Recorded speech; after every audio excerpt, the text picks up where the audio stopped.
It's the Mixed Martial Arts Hour with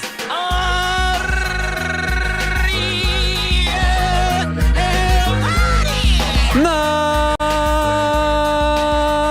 Mixed Martial Arts Hour is back in your life on this Wednesday, January 24th, 2024. Hello again, everyone.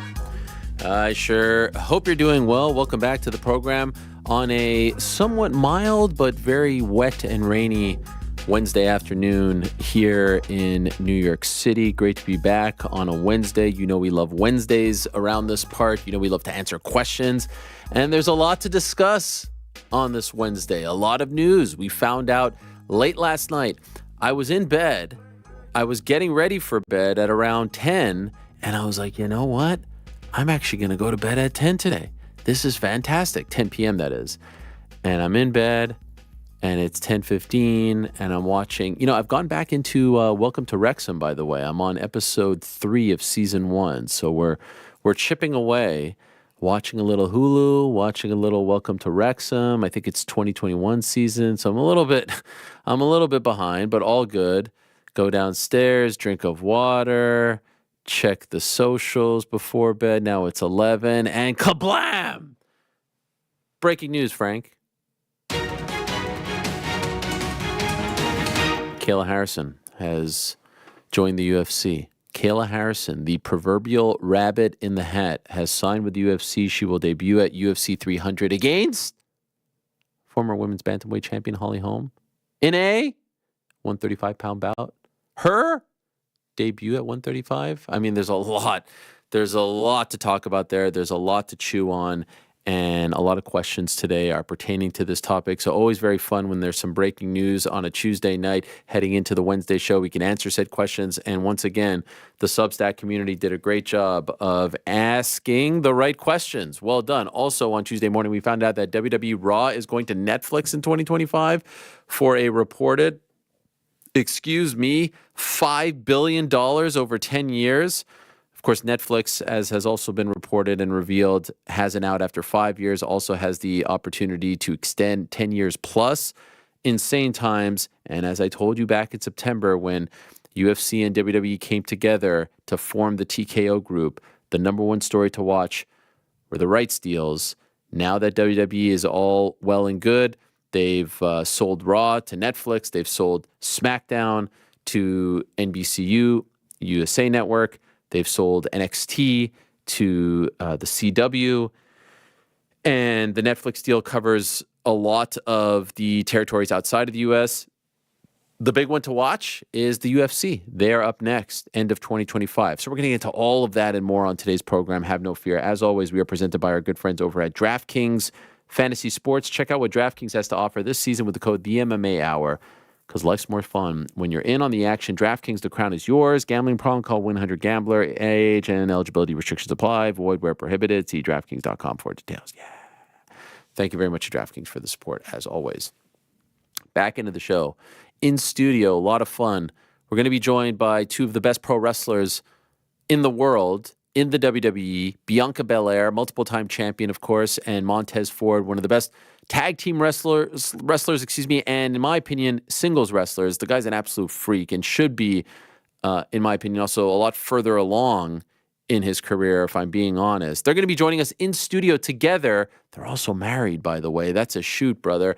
They've got a new reality show coming out on February 2nd on Hulu called Love WWE. Saw the trailer, saw a little bit of the first episode. There it is. And they're two very lovely people. A joy to speak with. I did a sit down with Bianca 2 summers ago in Nashville prior to SummerSlam. Very, very fun. Talked about her upbringing and her trials and tribulations. Great to have them together in studio at 4 o'clock. At 3:30, we're going to be joined by Robert Whittaker, all the way from Sydney. Just welcomed his fifth child. Robert Whittaker, well done. Of course, he's returning to action on February 17th against Paulo Costa. Big fight at 185. Of course, 185, very much in focus these days with the title fight this past Saturday in Toronto. Won by DDP. He's the new champion.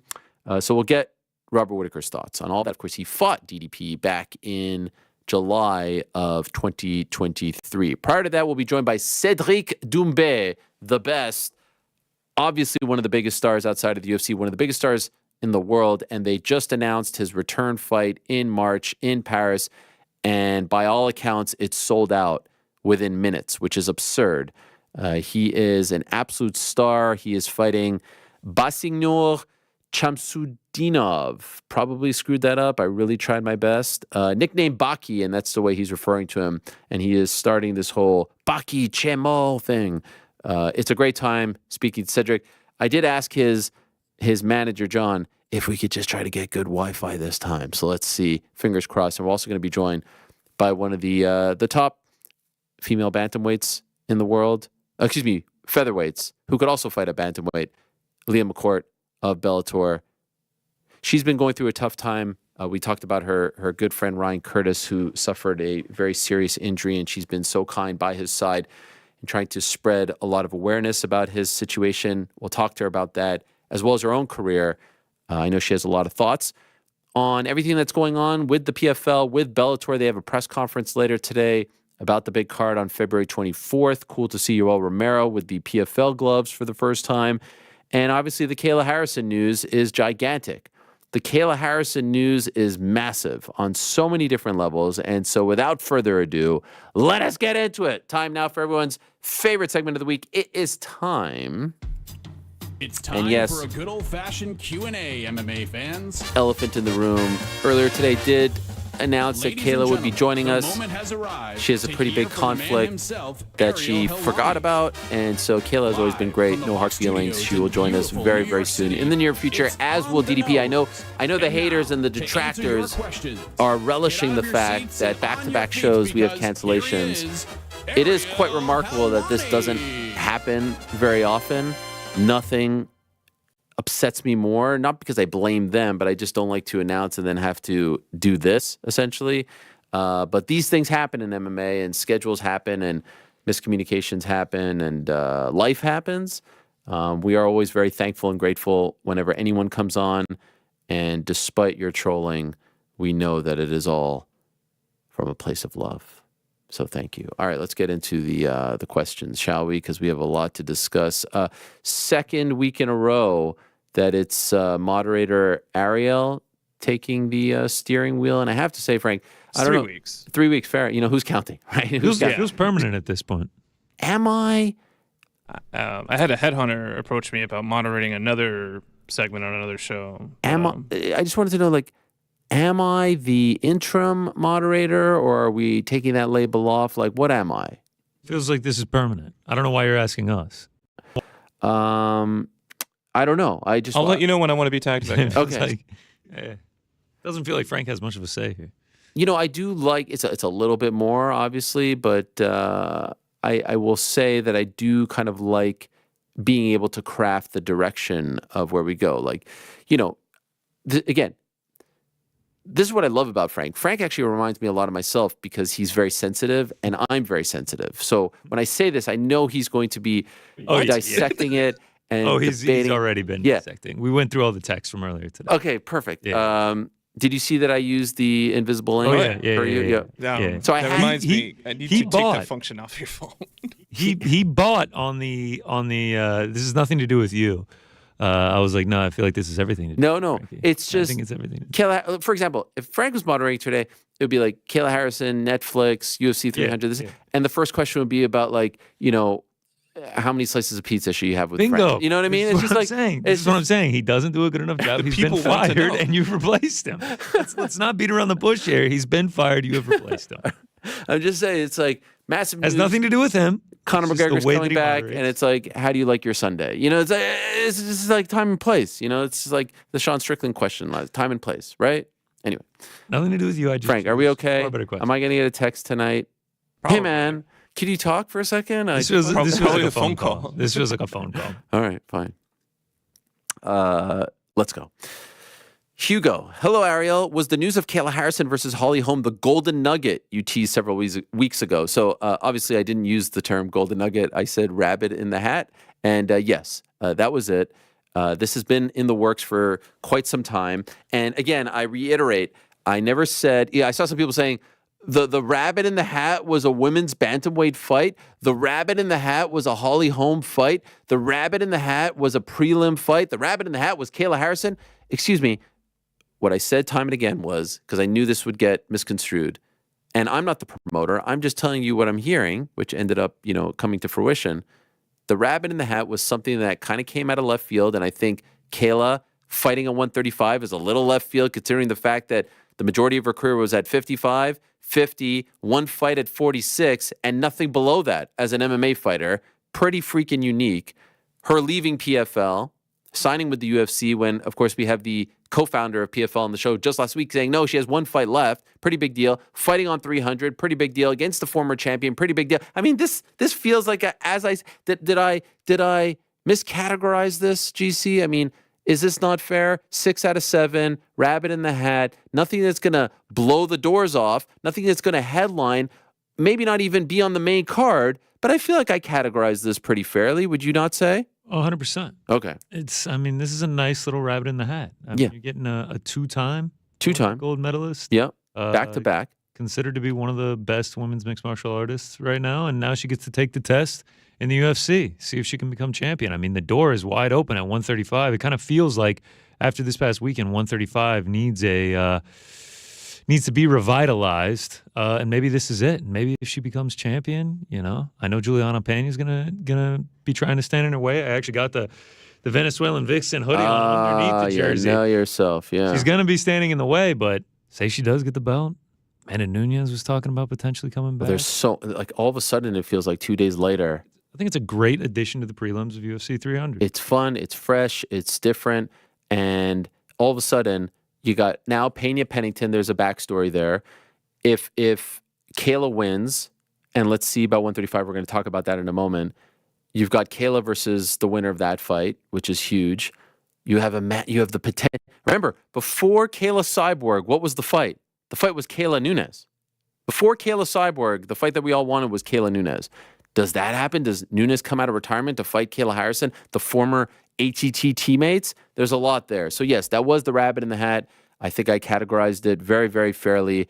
I love the fact that it happened, and to me, it just made the card even bigger. So shout out to everyone involved. Logan, just as the news broke that the UFC had signed Kayla Harrison, the first thing I thought was to come here with all my questions. Although you will likely answer some of them on the show, here are a few that I have. Well, here you go. Your time to shine, Logan. Why did Dawn Davis seem to think she was obligated for one more fight? So this is what happened. Kayla Harrison had a contract. Her and her team's reading of said contract was there's an expiration date on this contract. There's a term. Many contracts either have X amount of fights that need to be fulfilled or a term. And, we saw this with the likes of Francis Ngannou recently. And I know that there was a lot more to that with the exclusivity period and whatnot. But in Kayla's case, her understanding and reading of the contract was there was a term that had elapsed come the beginning of this year. And that's why when she was on the program, she said, no, I still have one more, meaning the one coming up on that Friday, the Black Friday fight. And that was against Aspen Ladd. And then once that was done, they weren't going to do a show in December. She knew that. So her understanding was, I'm done. The PFL's understanding and Dawn Davis's understanding was we still have one more fight. Because yes, technically the fights hadn't been fulfilled. But it's whatever comes first. It's either the term or the fights, whichever comes first. So you could get rid of all the fights in less and it's done. Or you could get to the term before the fights are done and you're done. And so there was that difference of opinion. And so when I asked him that question, and when I asked Juliana Pena the question about her at 35, I knew in the back of my mind that she was sitting on an offer from the UFC to fight Holly Holm at UFC 300 at 135. That's why I asked these questions. That's why I was hinting at these things. And so I was curious to see what Don said, and he said what he said. And then ultimately, I was told in the last day or so they got it done. Then I asked Don Davis about it. And his response, as I tweeted this morning, was, we're not going to stand in her way. So for whatever reason, they relented. I would love to ask more about this to either Dawn or Kayla or anyone involved, because just being the sort of vet in the business that I am, I have a hard time believing that PFL just said, yeah, sure, you could take her. At the end of the day, you could take her. Were phone calls made? Were there discussions? Here's the bottom line. If you're the UFC right now, if people want to get into legal battles, they've got infinite funds, right? They could get into these sort of tit for tats. It's not worth it ultimately for the PFL to do it, especially when you have a second half of the equation who isn't a willing participant. And I'm referring to Chris Cyborg. And this is going to upset Chris Cyborg's husband much more than it upsets her, because I think that the majority of the stuff that you see online from Chris Cyborg isn't coming from her, which I think is unfortunate. I think the stuff of buying the URL with people's name like Katsungano judokayla.com is, to steal a phrase from the kids these days, incredibly cringe.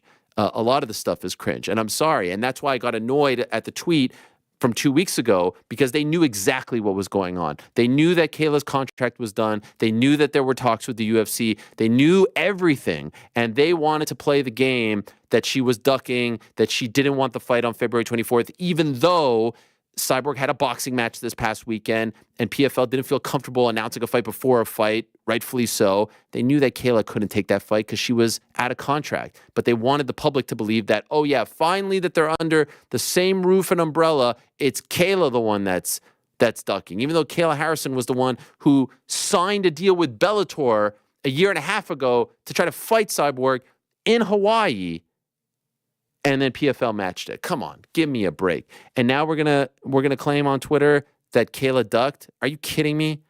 Kayla Harrison has won back-to-back $1 million tournaments. Back-to-back. What else is there for her to do in PFL? Just look at Michael Chandler. Look at anyone who goes from any other organization to the UFC. You become 10 times more popular, 10 times more famous, 10 times more richer. This is an absurd...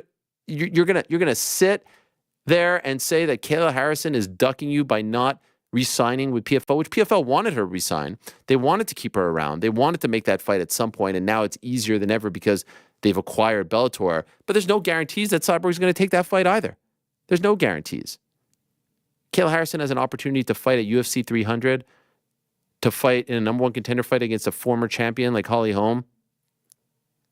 You don't think she's going to take that fight? This is the ultimate competitor. She's a back-to-back Olympic gold medalist. Back-to-back Olympic gold medalist. She's accomplished everything. She was the face of PFL. She put the PFL on the map. She's going to go out there and take this opportunity. I'm not surprised. I think it's a brilliant move on her part. I think it's a brilliant move on the UFC's part. And it's a move that is reminiscent somewhat to WWE and AEW. AEW gained some momentum. They're feeling themselves. What does WWE do? They take Cody Rhodes. They take one of the pillars. They take one of the faces. AEW feeling themselves. What do? They take a Jade Cargill. They take a homegrown star. AEW feeling themselves. What does WWE do? They take a CM Punk after everything that happened there. This like PFL feeling himself. We're going to take the face of your organization. And look, the whole ship isn't going to sink, but this I think is a blow to PFL. She's a legit star and one of the faces of the company and someone that they've been backing and investing in for quite some time. This is a blow, in my opinion. It's a nice coup for UFC. It's a blow for PFL. And I just felt it was very disingenuous that they were trying to spin this as her ducking Chris Cyborg. Get out of here. Meanwhile, Chris Cyborg is on Twitter. Her admin is on Twitter pitching Dana White a fight against Amanda Nunes at 300. Are you kidding me? There's a better chance of me fighting at 300 than that fight getting made for 300. Are you kidding? Come on. And then you're going to say that she's ducking when you're trying to get the same deal. Come on. So this is nonsense. Kayla made the right call. The big question is, though, 135. This is the big question. She's never fought below 145, 146. Can she make 135? In fact, do we have this clip, GC? We didn't talk about it before. Do we have the clip from way back in the day on the program? No, but I can have it in. Yes, that would be great. My good friend Andrew Feldman found this when I asked her about entering MMA many moons ago. I think, what was it?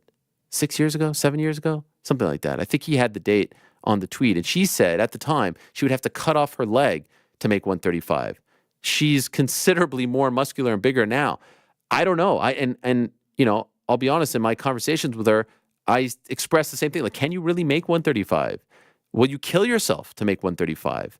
We remember when Cyborg signed a deal with the UFC and had to, you know, try to cut to 140 and almost killed herself, it seemed. It certainly looked like it to make 140. Not worth it. Will your life be different? Will your quality of life be different if you have to cut to 135?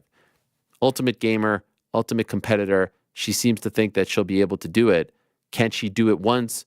Can she do it consistently if she becomes number one contender and champion? All remains to be seen. But I think that's part of the reason why Holly Holm liked this fight very much. Holly Holm and her team likes this fight because it's a high-profile fight on a high-profile card, and she needs a high-profile win. And they probably think that she is going, her opponent, Kayla, is going to deplete herself on the way down to 135, and rightfully so. She's never done it before. It's going to be a tough cut, and that will be to their advantage. So this is, how could you not be? This is great. This is great theater. Another question here from Logan. What does this mean for the future of the bantamweight division? This signing blows wide open what was considered an aging division. I agree. First of all, it is confirmation that 145 is dead. Because if it was a thing, you signed Kayla Harrison and she's the new face of 145. So that is done, dead. We can move on. 135 now all of a sudden has a shot in the arm. Whether you like it or not, there's a champion. That's great. There wasn't a champion for the past 7 months. So that's an improvement. Raquel Pennington is your champion at 135. You've got Juliana Pena, who's a shot in the arm, who will sell the fight, who's a former champion. And there's a history that dates back 11 years there with Raquel and Juliana. So that's great. And now you've got Kayla fighting on 300. And you've got rumors of Amanda Nunes considering a comeback. Yeah, shot in the arm. Good stuff. All of a sudden, what a difference a few days make at 135 pounds. Hi, Ariel, from Daniel. Do you know if Kayla has done a test cut to 135?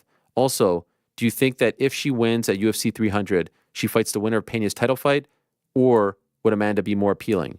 I think that regarding the second part of the question, if she wins, she gets the winner of Pennington and Pena. And then if she wins that, Amanda comes back and fights her. That's what I think happens. Obviously, a lot needs to happen there, but that's how I think the dominoes fall. Pennington Pena in the summer, she wins, she's waiting in the wings, and they're going to strap a rocket to her. And all of this hinges on 135. And then if she wins that, here comes Amanda, and that's a gigantic fight. Now, what about 135? Well, this is what she said to me many moons ago on the program. I think back in 2016 or 17. Do we have a date? October of 2016. There it is. Wow. Almost, 7.5 years ago. Here's what she said about fighting at 135. As you may know, there are less weight classes as far as like the major leagues of MMA for women as there are for men. If you were to fight in MMA, what would be your ideal weight class? I think realistically, I would have to cut off both my legs to make 135, so that's out for sure. I've made 145 before, but it was many moons ago. I actually had to I moved up 2 weight classes when Rhonda and I moved to the same training center, so I put on about 20 pounds of muscle before the 2012 Olympics, and I've sat there ever since. So I'd have to lose some weight, and I'd have to figure it out, but I think 145 would be doable for me. Okay, wow. In a hypothetical world. That is fascinating, because the talk, again, as you may know, is that there are not a lot of 145 fighters out there. There's not a lot of talent coming up. I can think of no bigger name than you as far as a potential prospect at 145. So isn't that interesting? She said both legs. I thought it was one leg, both legs. So look, she has a little less than 3 months. She's known about this for at least a few weeks. Back of her mind, she knew the deal was coming up, and she knew that there was no options at 145. So I think she gets it done. I don't think it's easy, but Ultimate Pro, and it's just going to be that weigh-in is going to be huge. It's going to be fascinating. Now, Stefan, Shalom Ariel. Many questions read Kayla. What in the hell was Don Davis doing saying he was confident Kayla would fight in PFL? I think he truly, genuinely believed she had one fight and they were going to get her to get that one fight in. This is why 224 was never going to happen. This is why Chris and her team painting this picture that she was ducking her was disingenuous and not factual. And as I've also said to them, if they were so willing to fight, why aren't they fighting Larissa Pacheco? That was offered. Larissa Pacheco versus Chris Cyborg was offered for February 24th. And the answer that the admin wrote was, we're focused on Kayla. Well, Kayla thing wasn't happening. So this is all redirection. Pacheco versus Cyborg is now the fight to make. And that's a damn good fight because Pacheco's a beast who just beat Kayla Harrison not that long ago and won back-to-back titles as well for PFL. So let's see how easy it's going to be to make that fight. In any event, we continue. I think he believed that. I think he believed it. And, there's often been different interpretations of contracts. And in the end, she was able to walk and sign with UFC. Huge coup for them. If this was the rabbit in the hat, this has been in the works for a while. What does this say about PFL? How many fights did she sign for? Well, here's the thing. She told us in November, before the last fight on the PFL championship, she said, this is my last fight. That's what made this a little bit awkward, and I was surprised by the answer last week, but it's not like they were blindsided by this. They knew this was coming, and I think they were just hoping that they'd win the battle, so to speak. How many fights she signed for? That I don't know. Kayla Cyborg ever? Maybe down the line, but I doubt in the UFC. UFC is just not going to sign Cyborg. I don't think that happens. Is it more likely we see Kayla Amanda with her opening the door for return? Absolutely, 1,000%. What happens if she can't make 135? It's a great question. I don't know if she has a future in the UFC if she can't make 135. There is no 145, and I don't think that they are willing to reopen that. Maybe for a one-off if she's under contract and that's it, and we're going to get like one last squeeze. But if she wants a future in the UFC, it's got to be at 35. P.S. Gio Reyna with Forrest would be sick. I agree. Forrest becoming America's team, potentially, if they can sign Gio Reyna. That would be fun. I'm down. Chris, Alan Crew, with Kayla signing with the UFC and the rabbit being out of the hat, I feel like I need to trademark rabbit in the hat for Kayla. Like, is Kayla, you know, Jim Miller wants to be Jim effing Miller. Should it be like Kayla Rabbit in the Hat Harrison? It's not bad. Rolls right off the tongue. Kayla Rabbit in the Hat Harrison. I did see a couple comments under Dana's video that was like the rabbit in the hat. Come on. The rabbit in like the magician hat? Yeah. Ah, that's great. Love it. Love it. Anyway, how do you see the UFC matchmaking her after a win over Holly? Okay, so yeah, I answered that. I do think that she gets a title shot if she beats Holly. Assuming Rocky versus Pena is booked by the time 300 rolls around, yeah, probably. Do you think Kayla leapfrogs a returning Amanda Nunes? Obviously, the biggest question is how she will make 135. However it works out, glad she's not on the long list of MMA what-ifs. Happy she's getting a shot in the UFC and that there's something interesting happening in a division that desperately needs it. Thanks for the shout-out on the show last week. Looking forward to getting that package in the mail. Supposed to arrive today. Oh, yes, Chris, my guy. I didn't even realize. Thank you so much. And yes, you should be getting it. And yes, this is very exciting. Rick, what do you think about this? Sorely needed. Needed a new injection of talent. And Kayla Harrison is just that. And now the Pena fight becomes a lot more interesting. The Amanda Nunes return becomes a lot more interesting. There's just so much there that Kayla Harrison, just her presence brings to this division. And then for Kayla, like, she's kind of done everything you can do at PFL. Maybe there would have been more options with Bellator in terms of the Chris Cyborg fight, but this is her opportunity now. This is the big chance she needed, and I think it's a perfect pairing. Now, 135 is I think everybody has the same reaction to this news, which is, wow, this is great, but can she make 135? Yeah, it's we've been here literally before with Cyborg, right? We've been here with Cyborg, who was reluctant, tried it, could not get down. There's certain physicality, there's certain body types that cannot, like, there is not an ounce left of fat to get. I'd be shocked if this weight cut isn't horrendous for Kayla Harrison. And then the question becomes, like, if the weight cut is horrendous, how does it impact her performance? Like, it's gonna be the story of this fight. There's no doubt that making weight is going to be more of a story than the fight itself, at least the first time, and then hopefully we'll see from there. Even with the acquisition of Bellator, there was one fight left with her in the PFL. Well, one fight for her in the PFL. There was literally one fight, right? There's nothing else. I would watch another Pacheco fight. You would watch it, but we've seen it 3 times, and it sells like 5 pay-per-views. Let's be honest. Oh, it's not a big. Don't get me wrong. It's not a big fight. Oh, there's always going to be. I think that's a good competitive competitive good Yeah, fight. compare that to going to the absolute biggest organization, fighting on the biggest card of the year, the potential title fight, the potential Pena fight, the potential Amanda Nunes. Like what? Nunes is bigger than all these other options. I was just about to 10x. say, is Nunez the biggest women's fight you can make right now? Sure. 10x. 1,000% bigger than anything. But I mean, again, look at Chandler. Look at what will happen to MVP if he wins in March.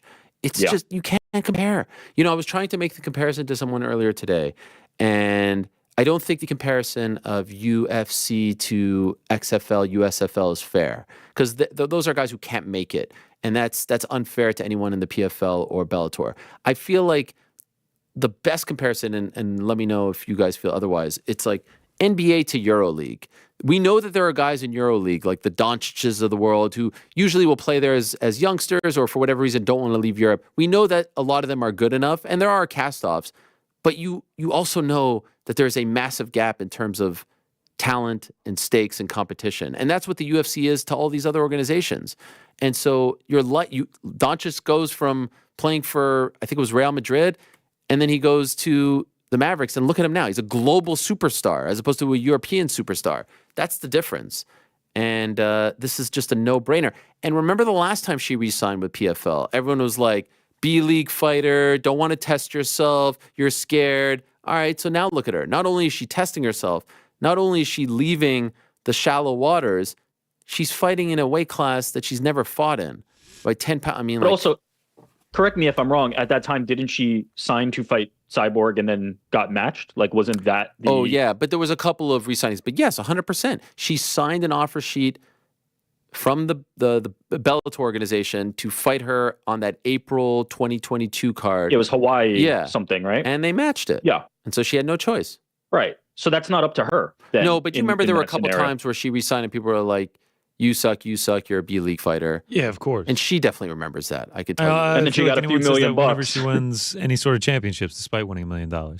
If she pulls this off, if she becomes UFC champ, it'll be unbelievable, which, by the way, DraftKings Sportsbook has her as plus 300 to be bantamweight champion by the end of the year. You know what's crazy? When I did my 2024 predictions, my two big predictions were Kayla Harrison, women's bantamweight champion, and Armin Tsarukyan. I almost called up DraftKings. It was like, can we get a number added? Maybe like a plus 10,000. You guys need to learn. I don't pick this stuff out of my butt.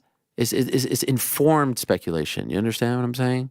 Informed. Is there a world where she gets in and then the next fight is Amanda Nunes and not at 135? Yeah, it's possible. Anything's possible. I think that's a much more viable path. I don't know if Kayla Harrison is going to have a lot of cuts to 135 in her, even if she has one. Yeah, why not? You beat Holly Holm, Amanda Nunes, Kayla Harrison, 140, 145. I mean, Amanda Nunes was the 145-pound champion. There is not another 145-pound champion. Just do that. Yeah, don't maybe there's a point after this one where she's like, "Screw this shit. I don't want to do this." Yeah, I think this one will be very telling. Also, don't forget, she can make it. She can make it. Unlike a lot of MMA fighters who have short amateur careers and just kind of jump in, she had 2 Olympic cycles. Yes. Not to mention all the competitions leading up to whole career of judo. Yes. Which isn't like a walk in the park on the body.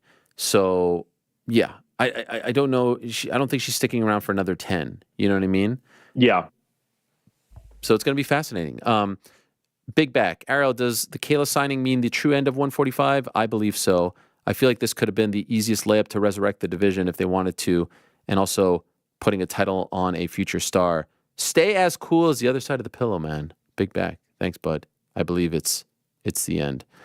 Erwin Smith. Bonsoir, Ariel and LaCroix. And by the way, I don't think that this is the end. I think this is just further confirmation that it's done.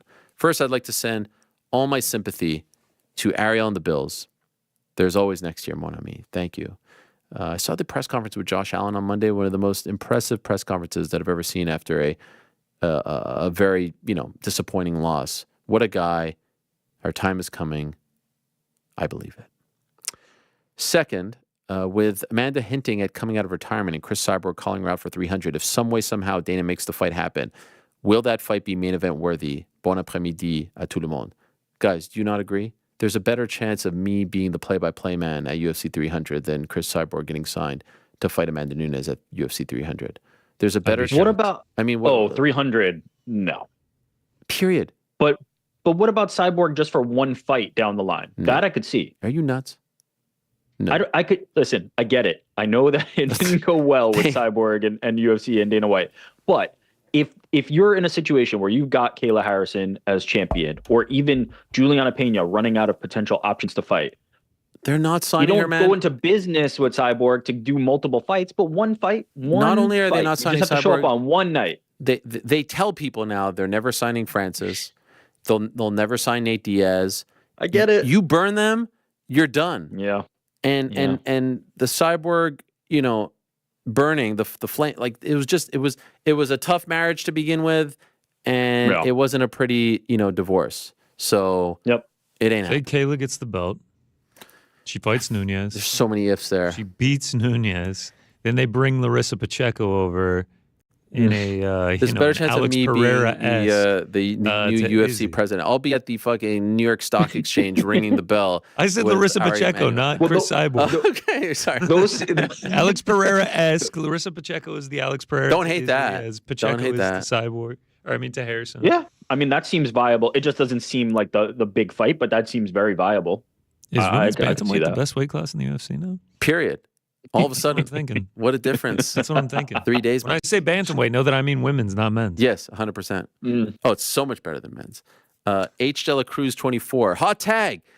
Nick Khan and WWE being ahead of the curve once again. I told you guys, don't count this guy out. He is ahead of the curve. He's 5 steps ahead of everyone.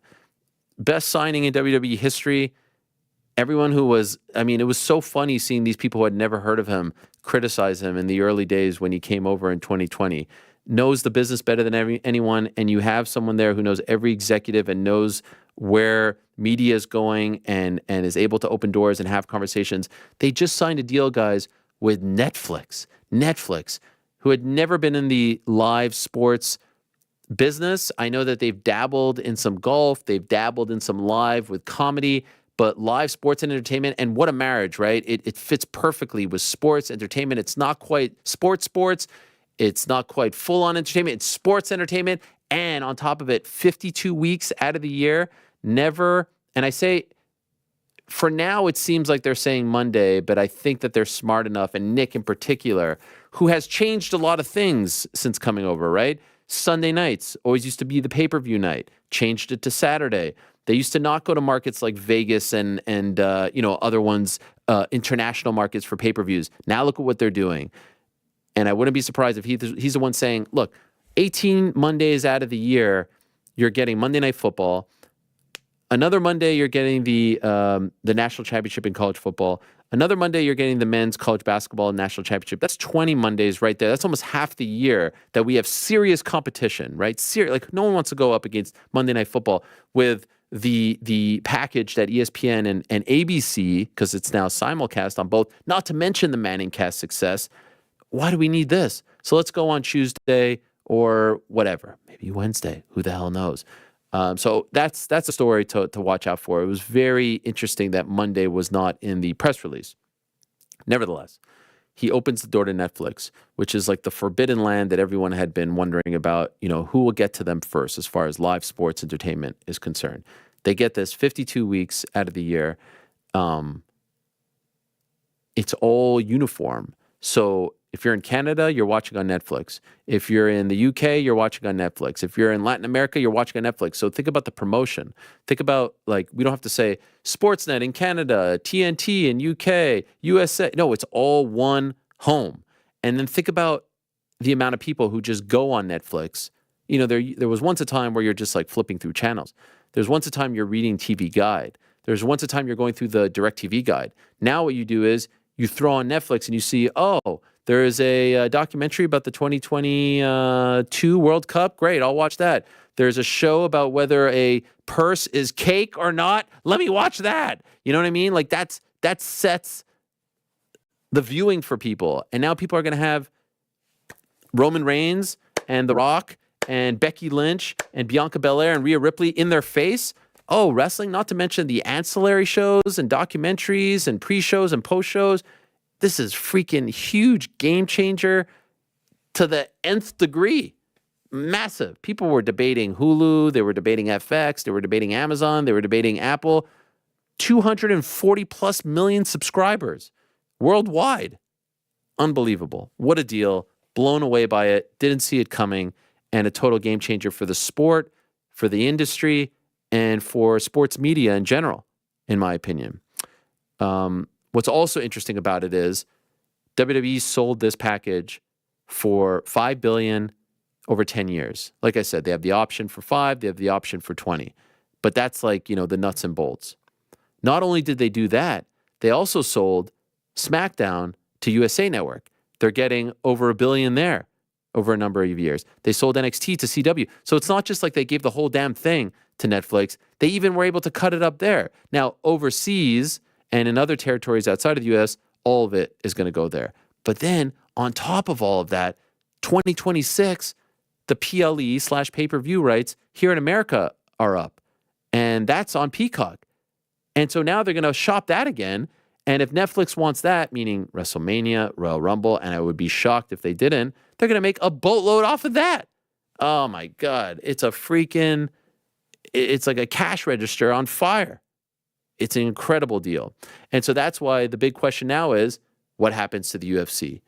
They're both under the same umbrella. It's the same power players. It's Ari Emanuel and Mark Shapiro and Nick Khan. It's all these guys in there now going to sell UFC. I wouldn't be surprised if UFC goes to Netflix. UFC has tried to recreate the WWE model. Almost 52 weeks out of the year, 7 hours a weekend, all kinds of ancillary weigh-in show, pre-show, post-show. It's almost the exact same thing. One big pay-per-view a month, all of that.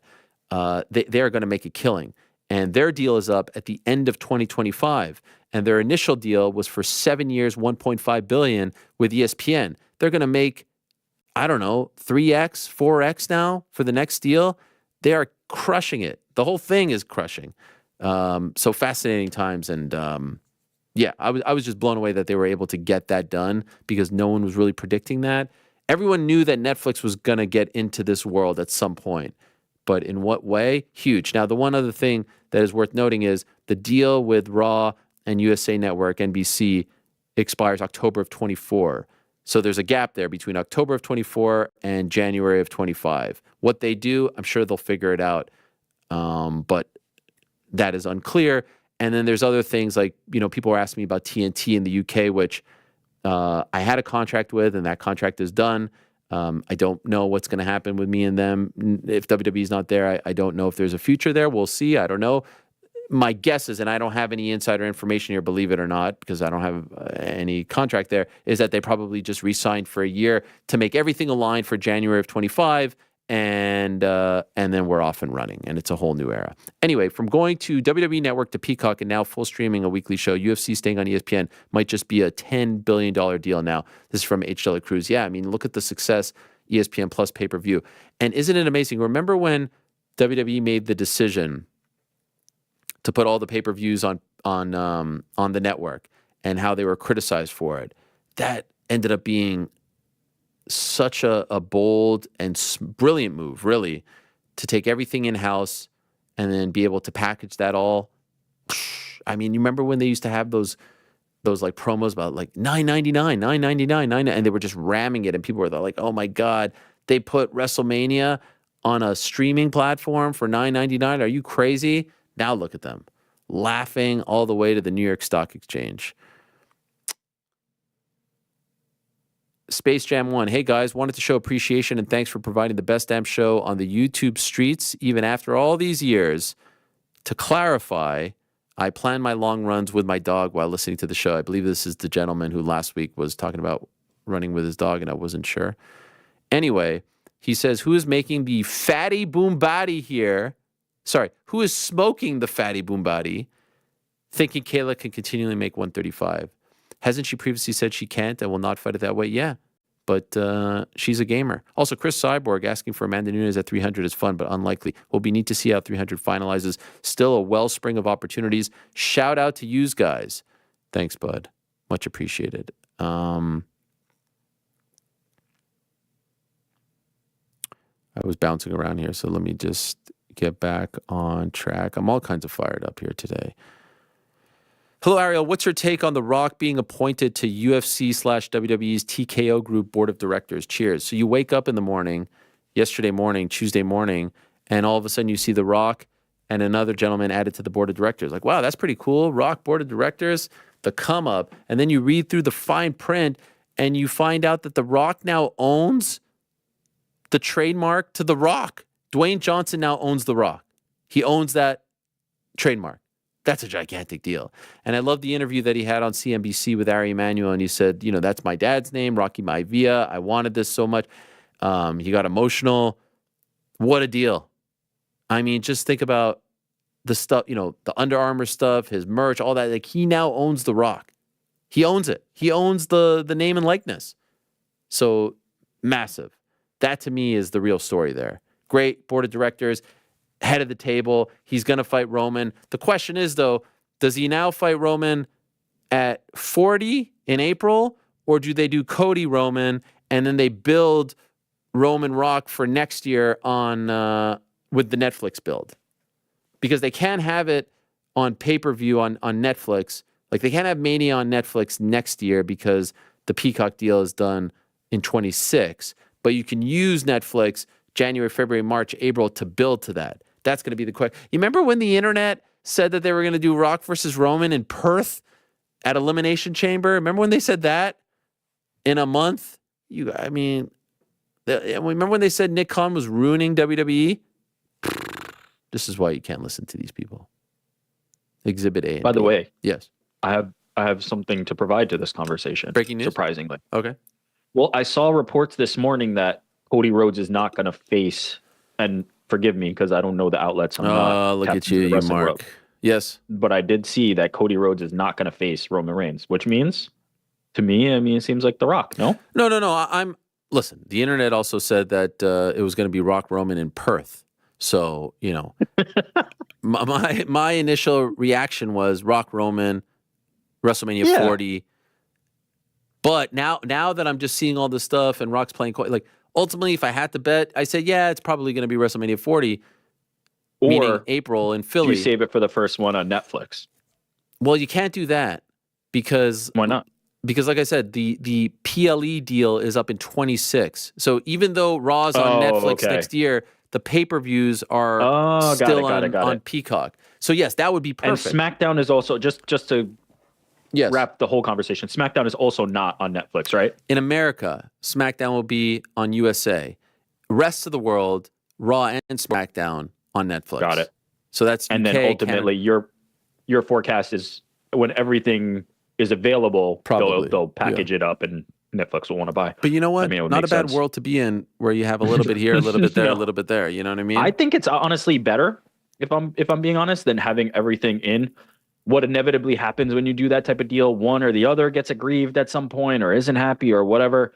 It's better to have it spread around. But then at the same time, if Netflix is offering up $5 billion just for Raw in the US and then maybe more for their others, it's hard to turn that type of money down. Maybe SmackDown and PLEs is going to get them another $5 billion.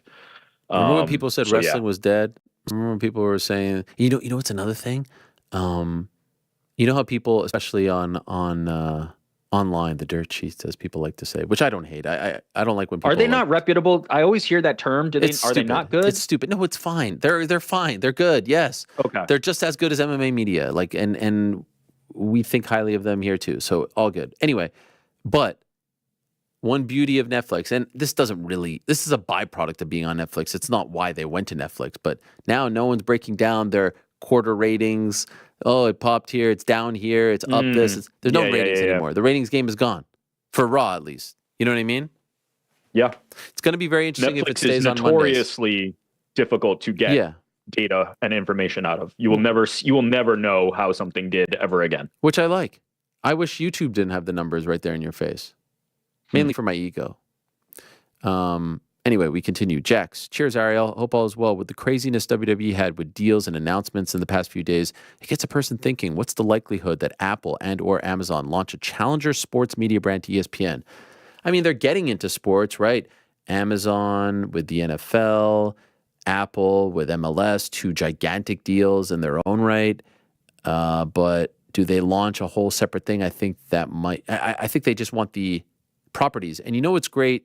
Again, going back to the WWE thing and going back to the UFC, entities like Amazon or Netflix or Apple will like this because WWE is turnkey, UFC is turnkey, meaning we sign you and then you produce it. We don't have to worry about anything. We don't have to employ the production staff. We don't have to get this person, that person, and they love that. So Netflix doesn't have to worry about any of this. WWE has their own team that will take over all of this, and that's a huge, huge advantage. Handsome Rob, hola Ariel, with WWE's Monday Night Raw, and again, they never said Monday night. It's currently Monday Night Raw. I wouldn't be shocked if it moves to another day. And that's no insider info there at all. But just, given the competition, might make a lot of sense. Could we see the UFC follow suit, or do you think they will stay with ESPN? I think ESPN does everything in their power to keep them. They're very, very happy with the UFC. If they don't, they have the PFL right there, and they'll try to build it up. But I think ESPN does every single thing in their power to keep the UFC.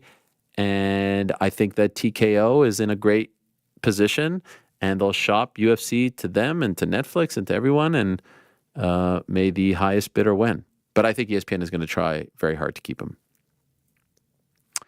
JD, Miami. Greetings from Miami, guys. This goes out to GC and Frank. You said Monday that you will definitely have a food edition for $2.99 Miami. May I suggest that no Miami Eats edition is complete without a Cuban colada, which is not an espresso. Aside from that, I'd like to know what meals you're even eyeing for that. Medianoche sandwich, pan con bistec, classic Cuban, and does Ariel do pickles on his Cuban? Now, the Cuban historically has ham in it, does it not? Yes. Yeah, so no Cuban. Cuban colada, he said? You want to list those off again for me? Sure. Sorry, I was reading it fast. Cuban colada, which he expresses in all caps, not an espresso. Okay. Aside from that, he wants to know the meals. Medianoche sandwich. Yeah. Heard of it. Pan con bistec. Yeah. Classic Cuban. All right. Noted. Sweet. Thank you. But all to say, you aren't ready just yet, right? No, we still got to find a place. Yeah. That's down the road. We still got Anaheim to tackle. Thomas, just a thought. Hopefully one of them is picked, one of my questions. My question is, does the UFC purposely put press conferences on a separate platform from ESPN to avoid repercussions for possibly damaging statements made by fighters? I could see ESPN being okay with the stuff being said at press conferences because it's on YouTube and because most of the stuff on their platform only pertains to fights. No, I don't think that goes into it. Not at all. I think they are probably hoping that, that kind of stuff isn't said, but nevertheless, I don't think that goes into it. King Zalo, greetings, Ariel and crew. Hope all is well. Had a chance to see you in the Puerto Rico press conference. Great job with the Spanish and the overall conference. Muchas gracias. I remember seeing you. You were very kind. FYI, I've had the pleasure twice before, 214 workouts, and at a hotel 246. You're the GOAT. Thank you. Couple questions. One, I couldn't help but notice that after our interaction, I touched you twice over the shoulder as a friendly gesture. Knowing how clean you are, I was mulling over my actions throughout the presser. Wanted to know if that was something that you thought about throughout our interaction. No, it's okay. If it's a fan, I'm totally okay. You can hug and kiss me, no problem. Did you get a chance to have a traditional Puerto Rican dish while you were here? If so, give us the rating. I went to a place next to the hotel called Polina. I had a fantastic meal. I had a nice soup. I had a couple of empanadas, which seemed to be the recommendation. I even had a taco. And then I went for some ice cream because I didn't eat anything all day and I was feeling really good about myself and I was loving the heat. And then I felt a little bit sick after. And then I woke up at 2:30 and I had to wake up at 5:30 for a 7 o'clock flight, or maybe it was a 7:30 flight, whatever it was. And I just couldn't go back to sleep, which never happens. I actually thought I was going to throw up, guys. So it was a poor ending. But I enjoyed the experience nonetheless, and I can't wait to go back for the fight. Konas Atu, I don't know how to say that. That's in Irish. Konas Atatu. How are you in Irish? Quick fire questions today. Will John Jones fight Tom Aspinall in 24-25? I say 25. Will Nate Diaz fight in the UFC in 24-25? maybe 25, but long shot. Will Sean O'Malley ever fight Merab? Yes. Will Conor McGregor beat Michael Chandler? I don't make picks. Will Khamzat fight for a belt before 25? Yes. Who will be the middleweight champion on January 1st? I don't make picks. Okay, just a couple more. We recently learned that New York Rick's favorite Sports Illustrated cover was Winter 1997's Tyra Banks' Nothing But Bikinis issue.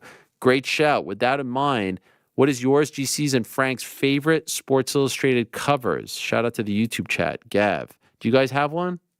Favorite Sports Illustrated cover? I mentioned on Twitter on Friday, I love the one with Vladimir Guerrero on the cover in the mid-90s because I couldn't believe that the Expos were actually being featured on the cover of Sports Illustrated. There was That's one tough right off the top of the dome. Yeah. Were you a big Sports Illustrated guy? Oh, yeah. Subscribed from like 01 to like 2012. Yeah. Yeah, I mean, every week. There were a couple times where like when the Georgia or the Falcons or like an Atlanta team made it, I loved it. Yeah, those were fun when it was like the local team. It really felt like special, like you couldn't believe it. Yes. You felt like the pride, right? Oh, yeah. When you're getting the national mag and it's got your team on the cover. Andrew from Alaska. Hello, Ariel. I was wondering if you could break the fourth wall for us. During your interview with Juliana, I realized the guys in the back could talk to the guests if they wanted to. Has there ever been consideration to letting the guys ask a question to their favorite fighters? Example, Frank asks Jake Paul a question. Thank you for all you do. I think we've done this before, no? Haven't we done this? Usually the cut-ins are to throw somebody under the bus. Wow. Hey, you said that. I'm not a big interviewer. And then toss to the back to eat the crow. Okay. But also, that's not really true answer. That's not really the format of the show, right? Like, you don't come here to hear me and GC like talking to the guests. Like the format of the show is Ariel Helwani, the best in the business. But I don't mind if you guys want to jump in, by the way. I also feel like if we had a question we were dying to ask, you'd be like, yeah, fire away. Yeah, 1,000%. You have carte blanche. The chances that I come up with a question that you haven't already thought of and would phrase and ask better are slim to none. But if the occasion ever arises, I'd probably rather toss it to you than do anything. But just so you know, you have carte blanche. Plus, 99% of the time we would just chime in. They wouldn't see us. They'd be like, "Oh, who the hell is it? Like, who is? Yeah, this, who is that? What is that? Like, who's that? Asking? Like when DC it'd be awkward. It'd be an awkward. Not Juliana. She loves you guys. Yeah, Juliana is an exception. No, of course, it's different. Juliana. I mean, she's one of us. That's a colleague. That's a different scenario. That's a colleague. She's one of our own. Drew, hello, Ariel. Big fan. Over under 3.5 title fights at UFC 300. I'll say under. Now, BMF counts. I'll say they end up with 3. Anyone disagree? No, that feels like the number. Okay. BMF counts. I'm going to say 4. I'm going to get ambitious. Let's go with one more. This is from, I cut off the name when I was doing the screen grabs, so that's on me. But you'll know. Oh, Gavin. It might be a Gavin again. Ariel, I agree with the vast majority of your opinions, but your obsession with fighters' uniforms drives me nuts, especially when talking to the likes of a Don Davis, who could allow fighters to come out dressed like F1 cars again. Your argument is usually GSP dressing up like a Karate Kid or Chuck Liddell's blue shorts gave those guys more character. But even if that's true, most fighters just use their shorts as billboards for sale. And yeah, what's wrong with that? Let them get paid. DC had dip your car plastered over his arse. Anderson Silva wanted us to eat a Burger King, and John Jones was an Xbox guy, apparently. And you don't think that's cool? DJ with the Xbox shorts? I love that. It looked cheap and tacky and almost never added any personality to the cage. What do you prefer? The fighters getting paid for having dip your car on their arse? And by the way, that's a sign of the times, 2024. I suspect they'll get even like more high profile sponsors, or all those ads being on the mat and the ring posts, and they get 0% of it. What would you prefer? You've just outed yourself as not fighter first. In any event, I continue. It looked cheap and tacky. I appreciate Americans are used to being advertised at consistently, but it's jarring for the rest of us to be subjected to more eye spam and a sport stuffed with it. Wow. Don, if you're listening, mate, Ariel is wrong on this one. Think of the fight metrics. Cheers, guys, and keep up the top work. That was a good line at the end, I will admit.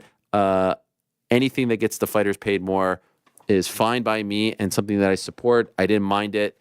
They had cool outfits. It's not so much about the sponsors. It's about being themselves, being unique, having different outfits, all that stuff and more, and not looking the same. I hate that sort of thing. And it's why I'm a big Bellator guy. And so let us talk to one of the stars of Bellator who is coming over now that they've been acquired from the PFL. There's a lot to talk to her about. She's kind enough to join us. She is the great Leah McCourt. Here she is via the magic of Zoom. Hello, Leah.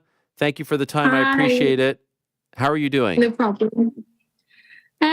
I've been better considering the recent circumstances, but yeah, holding in there. Obviously, what's happened with Ryan and then everything else going on. It's a bit of a crazy time.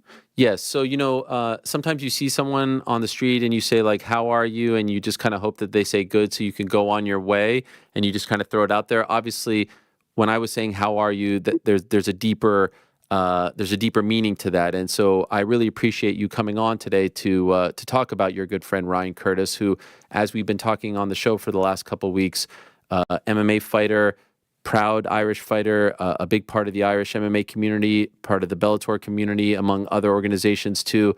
Unfortunately suffered a very serious injury. And I know you're very, very close to him, and he's helped you and you've helped him among others.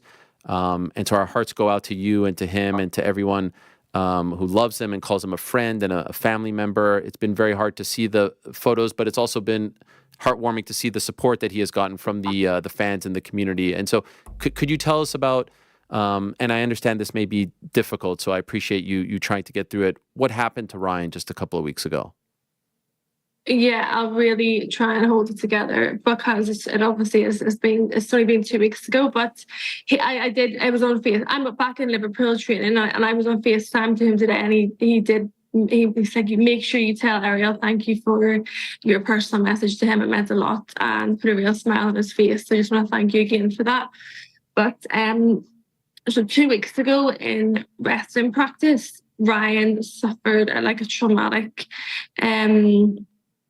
incident. Basically, from what Ryan's told me, I believe he was in a body lock position, and he had his arm trapped, and his partner had hipped in and kind of dumped him on his head with his so his arm was trapped, so he couldn't post, and it was at quite a force that it has it basically smashed two of his vertebrae completely. I actually have it written down because I want to tell you how graphic it is, the injury, because the surgeon said what the trauma that happened to his spine and his spinal cord and his vertebrae is that something you would see from a severe car crash or falling from the likes of a balcony. At the time, at the night it happened, I am best friends with his partner, Emma, and we were in a group chat. She said, "Oh, Ryan's hurt his neck. Leah, will we go to I think he's in the hospital. He must have, slipped a disc. We'll go up to the hospital tomorrow morning." And we had no idea what we were walking into. Ryan is the life and soul of any room. Anybody that knows him or anywhere he goes, he's just that guy in the gym that everybody loves, that everybody, wants to be around. He has just got such infectious energy. And we walked into this dark room in the hospital, and he was still in the stretcher that he'd been in the night before. There was a backlog of patients in A&E, and we were like, what's going on? We thought Ryan would be joking, being like, "Oh, I've hurt my neck." And from there, he was paralyzed from the neck down. One of the spinal surgeons came from A&E. It was his first, because obviously it was the morning after it happened. There was no spinal surgeons on that night. They had done the x-rays, the MRIs, and had kind of went into the magnitude of the injury. And I'm just going to read it out. So Ryan, he dislocated two vertebrae in his neck, C4, C5, and C6. And if you can imagine, the higher up the vertebrae they go, the more dangerous it is. So it was quite high where Ryan had landed on his neck. He ruptured the disc in between these vertebrae, and the discs were pressing on his spinal cord, which was dislocated. So he had to have the surgery to fix this, is what the surgeon said just outside the room, was the most severe and the most dangerous surgery that he could do. Before the surgery, he had some kind of movement in his legs, but after he had none. And there was no nerve function below the level of the injury at all. Initially, the surgeon said he was going to go through the front of the neck and just try and repair the vertebrae, but he ended up having to do 2 surgeries and go through the back. The surgeons went in through the front of his neck, removed 2 ruptured discs, and replaced it with 2 titanium cages. And the next part of the surgery was to put the titanium plate and screws across the 3 vertebrae to stabilize them. And due to the extent of the damage from his injury, he had to be rolled over. They didn't really want to do this, but they didn't know until they were in theatre if this was going to happen, so they could fully stabilize his cervical spine with a second operation, and that included obviously a spinal fusion, but this time inserting 2 screws into each of his vertebrae, C4, C5, and C6, and then attaching 2 melt rods to these screws. So it was such a severe surgery that, you know, when Ryan came out, we were sitting in theatre waiting for him to come out of go into recovery. You know, the surgeon did come out and say, you know, he's going to be in hospital for 4 weeks, and then he'll be in a rehabilitation centre for 5 months. And the best case scenario is that he possibly might be able to stand again, but he will be in a wheelchair for any kind of distance. And, you know, he's he has a 2-year-old daughter she's living at my house at the minute with my mum. And my Isabella is looking after her, and my mum's looking after Emma while I've had to come back into camp. And it's just like how insane that your life can change in a split second, and the magnitude of what Ryan's life is going to be, you know, from now on is definitely hard for us all to kind of understand. And we can't thank the spinal team and the surgeons in the Royal Victoria Hospital in Belfast for what they did, because so much could have went wrong during that surgery. You know, Ryan is still Ryan. He still has it's still him. It's his personality. You know, any higher up or any mistakes they could have made, and we could have lost him and his personality and who he was. But I think the amount of support from the Irish MMA community and from so many different people, so many different seminars, you know, so many donations to get behind Ryan is a testament to who he is and how many people's lives he's touched. You know, he was such a prospect. You know, we both trained in Owen Roddy's together. When I just started training there, he just like took me under his wing. I lived in Belfast and trained in Dublin. I stayed at his house. We were just the best of friends, and I actually set him and his partner Emma up. Like we're just so close. We're like family. So it's definitely such a difficult time at the minute. I appreciate you saying all that, and I feel compelled anytime you say any of this to just tell you how sorry I am that he is going through this and that you are all going through this as well. It's very hard to hear, and I can't imagine what he is going through and how he is, you know, feeling internally. Can you tell us? I see some of the photos that you post of him, and he has a beautiful smile, and he's an unbelievably good-looking person, right? I don't mean to make a joke about it. Handsome. So handsome. I'm like, is this guy actually Irish? Because he's incredibly good-looking. I must say, it doesn't look Irish at all. I know, I know, and I say, Brian, you're the one person that could lie in the hospital with a neck brace and not be able to move and look like you or a Calvin Klein model. He's so handsome and looks so good.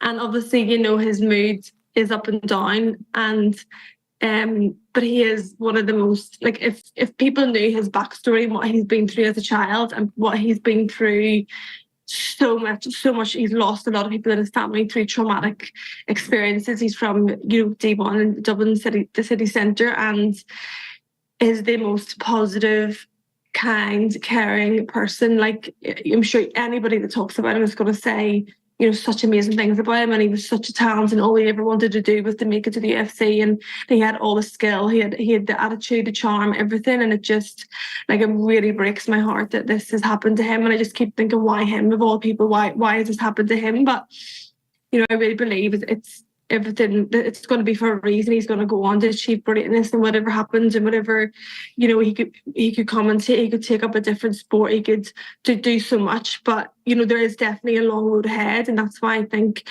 I set up that fundraising page, because he's going to be out of work. He has a young family, and we don't know how long. Like, there's no end date. Every day is like a roller coaster. We're just trying to take day by day.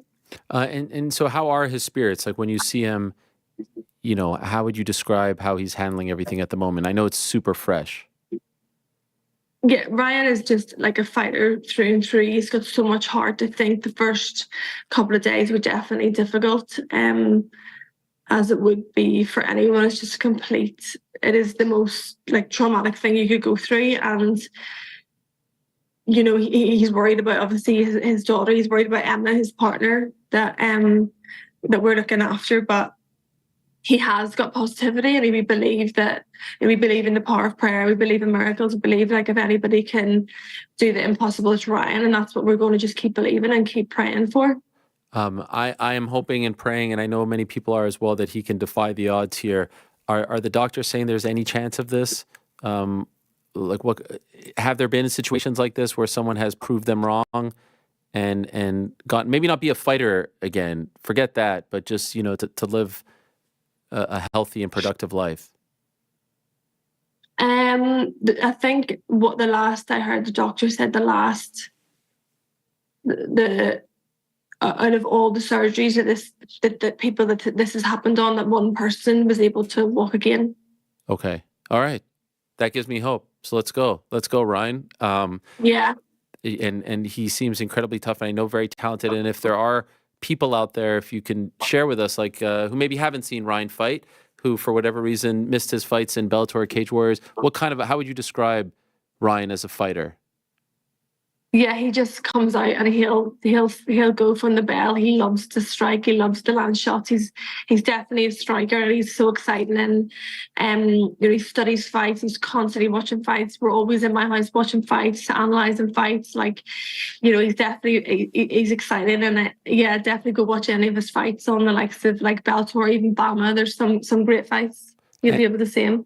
And as a training partner and coach as well, I think he's cornered you too, right? What was he like as a teammate? Yeah, he battered me in training all the time. Obviously, he's a great training partner.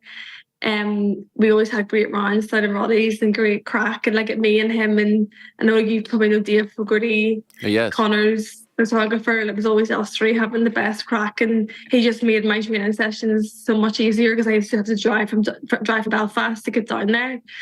So yeah, he's just one in a million, a real salt of the earth type of guy. And I know that you're going to say this isn't about you, and I completely respect and appreciate that. But you have to go from thinking about your friend and seeing him battle through this, but then you're also training. Is it hard to train at the moment, knowing that this happened as a result of training? Yeah. To be honest, it is. Like I flew home from Liverpool. Obviously, my daughter's in Belfast, and I do my camps in Liverpool. I flew home, the Friday after it happened. No, I flew home the night it happened, coincidentally, and then I went to hospital with Emma the next day, and I took about 10 days off because Emma and her family are living at my house. But now my mum's there, but there's Isabella, so I came back training this week. So yeah, I just feel like my head is a bit. There's so much going on. There's so much I have to try and navigate logistically with, his family, with Ryan, with trying to do maybe request my own training, drama going on with my own situation, looking after my own daughter who's in the middle of exams. There's like a million things going on in my head as well as extremely hard training. So it's definitely, taking its toll. But I know I've been through a lot before, and I'll be able to get through this. And I was just wondering, as a fighter, right? Like, you guys, I always say this about fighters, you guys are superhuman. You possess DNA that people like me don't possess. You have courage that we don't possess. You go in there and you fight in front of millions of people. It's just something I can't really fathom. I'm just wondering, in your mind, you know, you're getting, you're grappling, you're scrambling, you're punching. Like, is it hard to not be worried while you're fighting, knowing that something as a result of fighting and training happened to your friend? Do you know what I mean?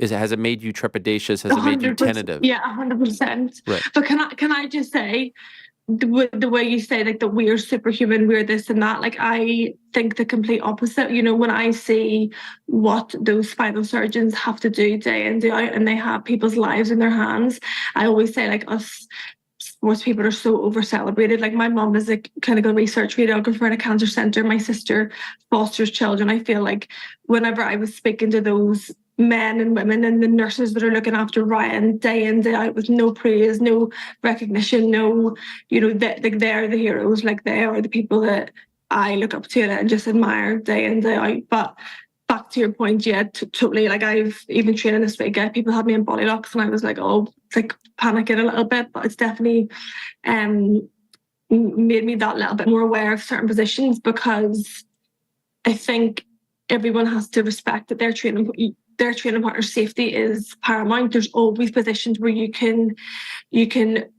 put your partner in a dangerous situation just to win that scramble or to win that round or to look good, but you have to have their safety has to be paramount. You know, we can all push hard in training and push hard in sparring, but that's definitely been something in my head. I appreciate what you said. I kind of feel like an asshole now, if I'm being honest. But you made me. I mean, I get what you. It is true. Teachers, doctors of all kinds, they are the true heroes, and we don't talk about them enough. So you're 1,000% right. I do have similar respect and admiration for you guys as well. In these situations, obviously it's a totally different circumstance, but you don't think about maybe the guilt that comes, you know, with the person who was involved in the incident. I don't want you to name names, but I'm just wondering if you know how that person is handling it, because I'm quite certain, correct me if I'm wrong, that this was obviously a massive mistake and an accident and not intentional. Yeah, obviously it was not intentional, and that guy is obviously, I think he's absolutely, you know, he's traumatized, he's beside himself. But I think it's just like a lesson to be more aware of how you're treating your training partner's bodies, and you know, if you are in that type of position to set them down, you don't have to slam them down, you know, things like that. I think it's a lesson that everyone can be more aware of. Okay. A lot of people, like we said, have been rallying around and donating. You know, I know people don't do this for public attention, but it did get picked up that Conor McGregor made a big donation, and so many others, which was really nice to see, because it's a crazy thing. The Irish MMA community has had some incidents over the years, and you guys are you're just such a tight knit community, and you seem to really rally and support each other. Shout out obviously to Conor as well. He's always got, you know, he's always thinking about the community. He's always got the Irish fighters' backs, and it was very kind. He sent very kind messages as well, and didn't need to. So yeah, huge thank you to him for sending such a massive donation that will, you know, be a huge help to Ryan as well. I know it meant a lot to him. We're gonna show the GoFundMe link as we're talking about. There it is, right there. GoFund.me/31276-4D8.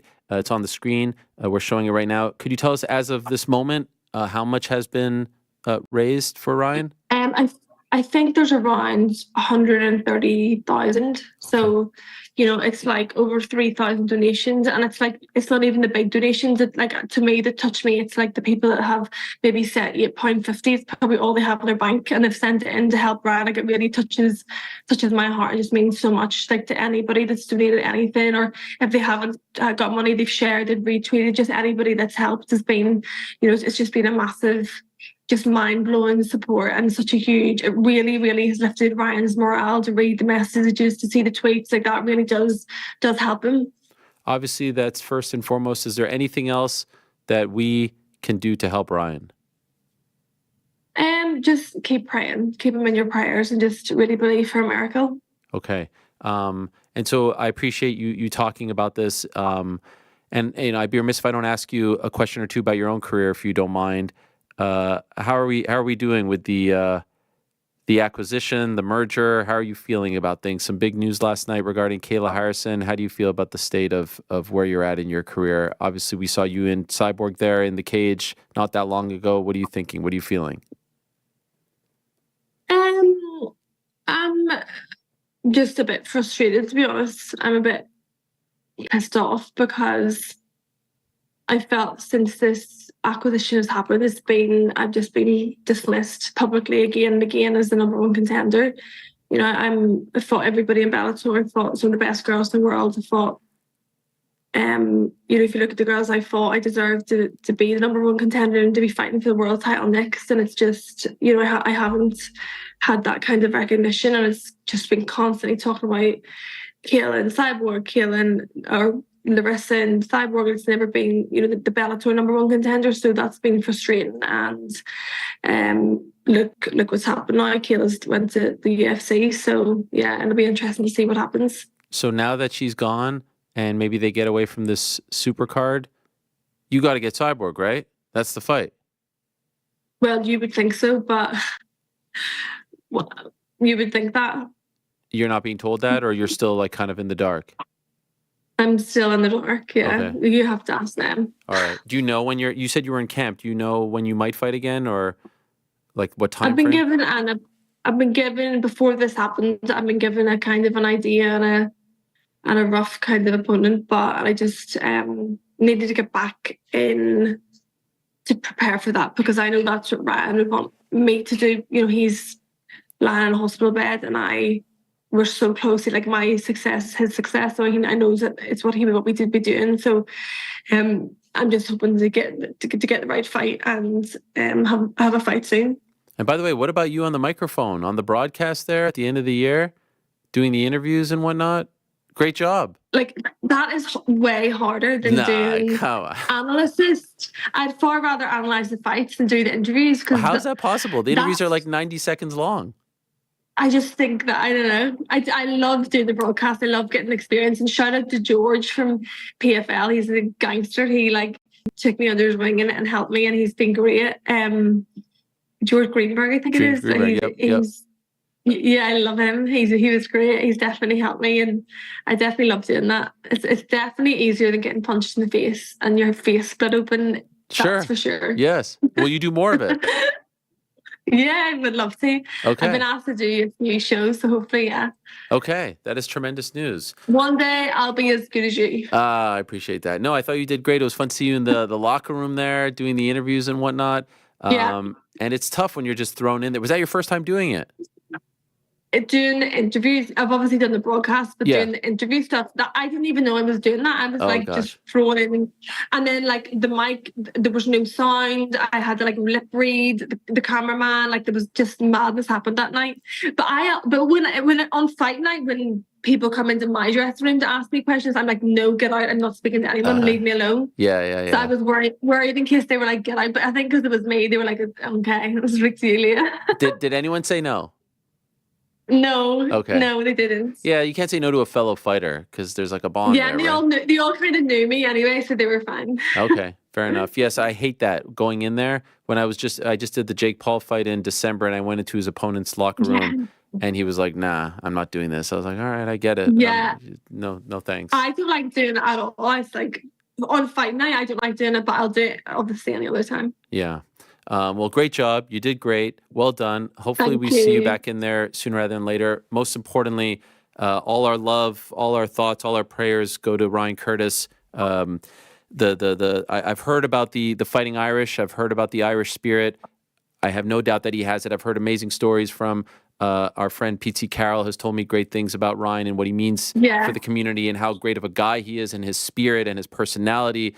And I know him and Owen, and I love Owen as well. And I wish I could give him a hug right now. And we're all pulling for him and wishing him the best. I know he'll be watching it, and I appreciate it so much. So thank you so much for taking the time to highlight it. I really, really appreciate it. All the best. And if we could do anything else, please do let us know.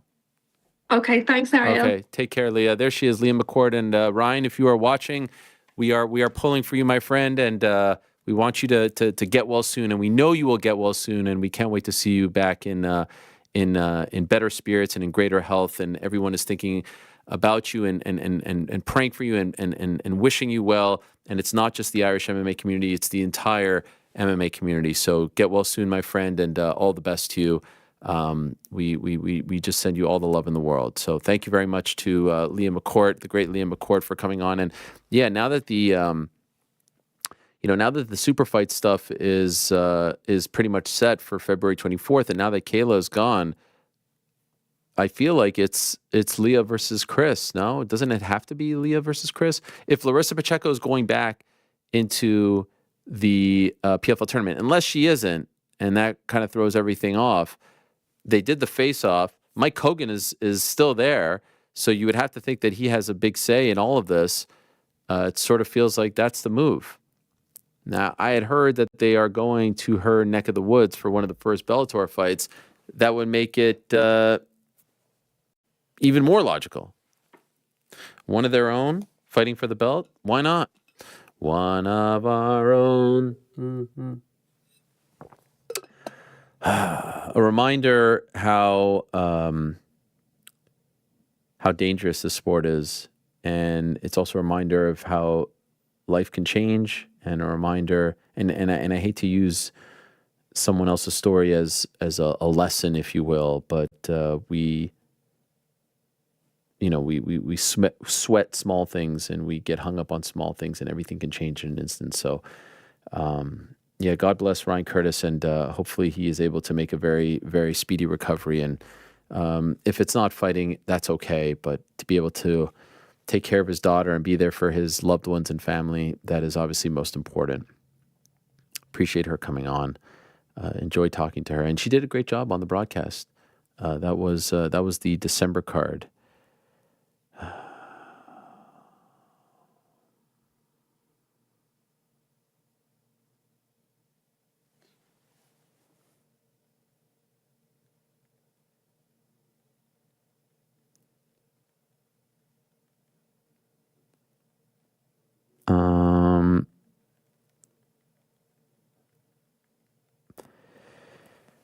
All right. In a moment, we are going to be joined. Oh, there I am. Is that the shot? Is that the text shot? Yeah, that's the kind of doing something else shot. Can I see it? Can I see it one more time? I like it. Yeah, I mean, it's a good one. Can we go back to it there, Alex? Yeah, look at that. It's a great shot. Now I see it zooming in. Cables. Yeah, shout out to Joe for that. He saw it. I called it out. Wasn't a shot, but I called. It's a great shot. Desk feels a bit more empty from this angle. Well, we took one side, Yeah, but we took away the jersey because we have company coming today. Right, of course. But it does feel very sort of one side. It's a great shot. Is there anything we can use it for? Someone said it would be great for. I think it was our very own Jed Mashu said it'd be great for a credit shot. Ah, it's not bad. Kind of go blurry a touch. Yeah. Add in the credits over it. And I'm getting up. I'm going like getting this. up. Maybe Frank walks in. Shakes your hand. Go back to the shot if you don't mind. Out. Yeah, you see, I'm getting up. I'm going. Yeah. All right. I'm fixing the papers. You go like this. Yeah. You know what this is? This is the shot like when you do like a newscast, and then they kind of zoom out, and like Sports Center. Music hits. Yeah. You guys, you can be talking shit with the other anchor. Yes. Yep. Do we do that? Now, what's that thing? I think it's like from the light, right? Need to fix that probably. Oh, right in the top corner? Yeah. Oh, we could zoom in around it. But I like it. I like where your head is at. I also like Cédric Doumbé. I'm excited to talk to him. He's going to be returning to action in March at PFL Europe. I guess they just restart it. They call it PFL Europe 1, which is weird to me. But whatevs. It's on a Thursday, March 7th. So what a stretch that's going to be, right? Packed weekend, man. Yeah, March 7th, the return of Doumbé, and then March 8th, Ngannou Joshua, and then March 9th, UFC 299. Sheesh. And he's fighting a tough opponent. He is fighting Baissangour Chamsoudinov. Nailed it. Nickname Baki. He's already posted a video on his YouTube channel. Very entertaining. He's an absolute stud. They say that he has already helped sell it out. There's only one fight announced. He's going to do the whole Baki Jamal thing. Does he come out with a mattress again? Who's going to show up this time? Is it going to be Zinedine Zidane? Is it going to be Thierry Henry? Who's going to show up? He's an absolute megastar. Some people say that the UFC, fumbled the bag with this one. There was the issue. We spoke about it, all that stuff. Their loss, PFL's gain. Massive, massive star for them. And I'm happy that they're not putting him in some kind of tournament. Like, this is the kind of guy, you're crazy if you put him anywhere other than Paris right now. Have him fight in Paris for 5, 6, 7 fights. He's that big of a deal. Don't put him in any tournament. Don't have him fight at the Overtime Arena in Atlanta or at the casino in Atlantic City. Put him in Paris. Put him where he is most popular and where he could sell tickets. Because let's be honest, a lot of these events don't sell a ton of tickets. This guy comes out and it's like 16, 17,000 tickets. It's at the Accor Arena, which I do believe is the same venue as the UFC Paris fights. Let me just double check here. UFC Paris. Gan Spivak was at where? The Accor Arena. Gan Tuivasa was at where? The Accor Arena. Now, let me just double check something here. When he fought Jordan Zebo was not at the Accor Arena. So this is a bigger venue. It was at the Zénith Paris La Villette. How about that? So we've leveled up here. This is big. You know what's crazy on Tapology? They have who the post-fight interviewer was, who the announcers were, who the ring announcer was, Andy Shepard, shout out. That is the level of detail that I had no idea they offered us. That's pretty impressive. So later on, we're going to be joined by Montez Ford and Bianca Belair, still to come. Robert Whittaker all the way in Sydney. But now let us go to one of the biggest stars in the sport right now, the face of French MMA. It's hard to argue against that with what he did back in September and what he is doing now leading up to this fight, and surely what he is going to do on the 7th of March. He is nicknamed the best. He is Cédric Doumbé. Better Wi-Fi this time, Cédric? Yeah!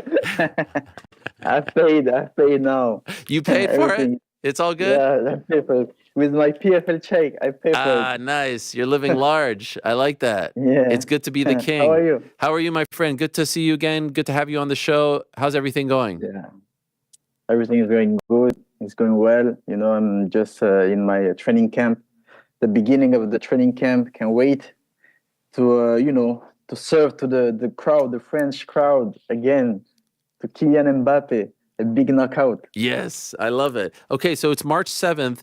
I have several questions about this. Number one, is it in fact true that tickets are sold out? Yeah, everything. 20 minutes. 20 minutes. 20 minutes after I announced the fight. Even nobody knows about the other fight in the fight card. Yeah, just That's one crazy. fight announced. Crazy. Just one fight announced. Just one fight. Just one name, Cédric Doumbé. That's it. Do you think if they didn't even announce your opponent, if they just said Cédric Doumbé versus to be announced, it still would have sold out? Yeah, of course, because they're waiting.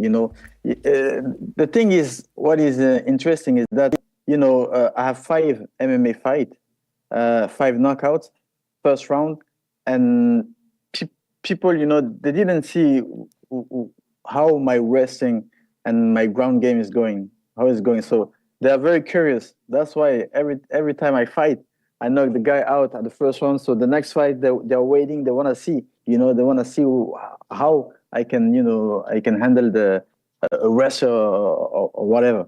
Yes, that is one of the big questions, and I'm going to ask you about your opponent. But before we get to that, this fight, this event, is in a bigger arena, right? This is the arena where the UFC went. The Accor Arena? Yeah, exactly. It's like the Accor Arena, biggest arena. So how many seats is that? Like, how many tickets were sold? I think it's almost 20,000. Wow. Yeah. And the last one? What was capacity at the last one for you? The last one, I think some like 7,000. So this is more than double. Of course. Way more than double, way more. Does this surprise you, or you expected all of this? No, not at all. I even expected them to, to take like the French football arena, Stade de France. No way. where PSG plays. Yeah, exactly. That was the arena I really wanted to compete, to fight. But, next time they have to book like 100,000. Was that discussed at all? No, not yet. Okay. Not yet. But I think after this one, it's gonna be for sure. You think it can happen? You think you could sell at 100,000? Yeah, of course. If you put me a good opponent, for sure, 100%. What would be a suitable opponent for a venue like that for you? Like, who's a name that would make it feel big enough? Listen, I have spoke with Anthony Pettis. Yeah. At first it was okay to fight, and then it declined because of, I don't know, maybe the date. It's supposed to be in February. So the next one, why not? Anthony Pettis, friends. Okay. Let's go. So when they announced this Bellator versus PFL Supercard, I was like, man, not having Cédric on this is kind of a disappointment, because to me, you're the face of PFL. But then we found out about this March 7th, and I'd much rather you fight in Paris than in Saudi Arabia. Were you disappointed that you weren't on that card? Was there any discussion of you being on that card? Not disappointed, but for me, it's always better to fight at home. Yeah. Because of the French people. But I would love to fight also there. But no, I'm not disappointed at all. Okay. And how do we get to this opponent? You refer to him as Baki. I'm trying. I don't want to screw up his name. It's not the easiest name. Baissangour Chamsoudinov.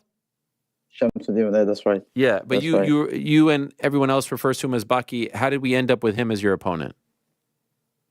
It's been like 1 year. He has a pretty good fan base in France. So it's been 1 year now. People, they are talking a lot of shit about having him against me, because he looked like a wrestler, Yeah. Also, he's a guy from Chechnya. Yeah. He looked like a wrestler, and nobody could take me down since today. And they want to see, they think he's the guy, as they thought Jordan was the guy. So now they think he's the guy.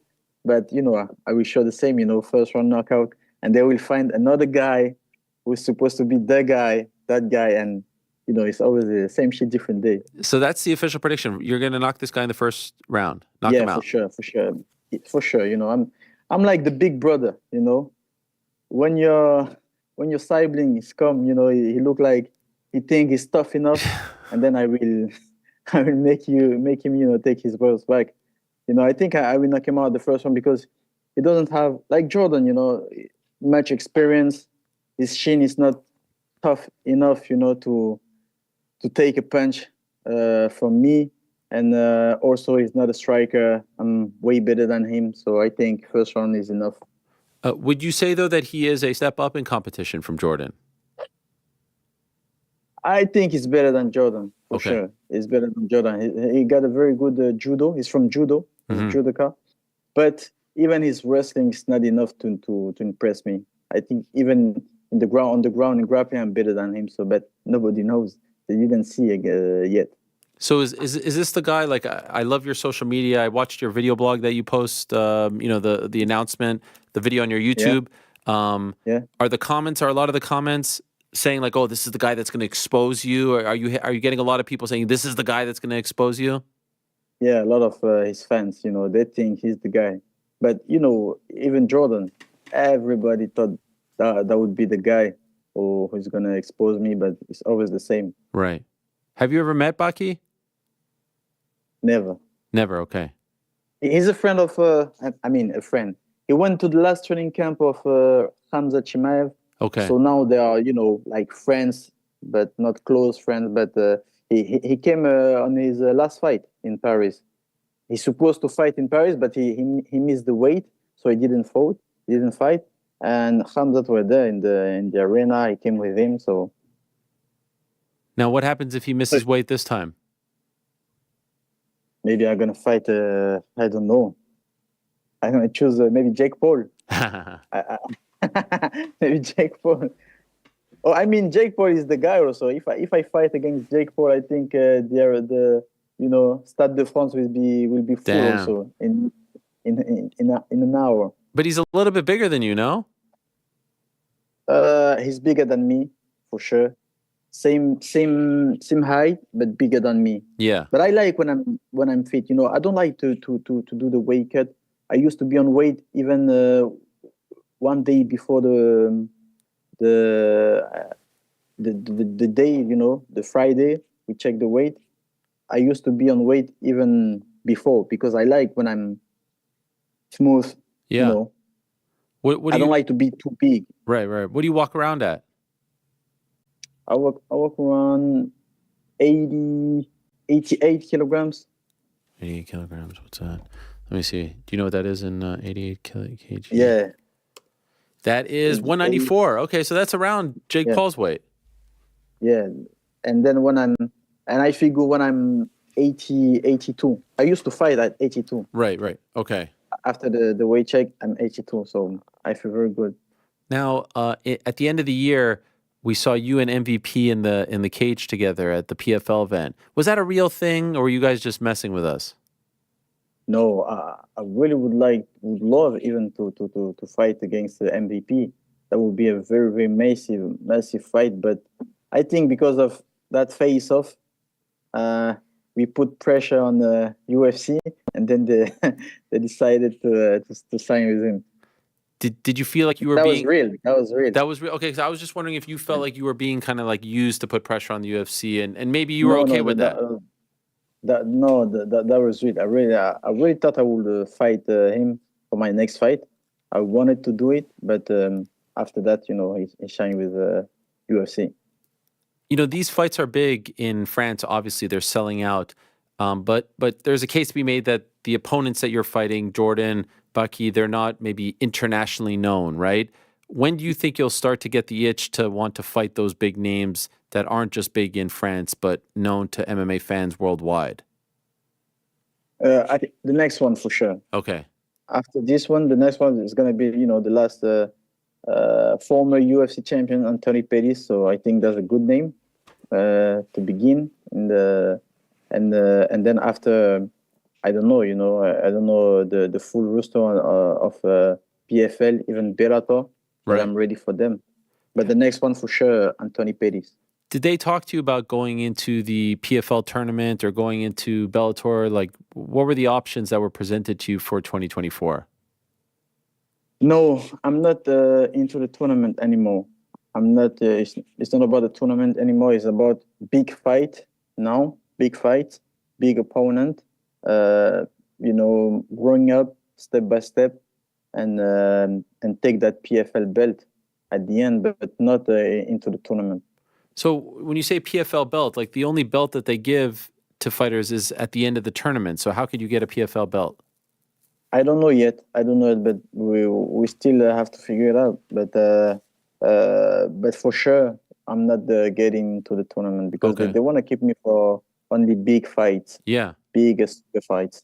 Would that be potentially like a belt? Like if Bellator then came to Paris after this, would you jump over there? If it's a big fight, who cares where it is, right? Under which banner? What is the difference?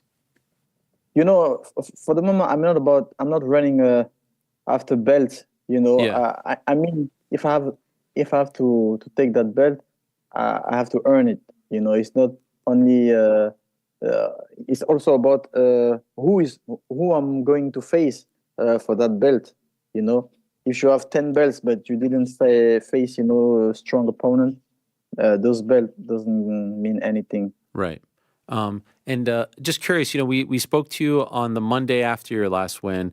How much has life changed for you, if at all, since that win? Do you feel like you're more popular? Do you feel like you're bigger? Do you feel the same? No, I think I'm way more popular in France because of that fight. It's not because of. I mean, it's not only because of the fight. It's because of everything my team and I we put around the fight. The mattress, the YouTube video, the trash talking, and and also the cake. I mean, in France, it's la cerise sur le gâteau, Yeah, the cherry on the cherry cake. on the cake. Yeah. That was a 9-second knockout in front of the whole PhD team.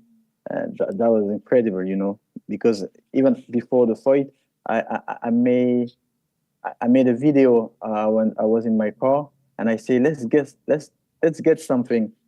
I step in the cage, I scream Jordan, and then the crowd say, "You're dead," and then the referee say, "Fight," and then I knock him out, and then I say, "Okay, I will do it," and I did it. That was crazy. It's So crazy. everything, that was crazy. Are you gonna have another chant for this one? Baki Chemo?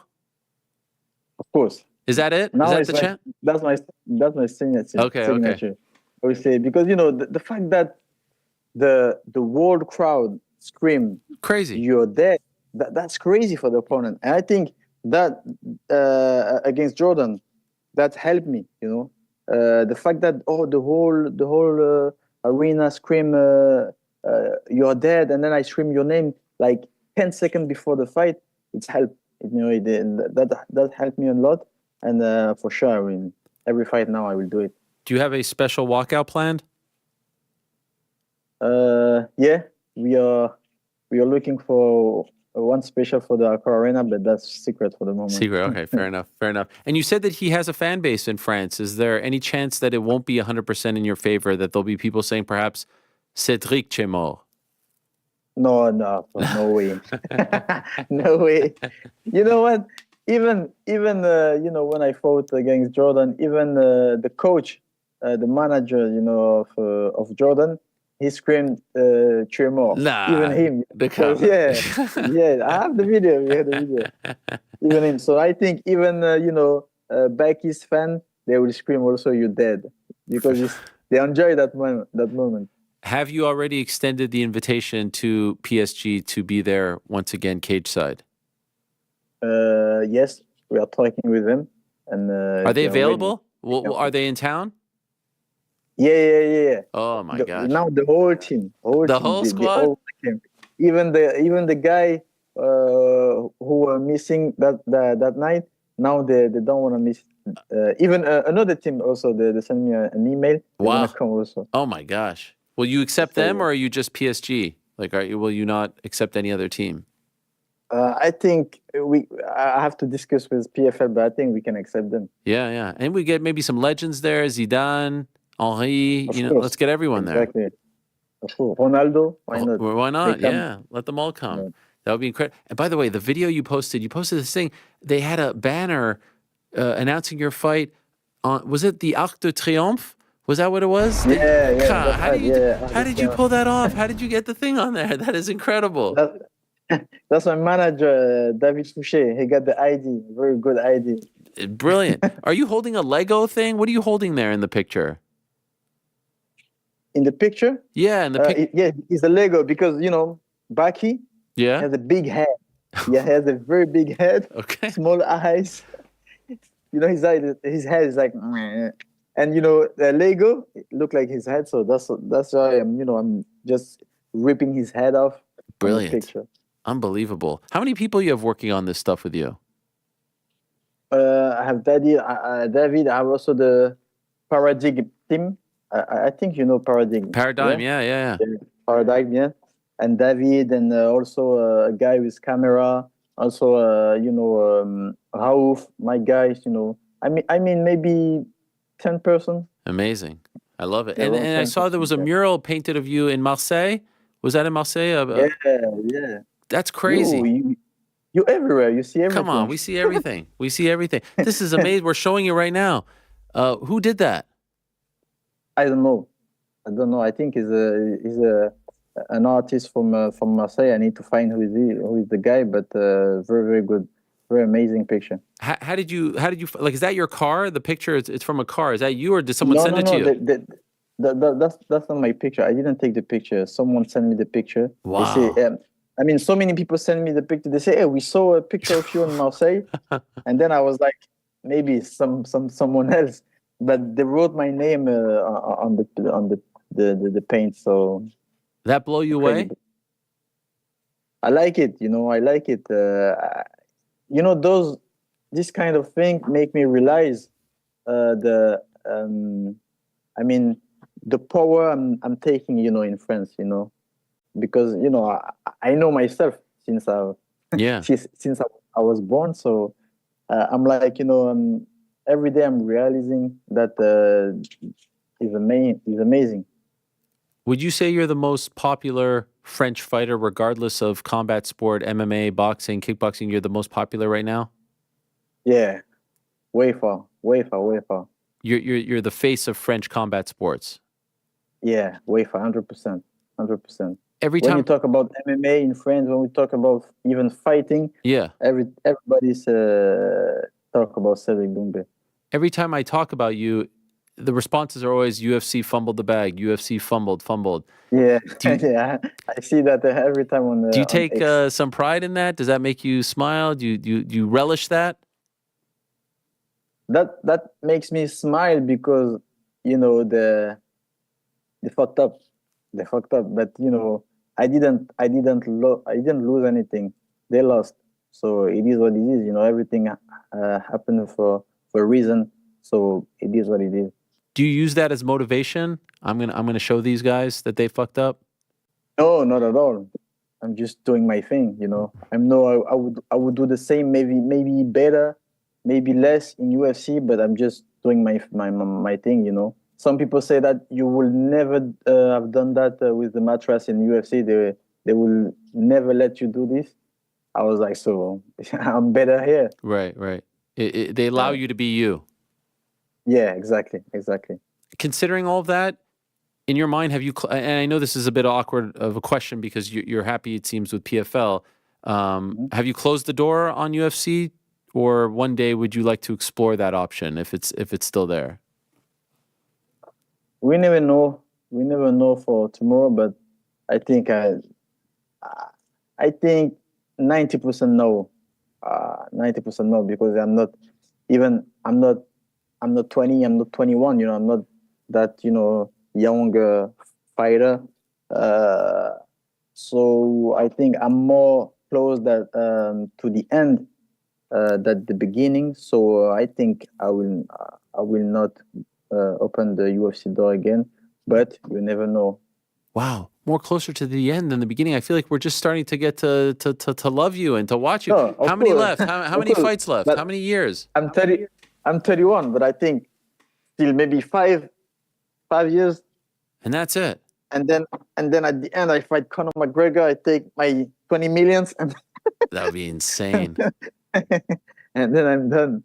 20 million, years, I think. 50 million, 20 million, 60 million. 50 million. Or maybe Canelo. Wow. Okay. You and Jake Paul. What do you do after that? What's the dream after fighting? You have so many different talents. What do you think you do when you're done fighting? But in this moment, we are looking for movies. I'm also in love with acting. So we're looking for movies. So it's not after, it's during my MMA career. And then after the MMA career, we'll follow the cinema. Do you have any things in the works right now as far as movies? No, we had a proposition for a movie, but we declined because of so many things. But we're still looking. I have a manager who's taking care of that, and I think he's the best one in France, and we will see soon. And what about the big sponsors in France? Are they all coming your way? Are you talking to people? I know in PFL you can't wear a ton of sponsors, which is unfortunate. I don't like that. But what about people that want to be in business with Cédric? But now, before since the last fight, we got a good sponsor especially in YouTube video. But for the next one, my manager called me 2 hours ago. And we are talking with some good sponsors, big one. One. Okay. So that's interesting. Like the one with what is it? Lecoq? What is it? What is the one? Oh, Lecoq. No, not them, but that's also a good. That would be nice. You want me to put in a call for them? I could put in a call. Of course. Yeah, you can I do hook it. you up. 30% cut I take. Is that cool? Okay, let's deal. That is. Hey, by the way, do you get a cut of the ticket sales? You should get a cut of the ticket sales. Not for this one. Come on, Cédric. What's the problem? You're the one selling 20,000 by yourself. No one does that. Yeah. You have to talk to Paradigm. Come on. You're selling that not a single fight announced except for yours, and you're selling out 20,000. Your announcement on Twitter got over almost 6 million views last time we checked. Yeah, that's right. But they negotiate something else. I think it's better. Okay, you're happy. They treat you well. You feel like you're in a good spot. Yeah. I feel happy. I feel happy with John from Paradigm. John is the man. Shout out to John. Shout out to John. Yeah, John is the man. John Meehan. Shout out to him. Okay, so the official prediction is first round KO. How long? How many seconds or minutes into the first round? What are you thinking? To be honest, if he's a very good fighter, I think I will knock him out at the second round. If he's very good. But if he's what I think it is, I think end of the first round. End of the first round. Middle of end of the first round, yeah. Okay. I can't wait. Not 9 seconds, of course. I think he's smarter than that. But first round for sure, because he cannot spend 5 minutes without taking any punch. And if he take one punch, he's done. We have to make sure we can watch this here in the United States. The last one we couldn't watch in the States. It's crazy. Yeah, you will watch it on DAZN. Okay. All right. That's good. Yeah. By the way, I'll be in, I don't know if I'll be there for that one, but I'm going to be in Paris in the summer for the Olympics. I'll be covering the Olympics. Oh, yeah. We see there. Yeah. Will you be going to any of the events? I don't know, but if you come, maybe I will join you for some. We can have a petit pain au chocolat chaud, café. Croissant, café, yes, everything. Croque monsieur, croque madame, quelque chose comme ça. That would be great. I'm just going to go around telling everyone I know Cédric Doumbé, and I feel like I'll get massive street cred.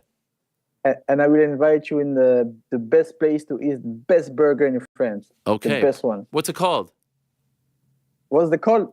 Binks. Binks? All right. Shout out to them. Binks Burger. All right. I can't wait. We'll do that. For now, though, good luck in training, my friend, and good luck on March the 7th. Can't wait for it. Thank you very much. Okay, there he is, the great Cédric Doumbé, the best. What a superstar this guy is. And yes, he is returning on that Thursday. So what a stretch that's going to be. Thursday, that fight, only one fight announced, and they sold out 20,000. What a freaking stud. Friday, AJ versus Francis. It's a big weekend for French MMA. And then Chito Vera, Sean O'Malley, UFC 299. Wowee. You go on that guy's social media, he is a superstar. Superstar. Would it be safe to say that now that Kayla Harrison is gone, that he is the face of PFL, or is that premature? I wonder. What do you think, GC? I feel like, yeah. Yeah? You're selling out 20,000 in 20 minutes and you're the only fight announced. It's such a unique thing because you bring him to, an arena here in America, and maybe it's not the same thing, but it's just such a great example. Like, you need to sometimes book people in their market. 1,000%. He's all over the Binks social media page too. Oh, sponsor. Binks Burgers. How does it look? I knew you would look that up right away. Looks great. Looks great, man. Smash burgers in Paris. Oh, man. Me and Cédric just downing burgers. That sounds amazing. That sounds like a date. He has a very magnetic smile and personality and vibe, right? Yeah. I think that's why he's getting $6 million on fight announcements and $20K selling out. I mean, the fact that he had hopes of doing it in the stadium where PSG plays, and he was like disappointed that they did Aqua Arena is crazy. It's an amazing thing also because, he's, again, like I said, he's doing this without any help whatsoever. Like the opponent may be known, but for one guy, I don't know if there's many people. And I know Francis Ngannou is technically a PFL fighter, but maybe until he fights in the PFL. Until he fights, yeah. I don't know if we can fully, say that. I don't know if that's wrong or right, but this guy is fighting for them, and they're doing the right thing by not putting him in a tournament and just letting him shine in his home country. All right, still to come, Robert Whittaker, and then we've got Montez Ford and Bianca Belair in studio at 4 o'clock to talk about their upcoming reality show called Love and WWE February 2nd on Hulu. But speaking of them, this, I couldn't believe how many questions we had regarding the 2024 Royal Rumble, which takes place this Saturday night. Again, another change, right? The PLE's moving from Sunday to Saturday, which I love because there's not a lot going on There's an Octagon show. There's a good one championship card, but Saturday night, not a ton going on. And Royal Rumble, one of the best pay-per-views of the year. It's going down at the Tropicana Field in Tampa. I'm looking forward to it very much. Very fun. And last year we had the old lottery. And so we are running it back, my friends. We are running it back. Myself, GC, New York Rick, Mysterious Frank, and Crypto Joe running it back with a lot at stake. We've got everything planned. We've got the rules. We've got the breakdown. We've got the tiebreakers. We even have a snazzy little intro, which I have not seen just yet, but GC never disappoints. And so without further ado, what's that? Tampa themed. Just keep Tampa themed. Okay, can't wait. Without further ado, it is time for our 2024 Royal Rumble lottery.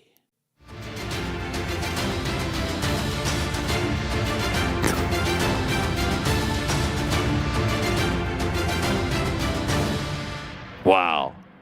That is incredible. Not quite as snazzy as last year. No, that was amazing. I don't know how you pull this off, if I'm being honest. I'm not gonna lie, I was kind of floundering on what I was gonna do for Tampa. No, that was great. I was thinking a bunch of oranges, and then maybe the orange opens up to the logo because it's at Tropicana Field. For those that don't know, Tampa Bay Buccaneers, Pirates. Gasparilla, yes, of course. Big parade, right? Yep. Big pirate festival in Tampa.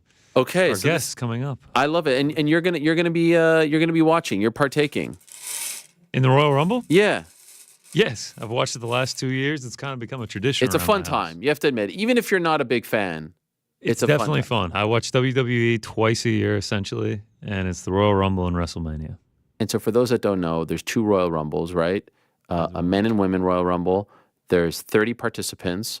The way in which you win the Royal Rumble is you are the last man or woman standing. Every 90 seconds, 2 minutes, who the hell knows? It starts with 2 people, and then every 90 or so seconds, a new participant comes in. And the way in which you eliminate the competition is by throwing them over the top rope, not the middle rope, not the bottom rope, over the top rope.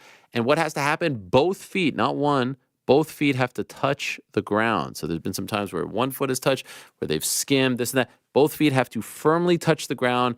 And then once all 29 competitors are out and there's one person left, you are the Royal Rumble winner. You point to the sign, you punch your ticket, and you get to decide which belt you're going to go after at WrestleMania later on this year, WrestleMania 40 in Philadelphia. So there's a lot at stake. There's 30 participants for both. What we're going to do here is each one of us, all 5 of us, going to pick 6 numbers. And what's going to happen is the numbers that we draw, and I'll be drawing out the numbers. The numbers that we draw will pertain to both the male and female Royal Rumble. Meaning, if I get an 8, that's 8 for the men, 8 for the women. And I get an 8, and Gunther comes out as 8, and Gunther wins the whole thing. I win the whole thing. So what's fun about this is, and I experienced it last year when I was in San Antonio watching at the Alamo Dome. Like, I'm sitting there with my numbers, and I'm like, oh, snap, here comes, I forget who even won, but like, here comes Cody Rhodes at 30. That's a lock. Now, here are the rules. Each participant has 6 numbers drawn. Like I said, numbers apply for both men's and women's Rumble. It's a great logo right there. The winner gets 15, second place 10, third place 7, fourth 5, fifth third. So conceivably, even if you win, you may not win the whole thing. You may win, you may get the winner, but have no one else in the top 5. And then you have someone who had second, third, fourth, and fifth, and they win this particular challenge. Isn't that amazing? If there is a tiebreaker, so that keeps everyone involved. If there is a tiebreaker, it's number 1, most eliminations. So if there's someone out there who, has 16 eliminations, that's big. And then if that's tied, it goes to combined time of all of your numbers. So all 6 combined. If it's 18 minutes for that guy plus 7 minutes for that guy plus 25 for that guy, you combine it all, and we see who wins. Does that all make sense? Crystal. Makes sense to me. You guys excited? Oh, I can't wait. And we'll be filling this out as we go along to log our numbers. And so we were trying to decide, okay, who goes first, who goes second before the show. And then we saw this great graphic, which is really nice. And then I was told that we couldn't move. Like, I was like, okay, should we do a lottery to decide who's first? Should we do And I was told that I guess we can't change it. Yeah, no, it looks like I'm going to be going first. Yeah, so the guy who made the graphic a little is bit going of elbow first. grease justifies me going first. Honestly, we're doing a snake draft, by the way, which everyone knows. Yeah. You know, you just like that. There's the perfect description of it. So there's really no real benefit of wherever you go. You're sure about that? Yeah. Can I ask what's the benefit of the snake, or why snake?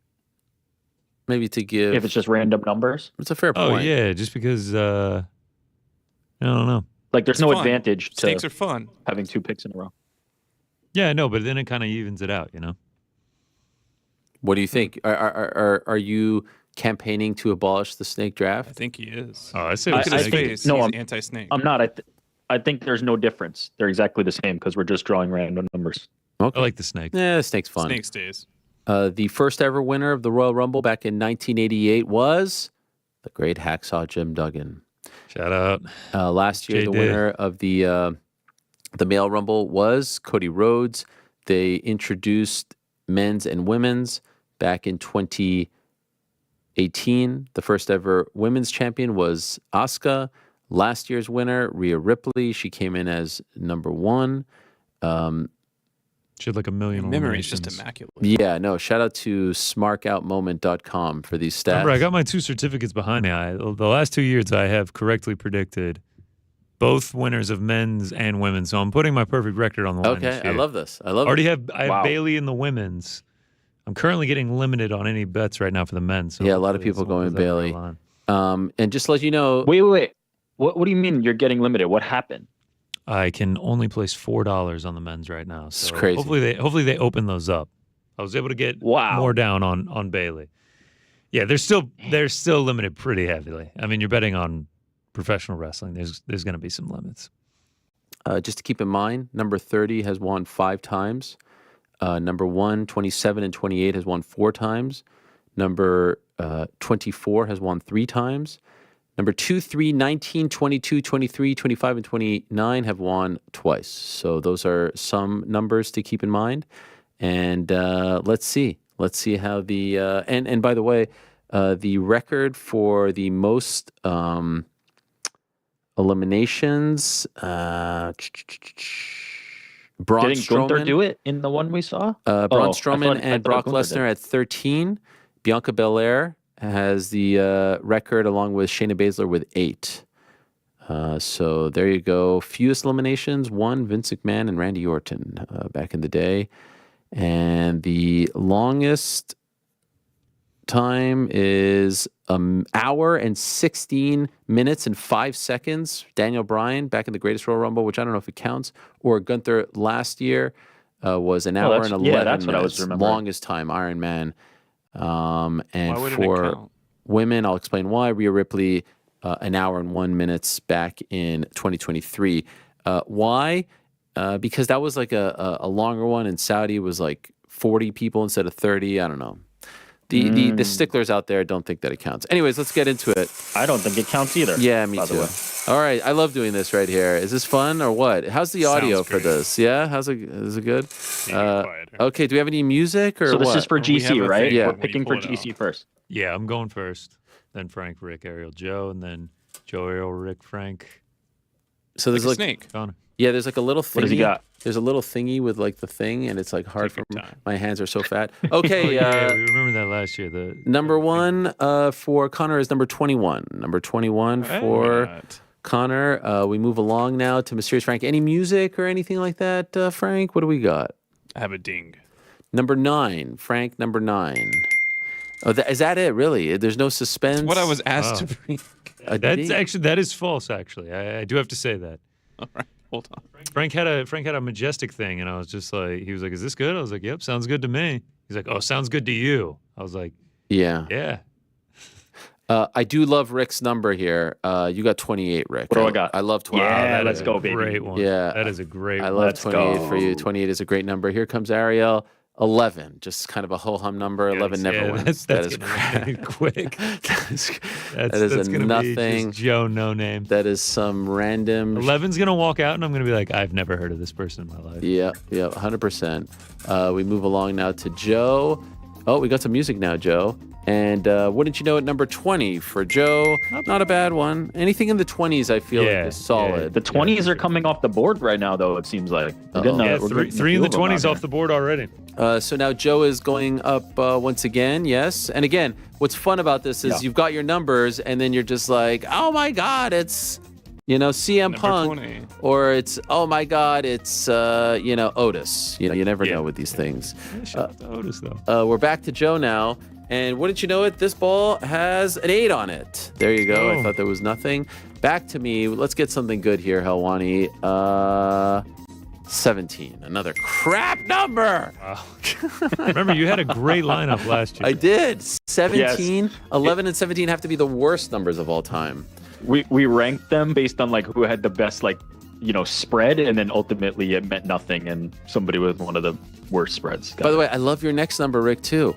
4. What do I got? 4 seems like a very top 5. It's either top 5 or last 5. That's what it always is. Front or back. Always. Back for sure. You're either 1 or 30, and somewhere in that top 5. We move along now. This is a nice one for Frank. 24. I like that for you, that Frank. Ain't bad at all, Frank. That's a nice one. By the way, have we decided on the actual pot? What's the money? We were saying 10. 10 each. Just 10 each. Winner gets 50. Bring home the pot. It's important to pay it beforehand. Yeah, we got to hit the escrow. To Ernst and Young, or whatever it's called. Ulrich and Young. Okay, Ulrich and Young. Number 15 for Connor. Not a great number. No, not good at all. Bit of a middle of the road number. We move along. Connor back to back, given the snake rules. Come on, here we go. Don't hate this number. 22. So you've got 21 and 22. Sort of owning the top of the 20s. Don't hate that. Let me give us a little bit of a freshen up here. Yeah. Who's gonna get the big 30? Yeah, 30 or 1. I feel like those are huge. Gigantic. Okay, we move along now to Frankie. Oh, it's a great number, Frank. 29. Oh, that is Frank, fantastic. that is money right there. You got 20. Did I have number 1 last year? I don't remember. You think I remember that? I don't know what happened last week. But 24 and 29 are 2 great numbers, Frank. How you feeling? Feel amazing. We move along now to Rick. Maybe his worst number so far, 19 for Rick. Oh, yeah, 19's enough. Yeah. 19 Rough. for Rick. Yeah, I mean, not as bad as my 11 and 17. All right, here we go. No peeking now. I'm not looking at anything. Look at me. There's no peeking now. All right, here we go. Come on. Crap. 7. Again, a ho-hum. No one Lucky ever wins 7. at 7. He's struggling. Total crap. We move along now to Joe. I, by far, have the worst collection. I don't know, 1 in the 20s or 1 in the top 5. Joe gets... How is it possible that he got a 70? Is that possible? Or Are you looking at it the right way? I mean, this looks like a 70. That's What do I do with worrisome. this? Well, that is very worrisome. Did we do any quality control on the balls? Did you? I did. Oh, I jeez. bet we ran into this problem last year. All right, well, let's hope for the best here. Should I pick out another number for Joe? Yeah, I feel like you pick out We another should one. let him keep 70s. 23 for Joe. So you see what happened here was That's an unlucky if number. that other number was a real number, this should really be my number. Yeah, look at the draw, as they say. All right, so It's imperative that you pay before. It's a snake because Joe Joe would goes have twice. still So had this that should one. be my number. This would be our number. Yeah, Oh, watch it be a 30 for fuck's sake. 25, yeah. 25 See, is that's good a enough. great Wow, that's been a yours. great back-to-back. That is a great back-to-back for Joe. Okay, here we go. Big number 30 for Hawaii. They wouldn't do 30 twice, would they? What is this crap? 6. Meh, whatever. Shit. 6 is fine. Nothing sexy. Nothing sexy 7 about and any 6. of these numbers. You're right in there. Dude, Ariel. Can I get a 28? Can I get a 30? Can I get a 1? We move along now to Rick.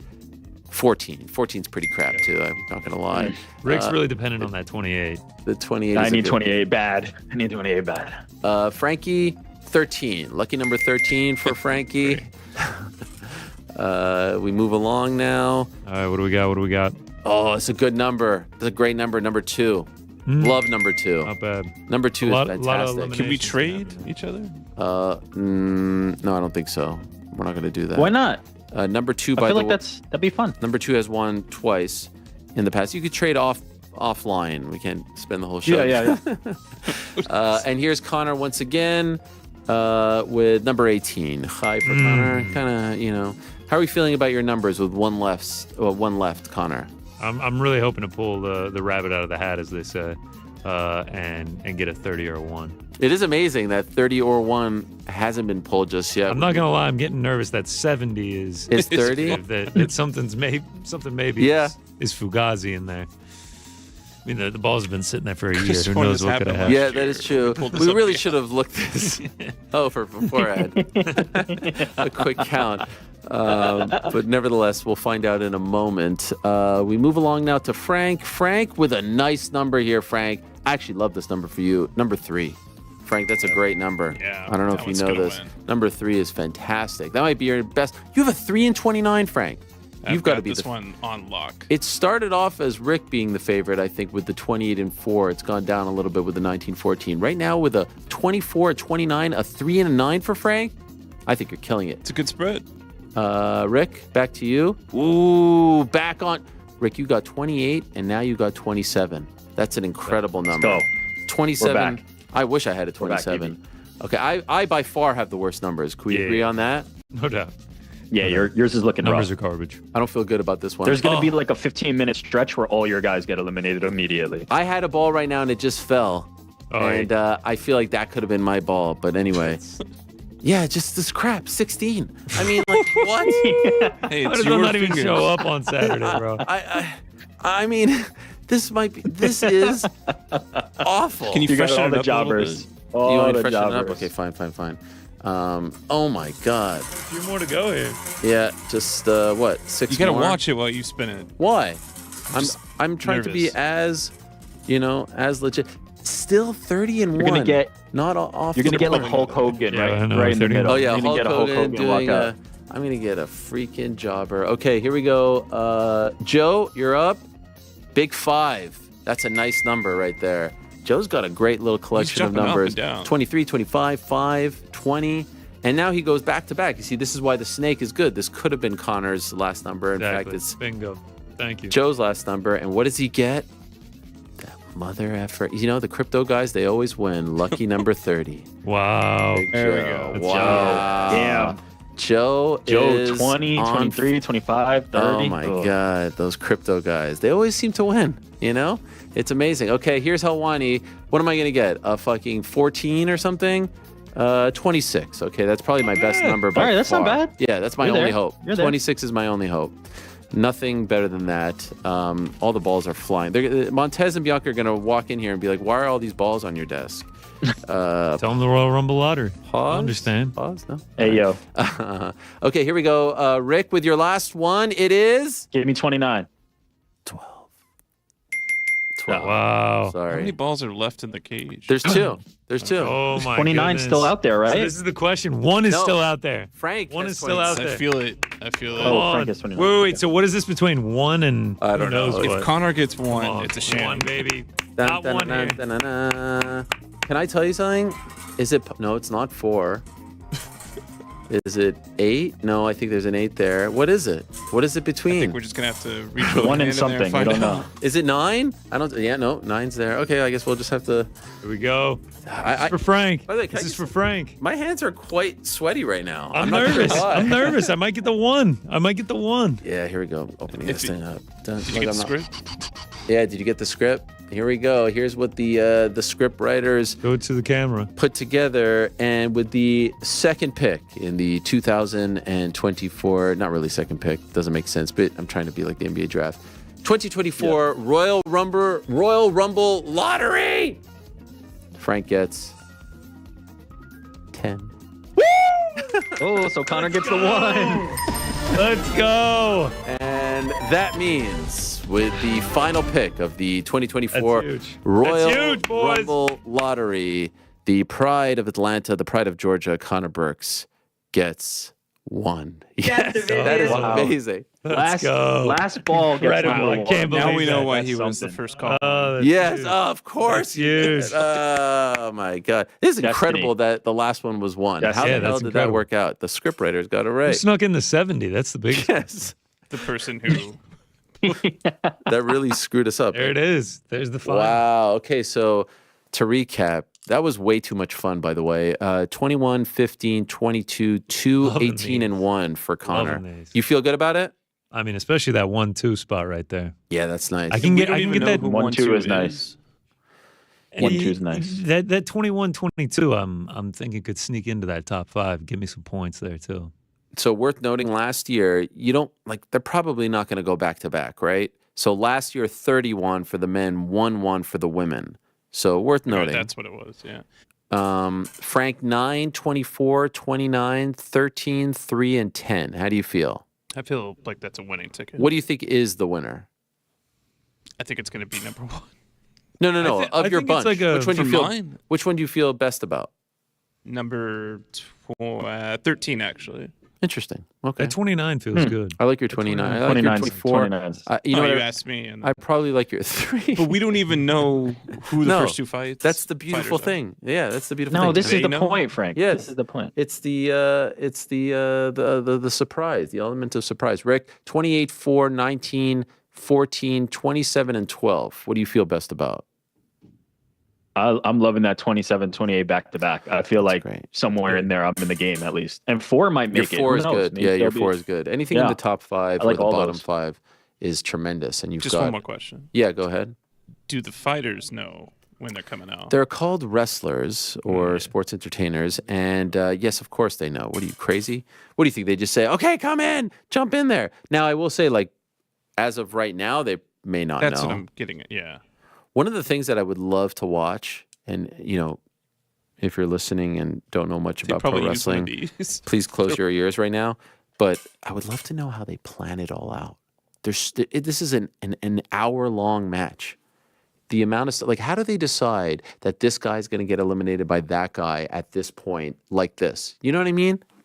You know, like when I wonder if they have every beat in rhythm or just kind of like broad strokes. You know what I mean? And then they kind of let them improvise in the middle. I would love to watch that. I would love to watch that. I bet they use the little carousel with the balls in it. And they're like, oh, that's going to be an immediate KO. Like when there's 12 people in there at one time and you just see them all, like, how do they decide, okay, now this guy's going to eliminate that guy? You know? Crazy. Anyway, you know, it'd be fun. We should show Montez and Bianca these numbers and see if how they react to the numbers.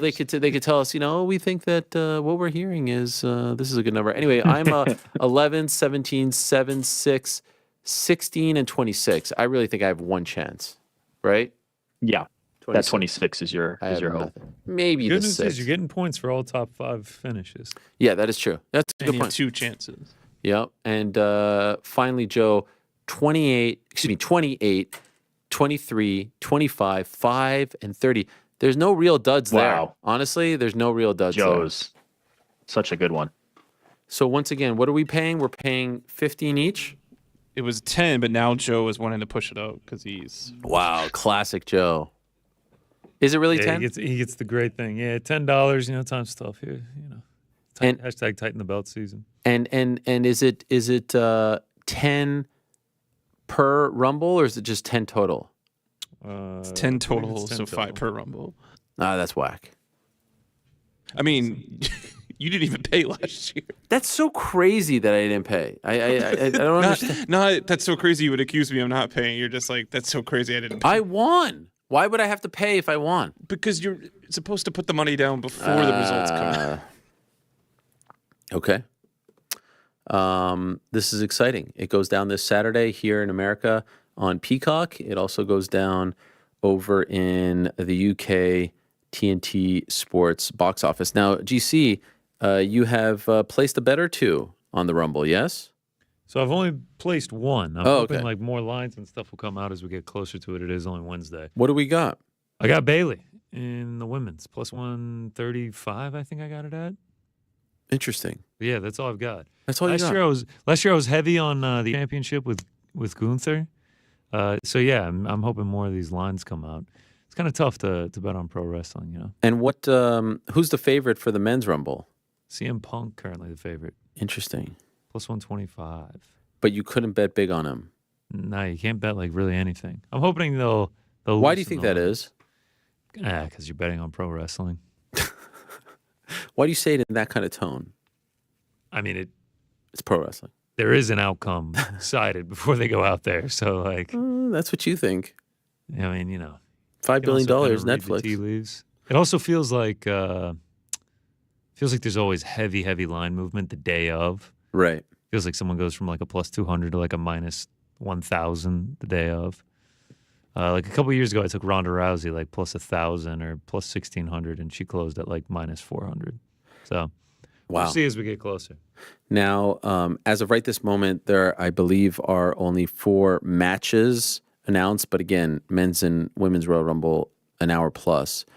And then you also have the Fatal 4-Way match for the undisputed WWE Universal Championship. It is Randy Orton versus AJ Styles versus LA Knight versus the champ, Roman Reigns. Who's the favorite in that one?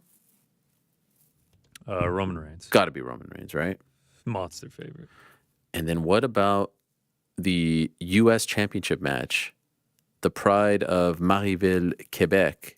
Kevin Owens going up against the host of the critically acclaimed podcast, Impulsive, Logan Paul, the champ. Yeah, Logan Paul minus 2,000. Wow, really? Yeah. Minus 2,000. He's never been that big of a favorite. Are we getting a Mountain Dew after dark match again? Nah, nothing. Nothing of that sort. I'm kind of bummed not going to be there. Was at the last 2 Rumbles. It's a fun time. Rumble is a fun one to be in person for because it's usually in a big stadium, and there's the 5, 4, 3, 2, 1, and then you wait, and there's always a beat, and then the person comes out. And the best is when everyone thinks it's like, it's going to be this guy now. It's going to be and then it's just like, it's like Jinder Mahal's music comes out, you know, and they're like, come on. And then they walk out and they get eliminated in 10 seconds. I mean, it's a great time. It really is. If you've never watched a WWE Royal Rumble before and you've got nothing to do on Saturday, I highly recommend it. We have like a parents' night out thing with our kids' school on Saturday. I can't miss the Rumble. Who would schedule such a thing? What's the most that there? How many wrestlers? Sorry, I at can't a make it. time? I gotta go to the Rumble. Yeah, or I was hoping that I would be there so I could get out of it. What's that, Frank? Like, what's the most amount of wrestlers that have been in at the same time? Oh, like in the ring? Yeah. Well, you know, they also have something called a Battle Royal, which the difference between a Royal Rumble and a Battle Royal is Battle Royal, usually it's 20. There might have been a 30, but it's usually 20. They're all in there at the exact same time. So the match starts with everyone in the ring at the same time, and then you have to eliminate. I remember that one, yeah. Royal Rumble is intervals, right? One at a time, 90 seconds or so. So there have been, back at WrestleMania 2, Frank, wouldn't you know it, there was a WWF versus NFL Battle Royal, and it was half pro wrestlers and half NFL players at the same time in the ring. Isn't that crazy? That's insane. And Refrigerator Perry, William Perry was in there, and he went up against Andre the Giant, and Andre the Giant, rocking yellow trunks, won it all. Of course he did. This was WrestleMania 2, I believe. You know what was great about WrestleMania 2, Frank? WrestleMania 2 actually took place in 3 different venues. So it was LA, the LA Sports Coliseum, I believe Allstate Arena, or Rosemont Horizon. 3 times? Somewhere in Chicago. And then the Nassau Coliseum. And they basically like would jump around. Now let's go out to Nassau where Hulk Hogan is going up against King Kong Bundy. Now let's go out to this place where Roddy Piper and Mr. T are going to have a boxing match. Now let's go here, Chicago, for the and it was in 3 different venues. Isn't that crazy? And if you were at one of the venues and your event wasn't up, you watched it on the big screen. So I'm told. That's pretty cool. I wasn't there. Yeah, they never done that again. I don't know if it worked out perfect because you're sitting there and you're like, all right, what am I watching here? You know what I mean? It'd be cool if the UFC did that. You think so? I mean, just keep it fresh for fighters that couldn't make it out. Maybe they could do. So it's so funny that you say that. During the pandemic, I said that if they had a situation where, like, they wanted, I don't know, they wanted to do a fight on Fight Island, but then 2 guys didn't want to travel, or you wanted to have Conor McGregor and, let's say, Dustin Poirier fight, like, then you go to the Apex and it's just one fight at the Apex. This is during the pandemic when things were crazy, and you do it WrestleMania 2 style. That would have been cool, you know? Like, you do one event in Sweden, and then one event in England, and then one event in Abu Dhabi, and then one event in Vegas. There you go. Yeah, that would have been fun.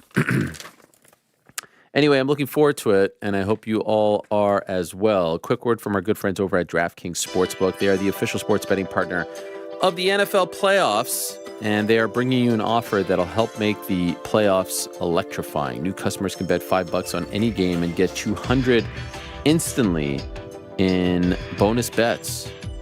I saw GC, I ignored your jersey, even though I don't, at this point, I'm not even going to watch. I don't care. Who is the favorite for the AFC Championship game? Ravens. Big time? 3.5. Hope they smack them. Let's hope so, man. I'm cheering for them. I guess, honestly, I don't care. Probably won't even watch, but I guess Ravens-Lions would be fun. Oh, that'd be amazing. Whoever wins the NFC Championship, I'm probably rooting for, if I'm being honest. I really like the Ravens. What's up with John Harbaugh dancing like that? What's up with that? Who wants to see that? I don't know. What is up with that? Just dancing? What kind of a coach behaves that way? Unprofessional. Anyway, download the DraftKings Sportsbook app now and use code BMMAR. Who's the favorite in the NFC Championship game? Niners by like 7.5. Wow. Okay.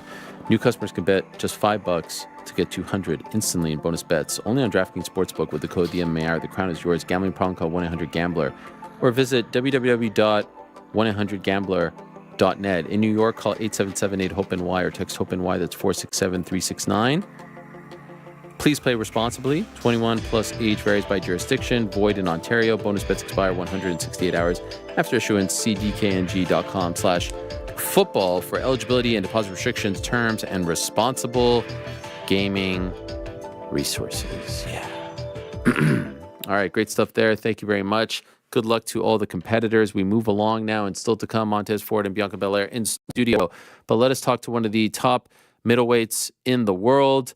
He returns to action on February 17th in Anaheim, California against Paulo Costa, big one at 185. He is the great Robert Whittaker. There he is. Hello, Rob. How are you? Good, thanks, mate. Thanks for having me. Good morning to you. Always appreciate you waking up early. But honestly, this time, I have no doubt that you are already awake. You just welcomed your 5th child to this world, Rob. Unbelievable. Well done. Congratulations. Thank you very much. To you and your wife. 5 children, Rob. Was this the plan all along? 5, I mean, like 4 is a lot. 5 is next level. But you know what? Honestly, it was one of those things when I was younger. It was like a throwaway. I was always with my wife and everything. I was like, I want a big family. I want lots of kids. But it was a throwaway. You never think of it very much. And then things just happen. Man. And I will say though, once you're at about 3, 4, you can just keep slapping them on. It's like a bargain coupon. Oh my God. So you don't feel a difference just yet. It's just like total chaos at the house.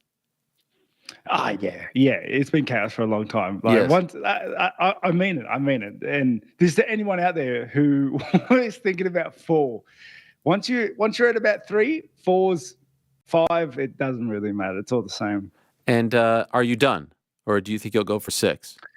You know what? I thought we were. And wow. Then my wife has a really, thank God, healthy delivery. The baby's healthy and she's enjoying the whole process, and she's second guessing herself. Wow. Like she was said and done, but now I don't know, dude.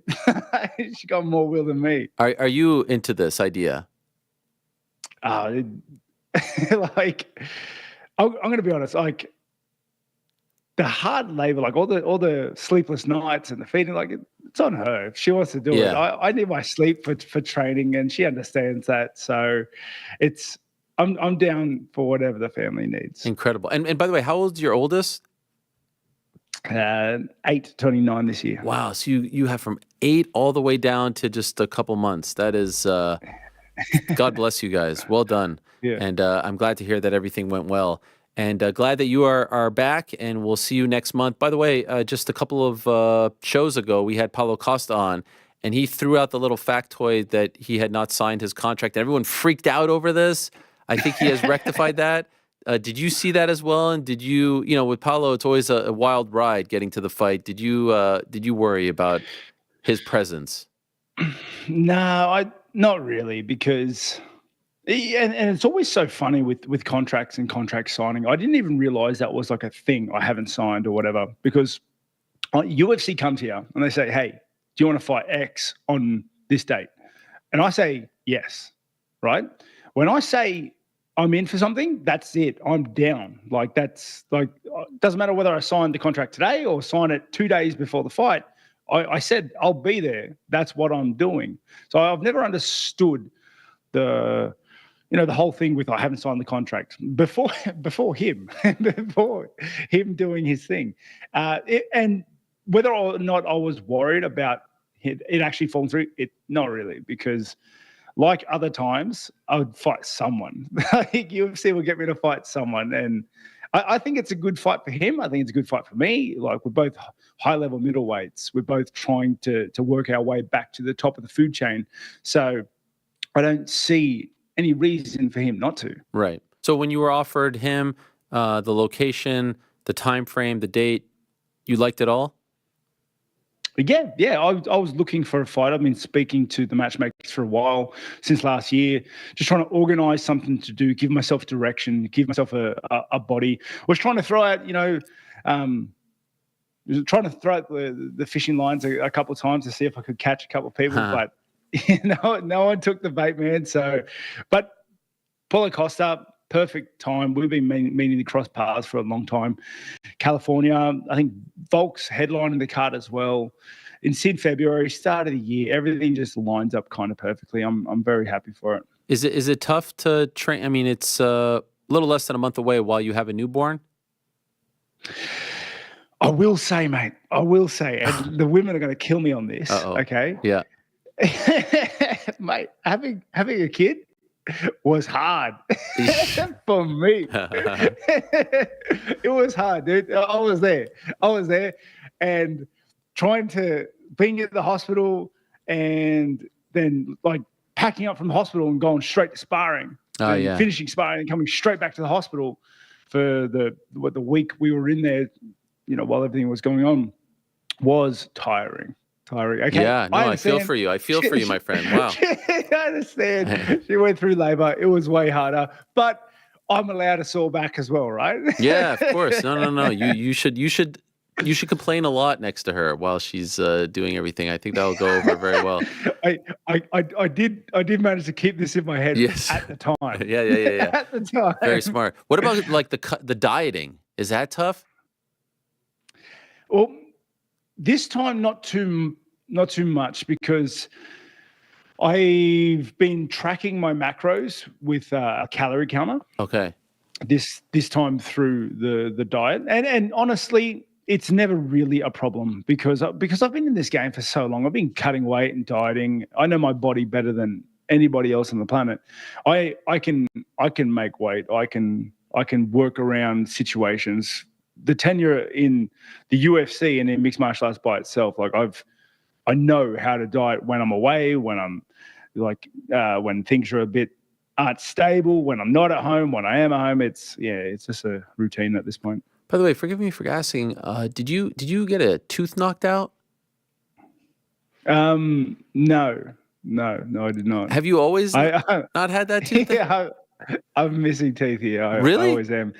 Yeah, I had dentures. Okay. But as you get older, your mouth moves, your teeth move, so they stopped fitting comfortably. So I stopped wearing them. You said F it. Okay. Yeah. No. I'm surprised you picked it up only now, mate. I've always had it since maybe it's the camera angle. Since about 19. It's like coming down a little bit. I don't know. Maybe it is a bit of a different setup than the last time. The lighting is fantastic. The camera quality is great as well. I know you're into the gaming stuff, so I don't know. Maybe I could see you a little clearer. But in any event. So here you are coming back in February after July, and I know this came out recently, and you were sort of like a little bit hesitant to talk about it. And correct me if I'm wrong, was it Ben Askren who revealed that you were dealing with an injury in the Dricus fight? I'm not 100% sure who it was. Okay, but you're right. I didn't want to really speak about it, because just about every fighter in every fight have injuries. Every fighter's going through some sort of injury leading into a match.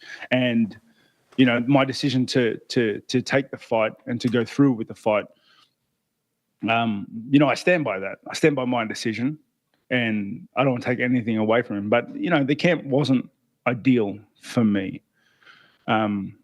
when I fought Dricus.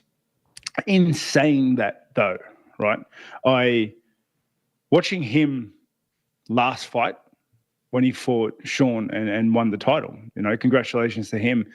I think I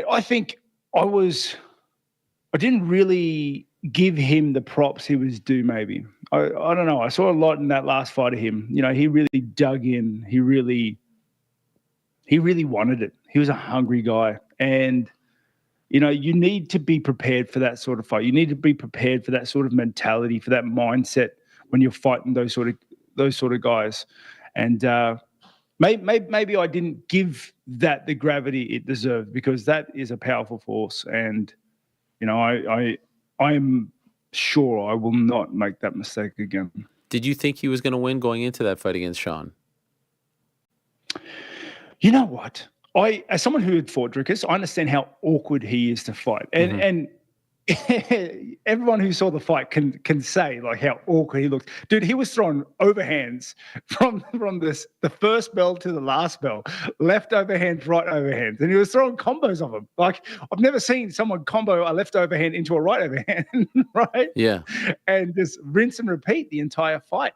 But the guy's awkward, switching stances the whole time, the whole fight, pushing forward, tough as nails, taking shots the entire time to land shots. You got to give it to him. As someone who had fought him, he's very awkward.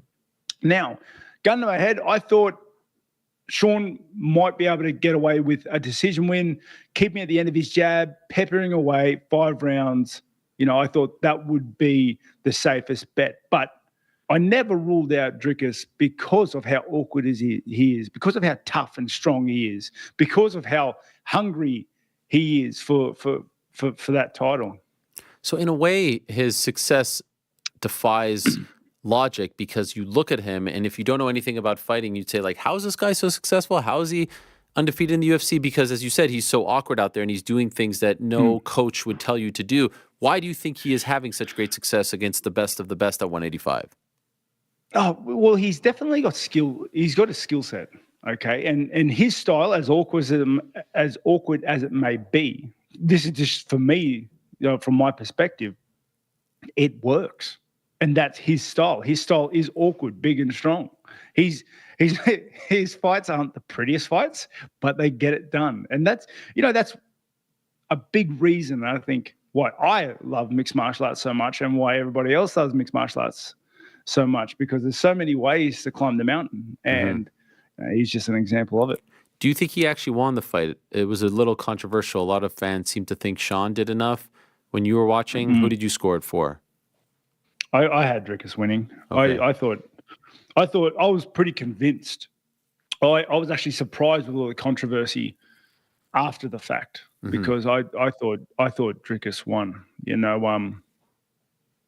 I don't know, but before I get any backlash, I agree. By the way, okay? Yes. I am a layman on the couch, watching like everybody else. Okay, now, in my opinion, I think fights shouldn't be scored by like, ooh, there's 1 jab and there's 2 jabs and there's 3 jabs. It should be 2 guys punching on. Like, who do you think won the fight? And I think that's where finishing round strong, finishing fight strong, really play into that sort of idea. But like I said, I'm not a judge or anything like that. I think it's a hard, tricky job to begin with. So do you think fights should be judged on the whole? Like the way it actually almost finishes is more important than the way it starts? Oh, how long do you have, mate, to talk about judging? Right? It is complex. I like to, correct me if I'm wrong. Was it Pride that had the rule set where it was 2 10-minute rounds, and if nobody won, it was a draw? Well, I believe off the top of my head, it was 10 minutes and then 5 minutes, if my memory serves me correct. Okay. And it was judged on the whole as opposed to rounds. You know what I mean? So there was like, so if you conceivably, if you are losing 90% of the fight, 95% of the fight, but the last 5%, you come on strong and almost like Nate Diaz, Leon Edwards, if you've seen that fight, and you come on strong and you rock your opponent at the end, in Pride rules, you win the fight. Okay, I didn't know 100%. I think my perfect judging would be two 10-minute rounds. And if nobody wins in that 20-minute round, it's a draw. Wow. Like meaning no stoppage? If there's no stoppage, it's a draw? Yep. Wow. Yep. So no judges at all? Judges don't exist? Don't need judges. Don't need judges. But then there's going to be so many draws, no? Yeah, dude. Yeah. Like, I never said this was a foolproof plan. Okay, all right. They would make all these changes and then would be in the same, to sitting here talking about it 6 months later. Like, I don't know. I think it would open up new angles. All right. I don't know. Fair enough. I'm a big fan of open scoring, just so we know what we're dealing with going into the last round. I'm a big proponent of that. Yep. I could. Transparency is always good. Yes. And so how would you feel if they booked DDP versus Izzy? Izzy just lost the belt and he gets an immediate title shot. I feel like that's what they're going to try to do. No confirmation just yet, perhaps for 300. Would you be okay with that as one of the participants in this weight class? Mate, I don't get a say in this. Yeah, no, I know. Like, but your thoughts, is it fair? Yeah. It's hard to say, like, because Izzy's become a bit of a superstar. He is a superstar of the division and of the fighting world. So him getting leeway to do certain things like that, or even him, like, there's talks of him going straight up to light heavyweight to fight Pereira again. Yeah, it's not like it's never happened in the UFC before.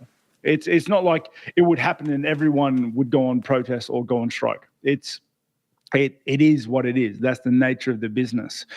In terms of like my own personal opinion on the matter, I just really want to beat Costa. I want to beat Costa, get back in that winning circle, and then whoever's got the belt at the end of the day, I will try to take. One last thing on that before we get back to you. Just curious, you know them both very well. Izzy, DDP. Who do you think wins that? You know what? I'm going to say DDP. Because he's like Sean with Drickus. It's the safe bet was Sean, but Drickus showed what he was willing to do and what he's willing to go through. Can he do that again against Izzy? Who knows? But he's a tough guy. He's awkward, and he's going to be pushing forward that entire time. Doesn't matter if he's getting hit. He showed that tenacity in that fight. So, yeah, I'll go DDP. What are you expecting from Paulo? Just because we haven't seen him in so long. We haven't seen him since August of 2022 when he fought Luke Rockhold in Salt Lake. And, of course, he was supposed to fight in October. He gets hurt. What kind of Paulo are you expecting to see? Much the same Paulo we've always seen. He's going to be a power puncher. He's a powerful kicker. He's strong. He's big. He's tough. I expect the best version of himself. I'm not making any mistakes on underestimating opponents ever again. So I'm preparing for an absolute dogfight. I'm preparing for a war, for 15 minutes of violence. So in saying that, I'm training myself to death. Oh, wow. I'm coming in ready, mate. And I'm looking forward. When you say ever again, I won't make that mistake ever again. Are you alluding to the DDP fight? Did you underestimate him? Yeah, and it's not just him. I'm sure I've done it before, but for whatever reason, maybe I came out on top. Right? It's not something. And when I say underestimate, I didn't underestimate. Like, I'm just going to walk over him. That's not the sort of underestimate I'm talking about. I'm talking about just the gravity of how bad he wanted it. Right, of how tough and how strong he was, of how awkward he was. Because if I'm to be fair, like he hadn't had that many stripes yet at that point. I think it's his last couple of fights that really put him on the map. He's a champ now, right? Right. It's wild that he's the champ. Who would have thought going into that fight that he would end up the champ, or that Strickland would be the champ, and then DDP becomes the champ afterwards? Strickland has become a superstar. Does this blow you away? How he's become so popular? Oh, mate, what a time to live in. I love the movement in the division. I love the movement in the UFC. I love the doors of opportunity for all the athletes. It just makes it interesting. Who's going to be champ next? Yeah. Me. Okay. So where do you think you're at by the end of 2024? Realistically, what do you think is the path? The path is always the same. I want to beat Costa. I want to get back into that winning circle and focus on working my way up to fighting for that title again. So that's where I would like to be by the end of this year. I want to be fighting for the title, or at least very close. Okay. Did you think that it was better for you if Strickland retained the belt because you don't have that history with him and that's a fresh matchup, or is the rematch better for you? Like, you know what I mean? Sometimes it depends on who has the belt. That dictates who's in line. Losing to Dricus put him on a list of rematches that I want, right? So him having the belt just kind of works. Two birds, one stone sort of thing. Okay, fair enough. And so, not bad. You're fighting in California, so not a very, very long flight for you. But, there was that event in Australia in September. Are you hoping to come back this year? Are there any plans to fight back home? I feel like sometimes the stars don't align for you back home. Are you hoping that this happens? Have they talked to you about this? Certainly. They haven't spoken to me about it, but if this fight goes according to plan and, God willing, my body's healthy and everything, and then they drop a Sydney card or an Australian card, I would love to jump on that. If the stars align, I will always take the opportunity to fight at home when I can, because it's just so much comfortable. My friends and family are here. I don't have to take my 5 kids now overseas. Yeah. They can all stay here. It makes it a little simpler. Is the whole family flying to Anaheim? No, the baby's too young just yet. Okay. The plan was to take the family, but no, not this time. Because Disneyland is right there. I know, and like my daughters just will not let me hear the end of it. So no kids on this trip. No kids on this trip. The next one. No kids, no wife. No kids, no wife. I'm just taking my father, like last fight. Okay, so did your wife miss the last fight too?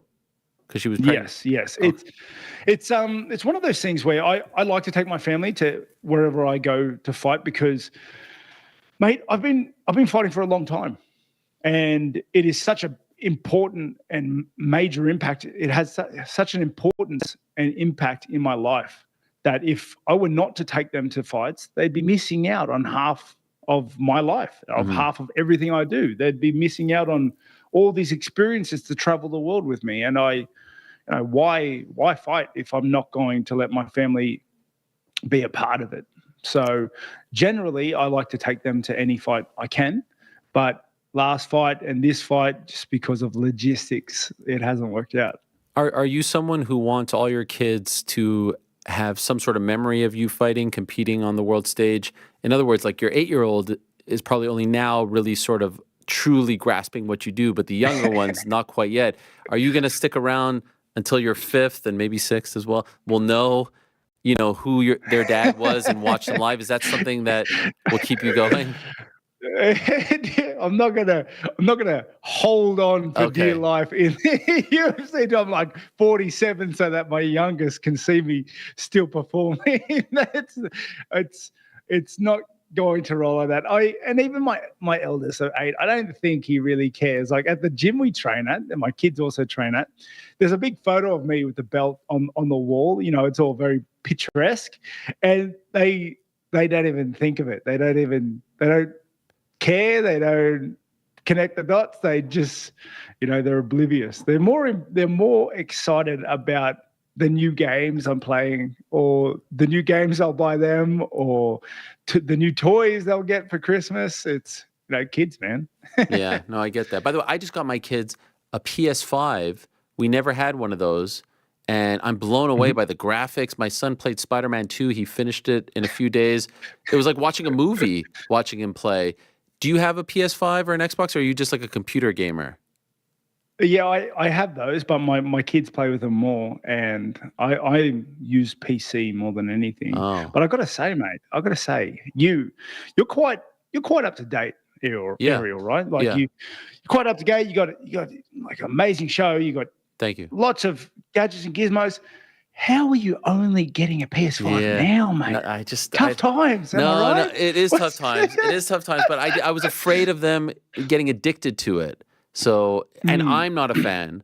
I'm not a fan. I'm more of an athlete myself, Rob. I don't know if you know this about me. I like to get out there and touch grass and get my hands dirty. So I never got into the games, but now all their friends had it. My son got Fortnite for the first time just recently. It's all very scary. I don't want them to get addicted. You know, that's the scary part. Yeah.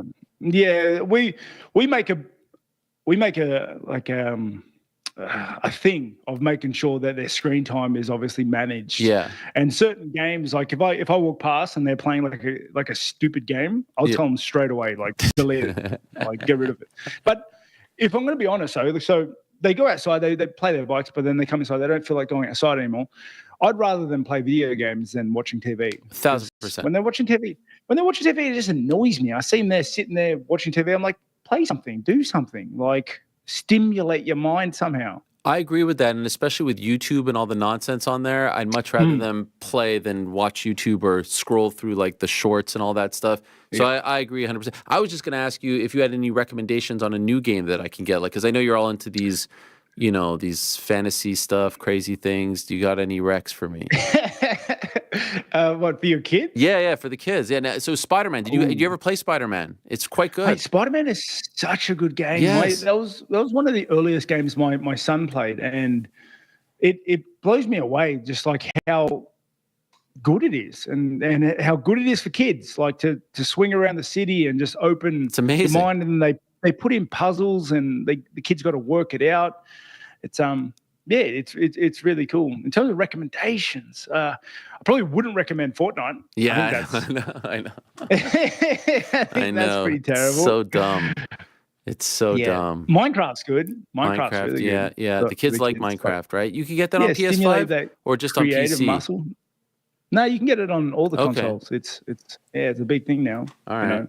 Roblox as well. You play Roblox? I don't think Roblox is good. Oh, I wow. don't. It's like controversial because it's like anyone can create their own game and put it online, and some of the games are just stupid, dude, or rude, or like not for kids. Yeah. I don't know.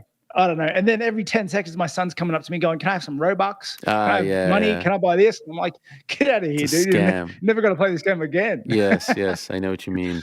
By the way, before I let you go, Paulo likes to joke with, you know, the whole secret juice thing and all that, and he joked about catch weight and all this. In the post-USADA era, how many times have you been tested? None. Does this concern you? Nah, dude. Okay. Not really. Like we'll see what happens. But yeah, none yet. You think Paulo's au naturel? What do you think? Is it just the secret juice? Nah, I don't know. He's got a physique on him for sure. He does. But golly. I will say, in that Rockhold fight though, he looked shrunken, right? He didn't look like Mega Costa before that. He looked leaner. He made the weight. So yeah, I'm curious to see which Costa we see this fight. All right. Well, I look forward to it. Big comeback fight for you. You say that you're killing yourself to get there. Hopefully you're healthy and in good shape and good spirits, and no issues. And we'll see you out there on February 17th. Thank you as always. And again, congratulations to you and your family on the new edition. Thank you so much for having me, mate. Take it easy. Pleasure as always. What a guy, Robert Whittaker. Always a pleasure to have him on the program. And what a fun fight that is. That is February the 17th. And what a day that is, by the way, in the world of combat sports. That is the date of the Tyson Fury Alexander Usyk fight over in Riyadh, Saudi Arabia. The next UFC pay-per-view is UFC 298. And the main event, of course, is Alex Volkanovski versus Ilia Topuria. It is Australia against Georgia/Spain. Robert Whittaker versus Paulo Costa is on there. Merab Dvalishvili versus Henry Cejudo. Ian Machado Gary versus Jeff Neal. Anthony Hernandez against Roman Kopylov. It's a nice little card there in Anaheim, in Disneyland. Not to be confused with Disney World. I couldn't find usually I have a bigger water bottle, but I couldn't find any. You know, Working on just a few OZs there, huh? Were you taking the inventory as your kids were trying to leave with them this morning? No, but I ran out. You know, I couldn't find them. They were in the like the dishwasher.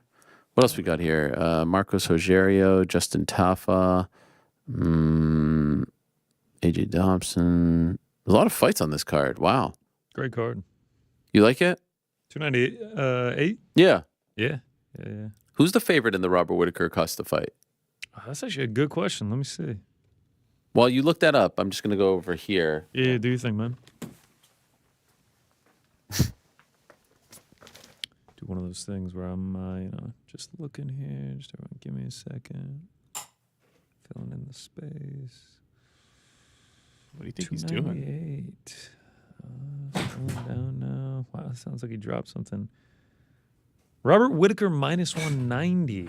Oh, plus 165. yeah, it's very surprising. Thanks, GC. Oh, so you got any picks for this weekend? How's the gum on the air, Frankie? No gum. I had to go to the stash he's to back. get a drink. Oh, shit, he's back, yeah. Did you guys? I didn't know if you wanted your mic on or off. Did you fill? Did you fill without me or what? I did the Helwani fill. What was it? Just give me 1 second here. I just gotta. I like how I walk up and you show show my seat, show his seat. Just wanted to scroll here. Robert Whittaker minus 190. Must be nice to have commercial breaks, huh? Not like we can't. No, we could if we wanted to. And with that being said, we have a commercial break. We just take one. Yeah, that's right. Robert Whittaker minus 190, you say? Yeah. How about that setup, man? That gold is great. GQ, UFC belt. Yeah. It's good looking stuff. Am I wrong in that he upgraded it? It looked different. The lighting looked different. Yeah, it looked a little bit darker. Maybe some mahogany wood back there. Yeah. It's high quality stuff, man. What a guy, that Robert Whittaker. He's just such a nice guy, right? He's great, dude. Fucking PS5, gamings, 5 kids. He gave me Minecraft. I think my kids are too old for Minecraft, if I'm being honest. No way, man. Yeah. No, they don't really like it anymore. No. Oh. Truth is, they really are they playing creative mode or survival? They've been asking me for years to play Fortnite, and they were the last ones. And then my oldest son is about to turn 12, and I said, fine. I mean, like at this point, what doesn't he see on YouTube? And he really seems into it. But here's the problem. This is the problem that, if you have multiple kids, you will face. The soon-to-be 12-year-old is playing. That means the soon-to-be 10-year-old says, I could play too. And I say, just because this guy is playing doesn't mean you get to play. But how do you enforce that? How do you police that when the older one is playing? Because when the older one was 10, he wasn't playing. So why do you get to play when you're 10, when he's now 12 and he gets to play? Do you understand what I'm saying? The younger sibling loophole. We all know about it. It's My tough to brother had a juggle curfew. I didn't. It's crazy. He just thinks he's entitled to it because it's now a thing in the house. But I'm like, yo, you got to play by the same rules. This guy had to wait. You gave them a rule book when they were first born. You can't just be changing it up like this. Yeah. Do you play Fortnite, Frank? No. The 12-year-old, are we at the stage of leaving him alone, or do we still do babysitter? If it's like a quick, drive to the park to pick up the other one from soccer or something. Nice little stepping stone. It's a step, but like we go out for dinner, he can't freaking, Yeah. He can't run. No, I remember all this. I remember this. He can't run the ship. I don't know when he can run the ship, to be honest. 13, 14? Yeah. I think we're getting there. You think buy so? his first razor. Yeah, I'm thinking then he should 13, be able to stay 14. home. 14, I feel like he can handle you guys going on a dinner date. We just introduced, much to my chagrin, an Apple Watch. So not quite phone, but just for an emergency. Problem Shout is, out. he treats it like a phone. So he doesn't wear it. He puts it in his pocket. He's lost it 5 times in the last month. Wow. He continues to lose it. So I say, I don't think you're ready for it. Is there a reason he doesn't want to wear it? I don't think he likes wearing it. I mean, Go ahead. It's a just watch. saying that like 90% of the function is as a watch. Trust me. I get it. And I say, it's not an ugly watch, right? That's a cool looking watch, man. Which one'd you get him? I don't know. Are there different Ultra? kinds? I don't know. The Pro? The Pro Max? The 15? I don't know anything about that. But wait, did you answer? Do you play Fortnite? I do Frank? not play Fortnite. Have you ever played Fortnite? I have played it with my kid, actually. You have, Yeah. but not a big fan. Not liked. You know, What does an that mean? alternative that they might want to check out is Dwarven Galactic Rock. It's kind of like Fortnite, Yeah. but more enjoyable. Okay. Dwarven. Let me write. Yeah, this like down. you play as a dwarf. What? How do you spell that? DWA. Serious? Yeah. I mean, if Keep you stop going. someone in the middle of spelling. That's what Wait, they're but serious. isn't that a term that people aren't supposed to use anymore? No, I mean, I guess you could be onto something. There. We're done, Frank. Oh, it's all your fault. Well, okay, keep going. You know, it's Deep Rock Galactic. I Galactic. can't even remember the name of the own game I'm trying to suggest. Oh, I to don't you. even know what you're talking about. Galactic. Yeah, no, it's. So do you want the premise real quick? Go away Sure. A second. Yeah, go ahead. You play as dwarves, like think fantasy type dwarves, right? Mm-hmm. But not just regular dwarves. You're space dwarves, and you're employed to go mine goods from asteroids. What?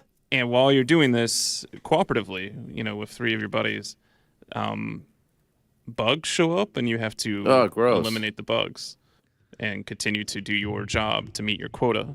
It sounds like a hell of a pitch to your 10-year-old. I mean, it teaches them work ethic. Yeah, no. Have you played this game, GC? No, never even heard of it. Hmm. I have played Fortnite though. You like it? Yeah, it's all right. Yeah. I'm not a big Fortnite guy. It's weird. The characters and they get you It's with gotten the ridiculous. Well, they get you with the actually you can play with John Cena in there. You know that? Dude, you can play with John Cena with Peter Eminem Griffin from Family Guy. They have an Eminem skin. Yes. No, but you know what's weird man. about it? It's like, oh, it's free, and then everything is Costs money. yeah, everything And is they for want the sale. special skins, and they want to. No, but they get you with the it's free. Yeah. It doesn't cost anything. It's free. It's actually kind of brilliant. Yeah. Like as a marketing tool. A wildly successful game. Yeah. What are the most ridiculous skins you can have? I'm a big fan. Honestly, I'm a big fan of the 2K. I'm a big fan of the 2K. I know you're gonna get WWE. Oh yeah, great! That's a great transition right there. WWE 2K 24. Yeah, 2K24 just Bianca announced. Belair on the cover. Bianca Belair, Cody and Rhea, I think it is. Yeah, I think Bianca and Rhea are on the deluxe edition. Oh yeah, know yourself. I've never played one of these games, but it seems like it'd be fun. Yeah, I haven't played 2K WWE. I just got the PS5. I mean, I would imagine you could like do a career mode where you create your own wrestler and then you try to become champion. Sure. I'm a product of WCW NWO or No Mercy 2000 or WrestleMania 2000, whatever those games were back in the day. I haven't played the new ones, but I think I'll check that out now that I have the PS5 at home. So that was one of the exciting things that came out. Quick trivia? Yeah, sure. So you're talking about the 2K series, which showcased on the Sega Dreamcast. I don't know if you remember that Sure. system. Of course. But I was sharing some trivia earlier that I heard. I watched a video about the rarest set of Dreamcast, and there's some that were signed by Fred Durst of Limp Bizkit. You remember that guy? Mm-hmm. But the cool thing Loved is, him, actually. because Sega was sponsoring a Limp Bizkit tour, so they had him sign some, the band signed some. But the way they chose who got the signed system was you had to play against Fred Durst, and if you beat him, you got the system. The game they played, Ultimate Fighting Championship. No way. The original UFC game for the Sega Dreamcast. I got when I was in college. What did I have? What would have been the thing back then? Because I bought the Pride game when I was in college. What was That the? was in 2000. PlayStation straight up. Was it maybe PlayStation? It was 01. Dreamcast came out in 99. 0102. So either PlayStation 2. PlayStation. Yeah, it or might have been the PlayStation 2. Dreamcast. Pride was fun. Oh, here's, Oh yeah, PlayStation 2 Pride FC Fighting Championships. yeah, it was good. It looks fun, man.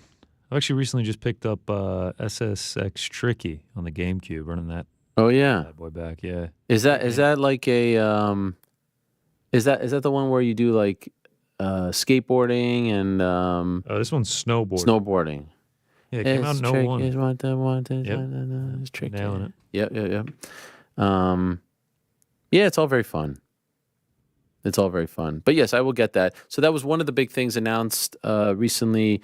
regarding one of our in-studio guests who should be joining us. They're not here, are they? I'm not just killing time for the sake of killing time. No, they're not here. We will we'll shuffle them in as soon as they arrive. Sure. Oh, they're not actually in the building. Oh, this is fantastic. Correct, yeah.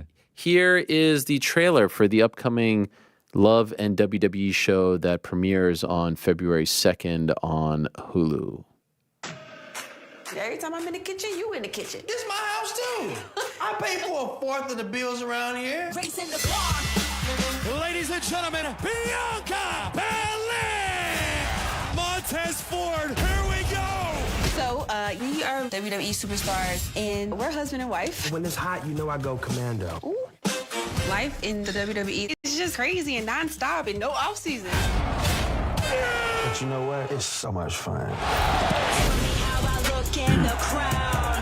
Bianca is the prime example of what a main event superstar is. I see the conflict that he's going through. My wife, third straight year, WrestleMania, and me is third straight year trying to figure out where I fit in. I'm not just Bianca Belair's husband. Hey, that's nothing. We are here. Our family is always there. Why y'all walking so fast? Every moment. I'm getting baby fever. I'm getting pressure from everybody. From my mama. I like. My husband pushing a baby out. I'm terrified. You put Otis on your shoulders. Are you kidding me? You can push your baby out, girl. I want to be a wrestler, be a wife. I want to be a mom. If I have a baby, everything stops for me. You could be out 15 to 18 months. This is a journey. You get these very rare chances in life to shine. I love you. I'm gonna go bug wild. The hell is he doing? I'm tired. I'm trying to hold it together. It's overwhelming and it's exhausting sometimes. Are you ready to look down? 1, 2, 3.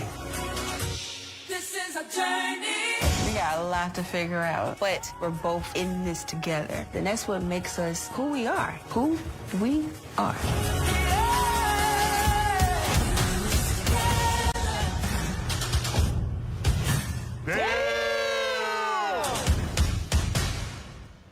All right, so that is coming up on February 2nd. They'll be joining us in studio in a matter of moments. Frank, some breaking news.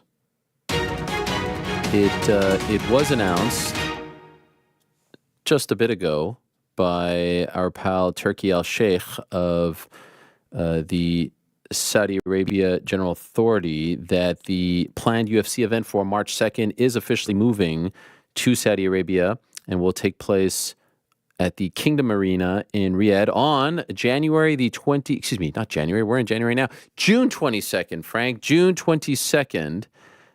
This is the release that just came out. Riyadh season in cooperation with UFC, the world's leading mixed martial arts organization, has confirmed that it will host the first ever UFC fight night in Saudi Arabia on Saturday, June 22nd at Kingdom Arena. The premier combat event was originally planned to take place on Saturday, March 2nd. A decision to reschedule was taken to ensure the best caliber of talent will be available to participate. In anticipation, what happened there? No, X. In anticipation of the upcoming fight, Dana White, CEO of UFC, said, quote, "This is just going to be a type of card that we've never done before. They've never done a type of card like this before. It's going to be every fight is a must-see fight." White continued, "Every time the UFC puts on an event, we want to blow the doors off the place. We want people to be excited. So as our first fight ever in Saudi Arabia and a couple fights that we want to line up, they weren't ready to go. So we pushed the card back because we are going to deliver. Further details of the fight card will follow in the coming weeks." Is that vindication for me, would you say? Isn't that what I said? Weren't happy with the card, they moved it. Vindication? What? You don't think that's vindication? I'm only kidding. I think that's vindication. Card, what was the report? March 2nd, moving to June. Why? Card not good enough. Is that not what I said? Is that not what, semantics. You know yourself. That's vindication. You guys disagree? I agree. Okay. Why do you say that so forcefully? Because I saw the path you were going. I think it's time for a Barry H right there. The old pat on the Thank back, you. man. Thank you. Little vindication. Listen, it's been a tough week. What's the official new date? June 22nd, not January. Man. Yeah. So theoretically, we're going to go from the Saudi card into a McGregor fight week. Sure. I mean, we're going nowhere. We're going to be right here. But of course, yes, I understand that. I wish we were going somewhere. Yeah. Yeah. That's a big. Now, again, what's interesting about this is not a pay-per-view, right? Not a pay-per-view. So, the hypothesis, and that was just me. Like I said, I was just hypothesizing. Oh, are they saving it for Islam? Are they saying? I don't know. I don't know at this point. It still states fight night, which I think is really interesting that they're not getting a pay-per-view. I would think that would be a layup, right? Maybe that was part of the deal with Abu Dhabi and whatnot. But there you have it, June 22nd, and that would be 7 days before the planned return of Conor McGregor. Although when Dana White was asked about Conor McGregor recently, he was very non-committal, right? He was like, when we're ready, we'll announce. That's not done. That is done. No chance they put McGregor there, huh? I can't say no chance. I'm not counting these guys out. That'd be crazy. Big Turk, you think I'm counting him out? No chance. But you couldn't put McGregor on a non-pay-per-view. Okay, you couldn't put. Let's just play the game for a second. You couldn't put McGregor in a non-pay-per-view. Why? Because of the revenue that you lose. But if you have Saudi Arabia paying $20 million, and I know a Conor fight generates more than $20 million. The gate alone is $20 million, not including the pay-per-view. You don't think Saudi Arabia would pay $100 million to have Conor fight there? I think they would. I don't know. I'm with you. I don't think there's anything that you can put past them at this point. Right. So I think they would do it. Now, I don't. If it's a fight night, I don't think Conor cares. By the way, call it McGregor versus whomever, Broomstick, and it's still doing big numbers. But there's a lot of factors. I think it's gonna be Chandler. You think it's gonna be? You think they're gonna do that? McGregor versus Chandler? No. You think McGregor versus Chandler in Riyadh? No. I think they're gonna do that on a pay-per-view in Las Vegas, likely. Yeah. Also, during the day, not ideal to have a Conor fight during the day. I feel like because if you're gonna throw Conor around like this, I feel like you would just put him on UFC 300. No, man, this is huge. They're paying top dollar here for this. I mean, could they always just like make it a pay-per-view? But then International Fight Week is the very next week. You can't go back to back. No, you can't not ideal. Back. Also, they don't like to do afternoon pay-per-views. They did it for Leon. I think maybe they do Islam. You think so? That's a prediction. I guess so, yeah. It is weird that Islam said so. June 8th. You think they're going to do a pay-per-view June 8th and June 29th? I heard Saudi that. Card by the way, I smacked in between. I did hear that the June 8th date is not a pay-per-view. I did hear that. Oh, then yes, my prediction has been stamped. Wow. I say June 22nd, yeah, Islam and Saudi. And that would be 2 months after Armin and Charles. That's a tough turnaround. Just ask DDP. 2.5 though. 2.5. I mean, Armin and Charles. Even if it's BSD and Poirier, that's still. That's true. That's true. It is weird. All this, right? This is tough. Yeah, it's a lot. I mean, and Dana's making more promises, like he's making for 300. He just called this. We're never going to do this. That's what I'm saying. That's what I'm saying. We're like, you feel like you got to have McGregor on a card like that. And we just got Sadiq Youssef and yes, our guy Diego Lopez. Is that 300 worthy? Diego Lopez is 300 worthy. All right, fine. Don't slander him. No, I'm just asking. I'm just asking the question. I wasn't sure. All right. So that's the breaking news right over there. Without further ado, though, let us say hello to our in-studio guests. They've been very busy promoting their new program all over the place. They are kind enough to join us. Wow, we've got actual royalty here in studio with all of us here. Bianca Belair and the great Montez Ford. How are you, Bianca? So great. Thank you so much for joining us. Hey, Montez, my guy. Baby. How are you? Good to see you. Happy Looking New Year. great. Oh, thank you. Man.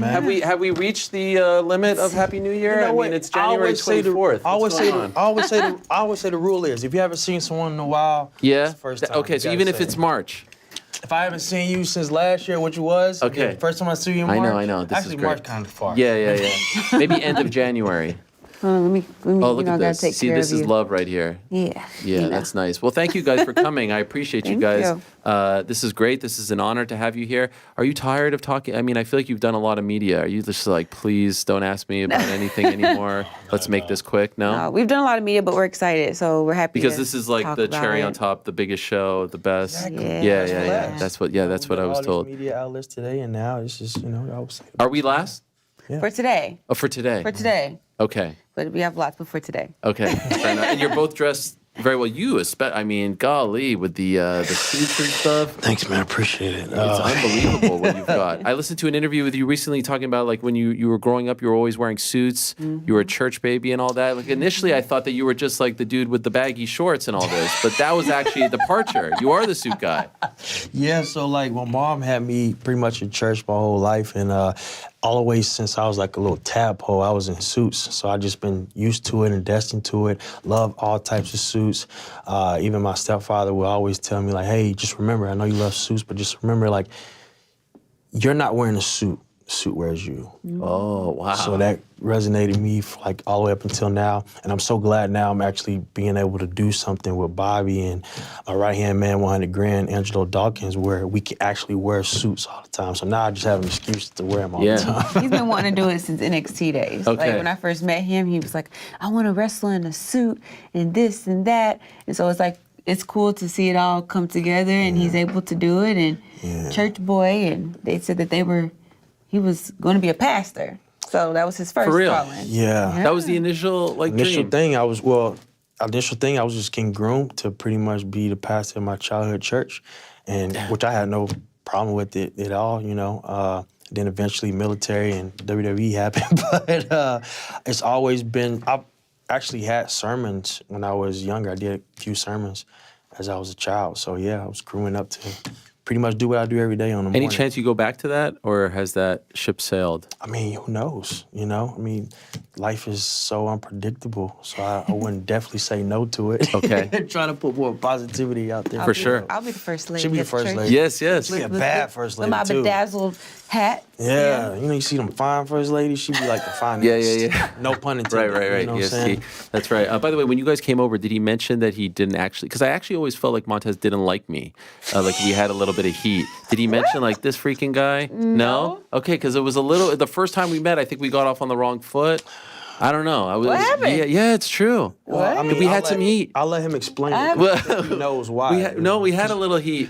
It was, I think, in Texas, right? Oh, And- yeah, that was for Russell Rick. Oh, this is real. I thought you were like making this No. All right, so what's the tea? And we were doing a show, and I think I had to make some picks, right? Yeah. And I think you were going up against Becky, and I think I picked that, and I think he had your back, which was okay, that makes sense. yeah. I appreciate But then that. when I saw him, what's that? You need to give him something? Oh yeah, here's a coffee or something for Oh, you. caffeine. Oh, look at that, perfect. Yeah, no Yay, problem. There's thank Joe you. hooking it up. So do you want coffee too? No, I mean, We can share. Okay, Joe, you only brought one coffee out. I think Montez is feeling. You gonna leave me hanging? Share. Can't leave- Look at this. That's love in WWE right He does there. that for me. Okay, but we're good.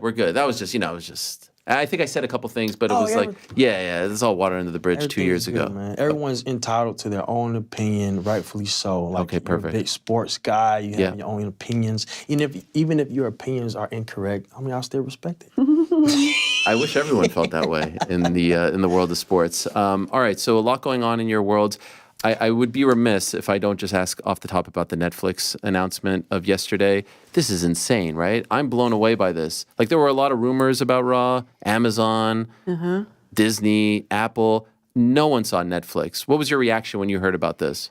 He actually sent me the screenshot. Wow, you didn't know? I mean, like, heard like little rumblings, but like not really. I was just as surprised, but he sent me the screenshot of it first, and we were talking about it. But it's huge, it's big. I mean, I think it's going to be great, and I think WWE is just like taking over on all platforms. Yes. We have Raw, Netflix now, and you have our show going to Hulu. So it's just like it's cool. So now it's like, do you want to be on Raw, or do you want to? Well, be that's on what I was. You guys are SmackDown, right? Yeah, we're on SmackDown. Is there a part? I'm sure you're very happy, but is there a part of you that's like, man, by January, I need to get over to the platform with 240 million subscribers? So that number is huge. Yes. Monumental news. Congratulations to all the talent and staff that was that was there to make this happen. I've been watching Nick Khan's like growth, like just. I saw a video recently of him on. Did you see Wheel of Fortune? Crazy, right? And I was like, wow, it just shows like the consistency of just sticking with yourself, believing in yourself, and just making these decisions. And like, look now where we are. Like Netflix is 270 million subscribers. You know, like when I was watching The Rock as a kid, and he's saying millions and millions, it's to the point now we almost at the billions. Yes, that is true. Monumental news, great for all the talent and staff, and it's good to see the world now ushering in on how much we love this and we can bring more to them. Did you guys know who Nick Khan was before he came to WWE? So I did. Okay. Not in specific detail, but did like obviously from Wheel of Fortune and knowing like, the different deals in the business and sports how much media. he has his hand in the sports media and how he's a complete juggernaut and powerhouse when it comes to this. So, and I know you've got some history with him too, Yeah, he used to be my agent, and not to make this about me, but like I always would tell people he's the smartest person that I've ever met in sports. And that like includes anyone, and because he always thinks 5 moves ahead. He would tell you things that were going to happen. He would sit me down and be like, "This is going to happen, and this is going to happen." I'd be like, "Really?" And then it would happen. And so when WWE signed him, I was like, "Oh man!" And then the fans initially, I think, took a little while to warm up to him, and they were blaming him for certain things. I was like, "Oh, you guys are so misinformed. Like this guy is going to take the company and the business to a whole other level." And now we're finally starting to see that. And he has in such a short period of time. Yeah. Crazy, That's since amazing. 2020. It's 2024, and he's just like... It's giving WWE so much exposure. Yes. We've gotten so many more outside opportunities, and it makes us bigger. And by us doing outside opportunities, it's bringing more eyes to WWE. So I think he's coming in and he's changing the game. And it's exciting that we're a part of it. Yes. Okay, so that is exciting. But for you guys personally, February 2nd, Hulu, your reality show, initially, they come up to you guys and say, "We want to do this." What is the initial thought? What is the initial reaction? For me? Yeah, for you. Oh, I was like, no. Hell no. No, I've always been a person, I'm like, I will never do reality TV. Me? I don't fit for reality TV. I don't want to do that. I would never. And then I learned to never say never because they presented us with the opportunity, and I will be honest and say we both jumped at it. We were like, yeah, let's do it. Oh, wow. I think that we just saw it as an opportunity to show the WWE universe, like not just who we are inside the ring, but outside the ring. But more importantly, show people that might not necessarily be a WWE fan or know much about WWE, use this as an introduction for them to WWE, show them what it means to be a WWE superstar, show them how much it's evolved. Like I think, sometimes people meet me and they say, "You're a wrestler? You don't like a wrestler." And I'm like, Right. what does that mean? Let's change this perception because there are so many different types of people in wrestling, and let's show them that wrestling is cool, wrestling's dope. Show them how, as a married couple, how we navigate this crazy, chaotic life. And we filmed it on the road to WrestleMania, which is like the most busiest time of the year. Yep. So it's cool that it's coming out around WrestleMania, Royal Rumble this time.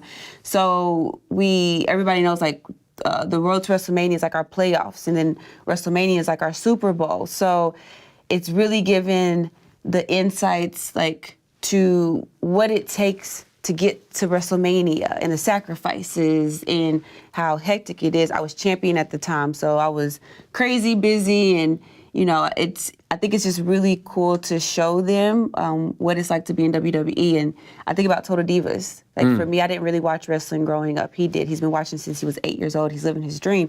But I remember my mom calling me saying like, "Have you seen Total Divas? You see what these women wrestlers are doing?" And I'm like, "What are they doing?" And I'm seeing the amazing things that they're doing. They got me more interested in it. And so I'm hoping that our show kind of does the same. And I think that's why we jumped at the opportunity for it.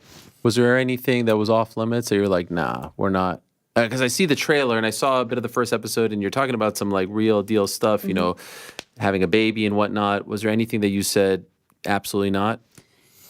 Yeah. Well, There's a couple of things. Like I think that we still want to have a part of our life that's like private, that we can still have to ourselves. Like we wanted to pull the curtain back a little bit, but still, and it's the first season. Like we never want to say never, but first season we wanted to just like spoon feed, do an introduction. But yeah, I mean, we had some conversations about certain things, and You know, we involve some of our family. Okay. Not all, like just some, because we're used to being in the spotlight Sure. and getting comments, and we're used to that. So we want to respect some people's privacy and you know, but keep their life simple for now. Keep their life simple for now. Yeah. Did you enjoy the process? Absolutely. Cameras in your house, all that? Yeah, it's like, I mean, you get to the point where, like, you know, you're trying to use the bathroom and they're in there. Yeah. Damn. You forget you're mic'd up. You're yeah. You start just singing a song. But it was so much fun. Like, anytime you get to work with your best friend, your wife, or anyone you love so much, it's not necessarily like work. Right. It's just like more time for us to spend together in the midst of all the chaos. Yeah. So, yeah, it was fun. So what's interesting about it is that viewers of WWE programming would know that, like, on camera, you guys don't really, you've kind of mixed a couple times, but nothing. Yeah. And so here, you know, if someone didn't know, if they were just strictly someone who watched, maybe they didn't know you guys were married. 100%. What was there any sort of, I don't know, for lack of a better word, like concern about really opening up your lives to the rest of the world and letting them know that you are married as opposed to just two separate superstars on television? Oh no! No, you didn't mind. No, we're married. Okay, so then why is it taking so long for you guys to like be an item on TV too? I think it's just a matter of just personal goals too, as well. You know, she's at the height of her career, and she's going to keep growing and doing more things. It's more things I still want to accomplish with Dawkins, and things I want to accomplish with Bobby Lashley, and you know, eventually, like, pretty sure like we'll meet each other. Okay. You know? Oh, that has to happen, right? I think so. It's happening outside of TV. Why wouldn't it happen outside of WWE? Well, I don't know. Maybe there are some people who are like, nah, I don't want to mix it, you know? Because there have been times where like people have come together, right? Because they've been written together, or things have not gone so well, right? So like maybe you wanted to keep it separately. I don't know. I didn't know if that was like a personal preference. I think just for now, like you said, like we're on our own personal journeys, and it's things that I want to accomplish on my own. There's things that he wants to accomplish on his own. I think that once we both do that, we feel like we're maybe at the mountaintop. Then maybe like we'll meet together and be even bigger and better, and then we have new goals, like goals together. Sure. I can't be riding coattails forever. No. But no, we don't. I mean, we don't have an issue with that. My thing is just like if we get together, we're just I want to be creative. Like I want to be in there fighting together for titles and over titles. I'm not trying to be in there having a storyline fighting over my man, because I'm not fighting for something that's mine. Okay. And it's 2024, women, we're not fighting over men anymore. Sure. You don't want to be like a valet, like back in the day, right? With all due respect to... We want to do something along the scale of Booker T and Sharmell. Yeah. You know, he was King Booker, and he was the world heavyweight champion, and she was just like this stoic, like, figure that made sure like their kingdom was intact. You know, she was just as much as important as that ring as he was. So something along those lines, and you know, up in the ante a little bit. He had the world title. I can have the world title. She can have the world title at the same time. I mean, maybe one day we'll both be on the cover of 2K. Yes, the titles. That would be nice. And so I'm wondering about like you're both in the same line of work, very public. And sometimes it doesn't align, like things are going great for you and maybe you're frustrated, or vice versa. How do you as a couple deal with that?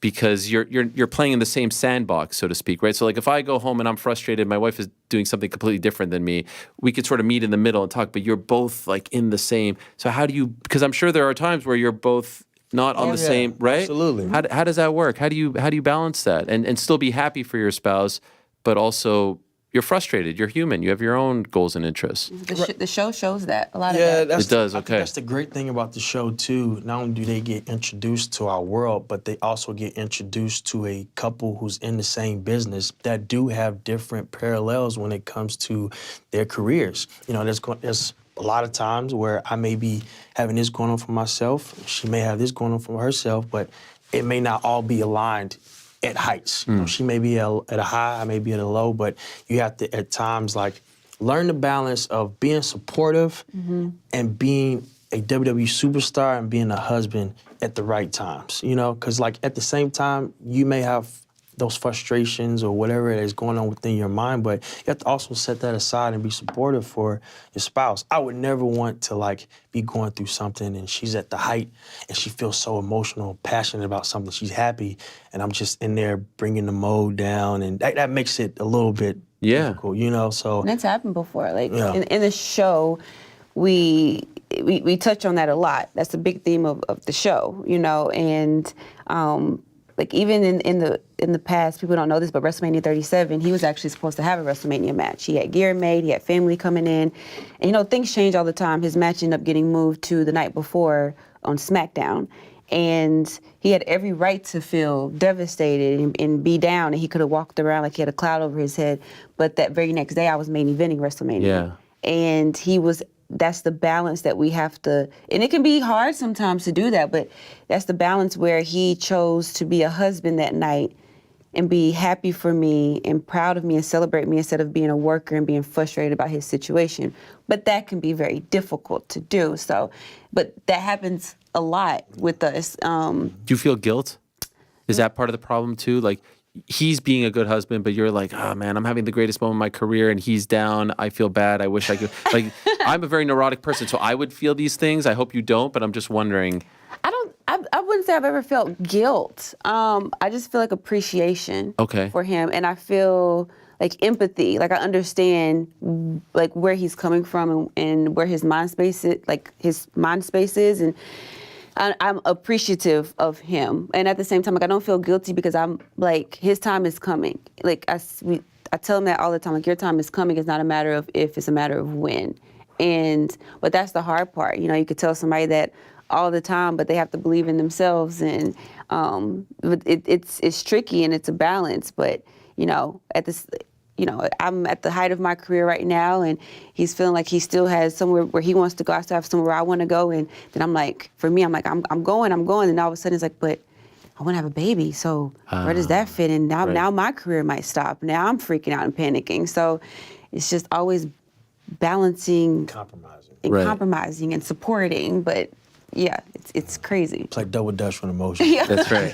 I feel you. And is it easier if you're on the same show, if you're traveling together as opposed to not? Probably, yes? Oh, 100%. Yes. I think if we were on separate shows, we probably would see each other maybe half a day. Like once a day? Yeah. When I'm saying half a day a week. Yeah. I mean, and I said it wrong too, once a week. Yeah. That's day, brutal. once Is that something that you've asked for? I mean, just for the sake of your relationship? Honestly, that's something that they kind of stick to, where they kind of like to keep married couples together that's so far. Great. Okay. So thankful for that, because we would see each other maybe once a week. Because Johnny and Candace, I was, It's hard. Seth and Becky. Yeah. So it just, we travel a lot as it is. We don't have an off season. Like every week, 52 weeks out of the year, we're doing something. If we're not having a WWE Raw or SmackDown, we're having a premium live event, or we're having appearances. So like it does make it easier while the traveling and the chaos is going on, that your significant other is right there. We would never see each other. No, I know. And I can't imagine what it is like just traveling as much as you guys do, let alone not together. I remember when we met in Texas, and if I could shoot, as they say in the business, with you, can I shoot with you? Yeah, can I be a super a smart mark or whatever they say? I don't know all the terms, but I want to tell you the truth. I think you are one of the most talented guys in the world as far as pro wrestling. Honestly, when I watch you, I'm blown away by your athleticism, by what you do out there. And I want to understand why you don't have a singles title. Why I remember predicting that you would be. That was 2 years ago. And so I'm not trying to kick you here. You understand what I'm saying? I'm trying to show you love and appreciation 100%. And praise. Why, like, you to me are Bret Hart with Jim, and they were great together. And I love Bret Hart's my favorite of all time. He's right over there. That's my guy. I saw that when I first walked in. But that's my guy for life. He was my favorite athlete when I was a kid of any sport. Execution. Yes. And I feel like you are that guy. And I hope you don't think I'm trying to put down what you've done with the Street Profits, but I think you have that in you. You could be the face of this company. Wow. Honestly. I really and I say that from the heart. I really think that you could be that guy. Why hasn't that quite? I think it will happen, but why in 2024 has it not happened yet? I think it's just time. Everything's time. Everything is time. And I think one of the main things I always make sure of, no matter what happens, is that I'm ready. Because at any given time, it could be time to go. And I think one of the main things I always make sure of, including my wife, is that I'm ready. And I've been ready ever since I was like I said, I was young, tadpole, holding up all these WWE championships, like as a kid, saying like, this is going to happen one day. It's going to happen. I don't know when, but it's going to happen. And just having that resonate in my mind. So no matter what happens in the WWE, whether I'm with the Street Profits, whether I'm with Bobby Lashley and Angelo Dawkins, whether I'm with my wife, like, it's going to happen. And I've always manifested that. And I know once the ball gets put in my court, like I'm scoring. Like I'm doing Wilt Chamberlain numbers. every single night. Like, I'm going. You ever lose patience?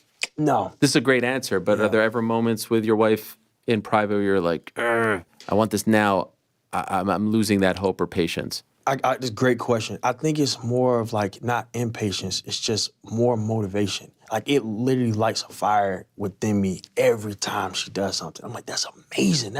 And I'm just so amped up about it. And it just gives me motivation to like push the bar and the envelope even more when it is time to do so. So like every year I'm always chipping off like the negative things I don't need to do anymore in my life. So another year, like you say, that it hasn't happened, then I start chipping away things that I just need to do away with, whether it's making me advance in life or hold me down in life. I'm getting rid of everything that's like negative. So that way, the more closer and closer for the time for it to get there, I have no flaws. I have nothing that's holding me back. I have no neglections or I think that's the right word. Sure. I have nothing that's holding me back, but just always staying prepared for when that time happens. That's why, like, now I'm just so calm. Yeah, you are freaking calm. It's impressive. Yeah. Do you agree with what I said? 100%. Okay. Yeah, like I always say, it's a matter of, I use this phrase all the time. It's not a matter of if, it's a matter of when. No, Yes. It's all about timing for him. I think in this business, it's all about, it's a mixture of luck, blessing, hard work, and timing, with like 90% of it being timing. He has everything that it takes. He checks off all the boxes. Even in the show, it touches on that a whole lot and shows like his process of how he's always trying to up the ante. And it's very true. Like every year, he's just like, okay, it wasn't this year. Like, what do I need to change? What do I need to do? And I'm like, just keep doing what you're doing. Just keep doing what you're doing. You can't be denied. It's gonna happen. Everybody sees it. But the thing is like, you always want it to be the perfect timing. And when it's time, it's gonna take off. So I 100% agree. Like charismatic, athletic, like he just checks all the boxes. I really appreciate that for both of y'all. Of course, no. And I wouldn't say it if I didn't believe it, truly. And for you, I know you have a lot more that you want to accomplish, but you have reached some mountaintops. Yeah. I have to say, I do like the bad girl, I was gonna say bad guy, but heel version of Bianca. I really like that. Do you enjoy it? You're such a nice person, so I don't know if that was uncomfortable for you, but I've often heard that the nicest people are the best heels because you can bring out this side of you that doesn't actually exist. Do you enjoy? I do. I mean, it's funny because a lot of people always say, oh, you're so nice. I'm like, oh, that puts such an expectation Sorry. when people meet me. To y'all. Yeah. I'm trying to be nice. I'm just like, I'm just me. But no, I love being the good guy. I love being a babyface because it puts purpose to what I do. And I feel like it has a bigger impact and I'm able to do stuff within the community and I'm able to, like, it's just very purposeful and inspirational, impactful. But that being said, when I was healing NXT, it was so much fun. But I will say it is, I feel like being healed is a lot easier. It's a lot easier to get people to not like you than to get people to like you and keep liking you and keeping it fresh. And like when you're a babyface, kind of, in order for me to have like the attitude and come back, like I have to have somebody who like provokes me. They have to bring it out of me. So I need like that good heel, like a Bailey, like who brings it out of me. Otherwise, I just end up looking like a heel. But a heel is a lot of fun. You're not in a box. You can kind of do whatever you want to do. And I feel like I do have like more like attitude but at the same time, like. In NXT, I feel like I was a heel, but I was a bad guy. But if I ever turn like heel now, I want to be like the right type of heel. Okay. Like I feel like I was like the cool heel in NXT, which I feel like didn't really benefit anyone but myself. You know, I got myself over, and if I'm in there with a babyface that's not as established, it's very hard for them. Like I learned when I got to the main roster how great it is to work with an amazing heel like Bailey. When I first came in, the reason why I think that I hit the ground running as a good guy when I first came in was I had this amazing heel who, she was an established, very like over, and she helped introduce me to the audience and help people get to know me and care about me. That's what I want to do if I ever turn heel. So I won't be the heel that you like and cheer for. Yes, no, that gray sort of heel, right? That is like the cool. So what about you? What do you prefer? I know what he wants to be. So what does he want to be? He wants to be a heel so bad. Why? I'm always like, babe, you're not a heel. I don't know what to tell you. You're not well, I feel like I'm a heel in real life, you know? Yeah. You've got like heelish tendencies. Yes. You know, because you're like the good-looking guy who dresses well. Like, no one wants to root for that guy. Man, yeah, you don't want to root for a guy who's married to this. That's right. Like, that's man, right. Forget that guy, man. He's married to her. He got he's good-looking and everything. Forget that guy. So is she right? You do want to be the heel. So I do feel like it is a little bit easier to get people to hate you than to like you. But I do feel that being a good guy, babyface, has a more global impact when it comes to representation, when it comes to impact, when it comes to positivity being put out there in the world. You can push a whole lot more great agendas when you are a babyface. But besides, if you're a bad guy or a heel, you're just pushing the fact that you can dress nice and you got a nice fade. You know? Yeah. Not like this, you know. So they both have like their pros. Like no cons, I feel like at all. I feel like they both have their pros, but if I had a choice, I guess I would just say whichever one's gonna get me paid the most. And I feel like heels can get paid, right? People love to root against the bad guy. And sometimes it's hard to connect if you're truly that good guy. The stuff with Lashley is great. What a legend he is, right? Isn't it incredible as someone who grew up watching, as you say, to be with that guy? Man. And like literally built like a tank. Yes, still. And what is he, like 45, 46? He's close to 50. Close to 50, I don't know golly. if you want me to say his real age, because he's probably gonna come around the corner somewhere, but he's like a specimen that me and Docs have never dealt with at all. And if it's a person that we're gonna be aligned to gain success, because for the longest, me and Docs felt like the Street Profits were just stagnant. Like, you know, we was going out there having a great time, you know, pandering to the audience and giving everybody what they want, but we weren't getting what we want. So by aligning us with Bobby Lashley, someone who's been doing it for not just a long time, because it's one thing to do something for a long time, but he's been doing it at an elite level for a long time. Like a high performance level for a long time. And I still say he's got the greatest physique in the company now, ever, and for him to like still be holding on to that for this long, like there's no better person for me to be aligned with. Speaking of physiques, you just did a competition. You won. Well done. And is it true that you used to, I hope you used to have some kind of body dysmorphia? Yes. Come on, how's that possible? I saw a picture, you posted a picture, we have it right here, before and after right over there. Yo, if I could be the before, I'd be thrilled. What is the problem? I mean, the after is ridiculous, but like, what is the issue here? This had to have been a long time ago, no? It's because I thought I was not Serge Doumbé. Come on. Well, I think for the longest, like, I am 100% my hardest critic. Now, as calm and patient and collected as I am, like, I'm more hard on myself than anybody else, 100%. And I think during the time period, it was just me just not being satisfied in which how I wanted to present the world to myself. The world was happy. Wife was happy, family's happy. Everyone, you look great, you look great. But I think sometimes people misunderstand, like, if I'm feeling this way, this is not the world's fault. Right. This is something eternally. And by doing the competition, I feel like it helped me get to where I wanted to get to. And it got me established and more happier with how I wanted to present myself. So, yeah. So now you feel better? Yes, 100%. It was no one's fault. I think this was something eternally that I wanted to do for such a very, very, very long time. And, like, I'm so hard on, like, my body presentation, the way I present myself in the ring. And I think it was just a thing of, like, gaining my own confidence within myself. Because it's one thing to have the whole world praise you, but if it's not within yourself, then it's kind of for nothing if you... Right. You know. So is it out of your system? Like, are you going to keep doing these competitions? Oh, 100%. Oh, really? I still have it, though. Yeah. It's just, I'm constantly, like, you know, always trying to see, okay, I did this competition. What can I improve now? Even now, I've already started preparing for the next one. And now I want to look 20 times better than I did on the last one. Wow. And just keep raising it. When is the next one? You know August, yet? I believe. August. Yeah. Would you ever do something like that? I did one. You did one? I actually did one. Pre-WWE? No, I did one last... It was a year before mine, actually. Yeah, not this November, but last November when I was still champion. Okay. And it... Tough? It's one thing to be champion, have a championship schedule. On top of that, I added training for this competition. It was Why tough. would you do this to yourself? Because I'm always trying to accomplish as much as I can, and I put too much on my plate. Right.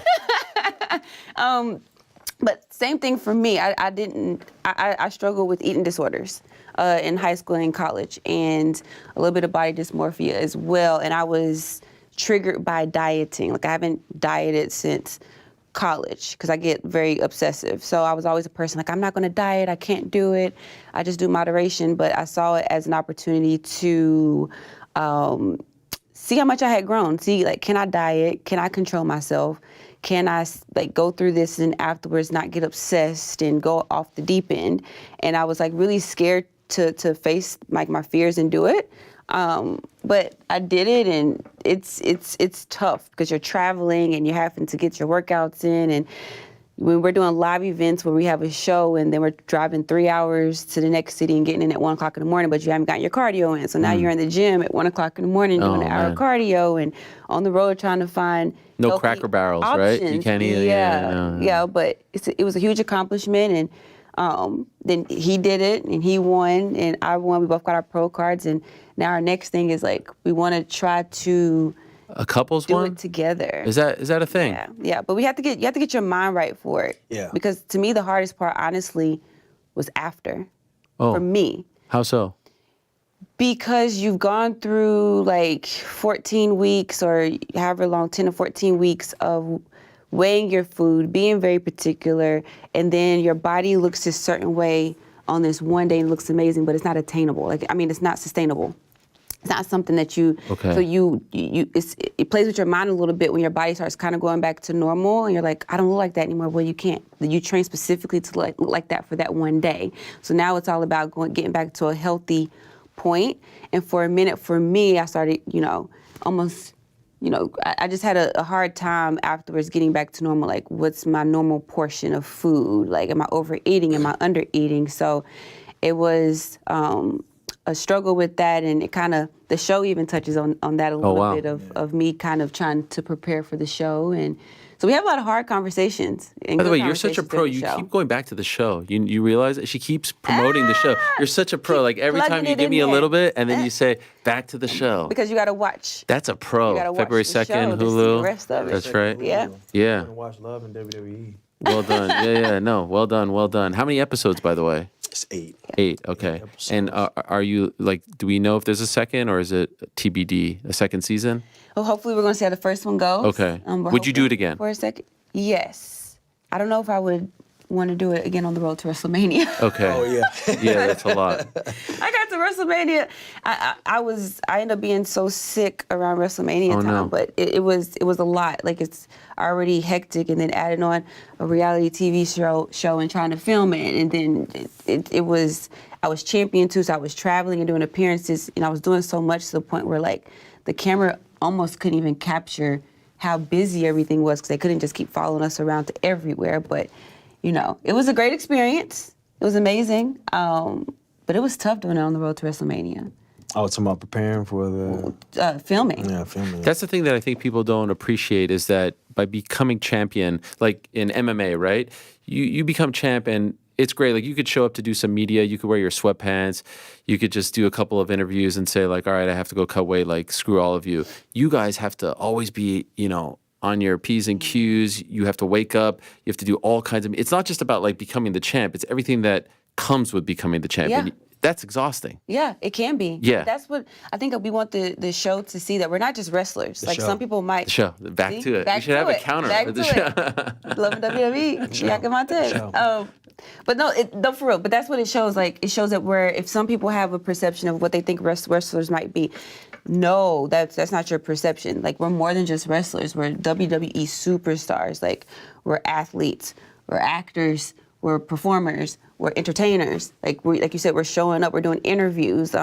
We are at award shows. We have people that are, crossing over and they're into movies, and we're community service with the veterans. And everything. We are after this show is like, people gonna put some respect on our name after this show. Yeah. Well, there are some who already respect you guys, but yes, it's good that it breaks through. WrestleMania is coming up. If you had your perfect, like if you could be the booker, if you had the pencil, as they say, You know? The pencil. Yeah. Have you heard that term? Yes.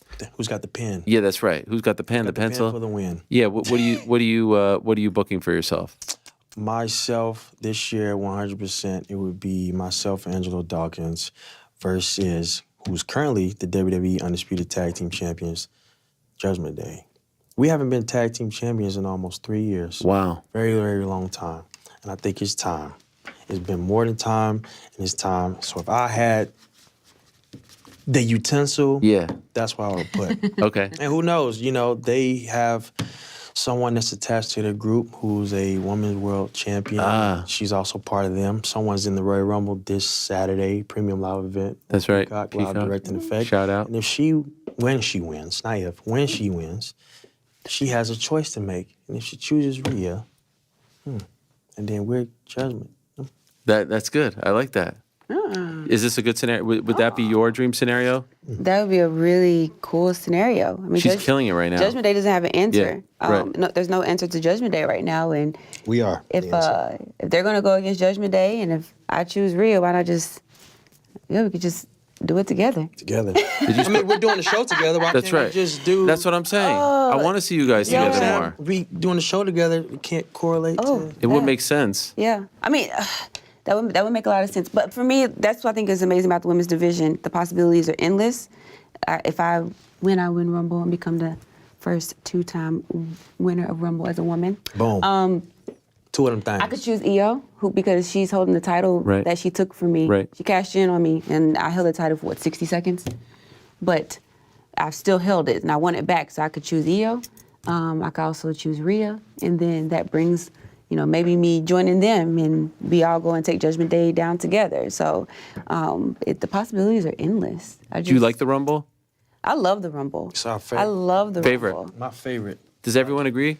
I think everybody thinks so. It's so much fun to watch. I just don't know if you got. Yeah.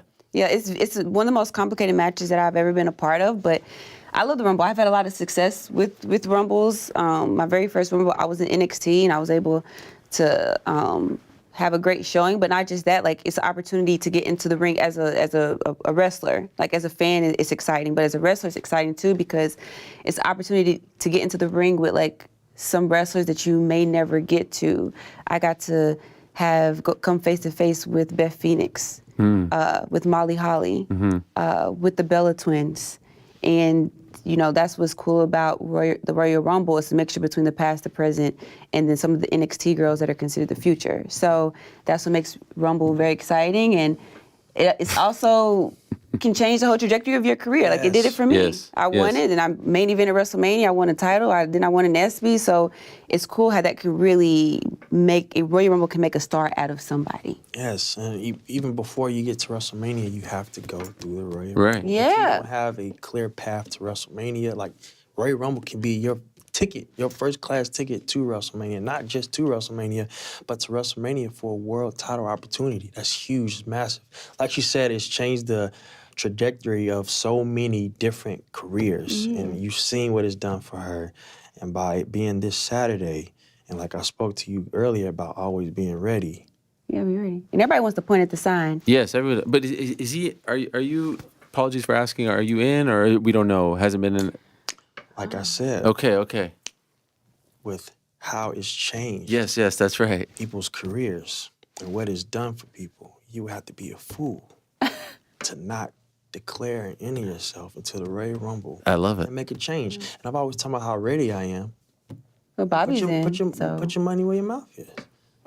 Show up Saturday. Can you do me a favor? We just did, before you guys came, you were probably watching the show in the car. We did a lottery. Okay, we did this. And if we could put it up, Alex, in back of them over here. So I pulled out numbers. This is very fun. We'll get it up there in a moment. And so we all had numbers there. And so so you understand what this is? So if there's me at the end there, Ariel. If 11, 17, 7, 6, 16, or 26 wins, either in the men or women, I win the pot. That is so cool. So I just picked out numbers randomly and assigned it to everyone on the team. You feel me? So if you guys could get 11, 17, 7, 6, or 16, 26, I would feel great about my chances. Okay. Which I was saying 1 through 5 or 25 to 30 are usually the best. Like I feel like 1 through 5 or 25. So like I didn't get good numbers. I got the worst actually. You got 26. Yeah, but look at some of the look at my man Joe at the end there. 20, 23, 25, 30. He hit 30 at the end. 30. You know, you were 30. Weren't you 30 once? No, you were 1 last year. Who, me? Where were you last year? No. I was champion last year, so I didn't get to be part of the Rumble. Were you ever 30 or 1? No, the year I won, I was 3. 3, yeah. So let's see, 1 through 5. Oh, in my very first year, I was 2. 2. There you go. There's then another good one. Yeah. The third year, I don't know what I was. It always feels like it's 1 through 5 or 25 to 30. I got 11, 17. Those aren't You have a winning. method to all Yes, this, yeah. I'm never winning. I'm not winning with those. I don't know. The closest you have is what, 6? 26, not bad at the end there. 6 or 26, but I don't like my chances. I'm just saying, if at any point there's a lottery back there and you can hook me up, that would be nice. Just know this. When if I come out, and then it's one of your numbers, I will make sure you win. Will you do something to let me know that you're thinking of me in the moment? Okay. Give him a little signal. That's huge. That's great. We've come a long way from Texas. Life's all about forgiving. You have to move past. You can't grow with anything if you don't just put stuff in. I appreciate that. No. Can I ask before you go, like Survivor Series, when Punk comes out, do you guys have any idea? Or do you see him? No, you have no idea. I had no idea. No idea. I had no idea. Best kept secret. Where are you when this happens? We were there. We was in Chicago. Yeah, no, I mean, are you in the back? Are you are you gone? Or how do you find out about this? You find out when his music hits. I heard his music. For real. And all of us are so we even us as superstars always trying to okay, we see the credits coming up and we're just like, what's happening? Okay. Yeah. Okay, and you just kind of still for a little bit, and then once his music hits, it's like, And you've seen everybody's reaction that's in the ring, and you're just like, what? But that's what makes this so What's special. happening? I've never been the type to always want to know what happened. I've always wanted to be surprised because I feel like that initial reaction is the best. But it was just the best kept secret and such. It was huge. It was huge. I know a lot. The Chicago crowd lost it, and it was amazing. Yeah. Maybe you won't say otherwise, but it feels to me as someone who's a million feet away from everything, it feels like the vibes right now around the company with Nick, with Triple H, with everything going on, it feels like, am I wrong for saying that it just feels like a good, you hear about some other places, there's some drama, there's stuff going on. Right. You don't hear about any of that. Or maybe you guys just keep it in-house really well. But would you say that the locker room vibes are really, really good right now? Of course, there's going to be disagreements and but it just seems like there's not a lot of drama at the moment. Am I crazy for thinking that? No. For me, the locker room vibes are great. We're all just trying to. I know my goal is to go in there and get paid and have fun. I'm not trying to go to work and be stressed out and arguing. So that's the vibe I think that I bring in and that we're all bringing in, and we want to see everybody wants to see everybody do great. At the end of the day, if if there's multiple women's matches on the card, I want to be the one everybody talking about. I want to show out, but we all want each other to do good. But we just trying to make an impact and make some money, live out our dreams, and have fun. My goal this year is actually to just have more fun. Even I'm just so serious about everything a lot of times, but just have fun. And our locker room, I think, is great, and I've heard that it's one of the best in the best versions of it. Yeah, best versions. And I think another thing that adds to it is that so many of us are hungry. Starving. We're not content with what we're doing. We realize all the eyes that are coming on us. You just realize, just announced Netflix and all of these new deals. So now more eyes are getting brought to us. As hungry as everyone is, we're okay, all these new eyes are coming. Let's show them what we can do now that we have these new eyes on us, and let them know all of us are juggernauts when it comes to the entertainment field. Like you said earlier, we're not just wrestlers. We're fashionistas. We're everything. Singers too. Singers, magicians. You got an album? Don't you have an album coming out? Yeah. Yes. Yeah. It would be on the same day. No. Same day. Yeah. Damn. Same day. Look at you, Renaissance man. Yeah, trying to be. All right. So we've got SmackDown on Fridays on Fox. Then we have the the PLE on Saturday, Tropicana Field. I love the Saturday, by the way, as opposed to Sunday. I like that much. I think it's better for kids too, you know, as opposed to Sunday night. It's not a school night, right? Right, No, exactly. Sunday's Yeah, technically a school next day. Then we have February 2nd, you guys. Love WWE on Hulu. Yeah. And your album? Yes, God is good. God is good. Where can people get it? Like any Spotify, Apple Music, everything. I'm putting it out everywhere so they can enjoy it. And it's been something I've been wanting to do since I was a child. Just have some fun with it. Got a couple of my guys that I've been ushering in and, you know, trying to start my own thing with them. But yeah, so much fun. Put a lot of work into it. And God is good, you know, just like the title says. well done. Good luck with the show. Looking forward to it. It looks great. I can't wait. Can't wait for this Saturday. And really, you guys are doing great things. So congrats on all your success and continued success and, you know, singles title. This time next year, I want you to come over here and slap that title on this desk, all right? Next time I see you, I'm going to put another one. I got some gold. You need some gold, all right, my man? Another one up there for you. That's my word. Thank you. Bianca Belair, Montez Ford, their show comes out February 2nd. We'll take a quick break. Here's my conversation with Anthony Joshua. And by the way, they'll be at UFC 298, yeah? Yeah. I heard in Anaheim. Yep. The next pay-per-view. Yep. Right First before, UFC? First.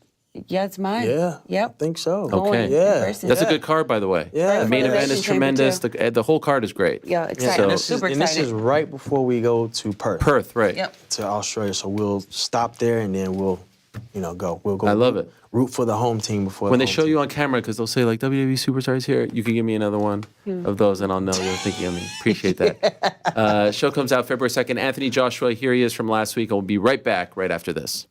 Massive, massive honor. Very, very exciting. Let us say hello to the one and only, the two-time heavyweight champion, Anthony Joshua. My man, AJ. How are you, sir? Thank you so much for doing this. It's a great honor to finally speak to you. It's an honor to speak to you as well. And I've listened to your interviews and there are things that you've asked. Did AJ say this? And now we finally get to have artificial intelligence face-to-face. Okay, yes. One of these days, I would love to do it in person, but I'll take what I could get. Is there something... Where are you now? I'm in New York City. What part of the state? New York New City. York, yeah? Yeah.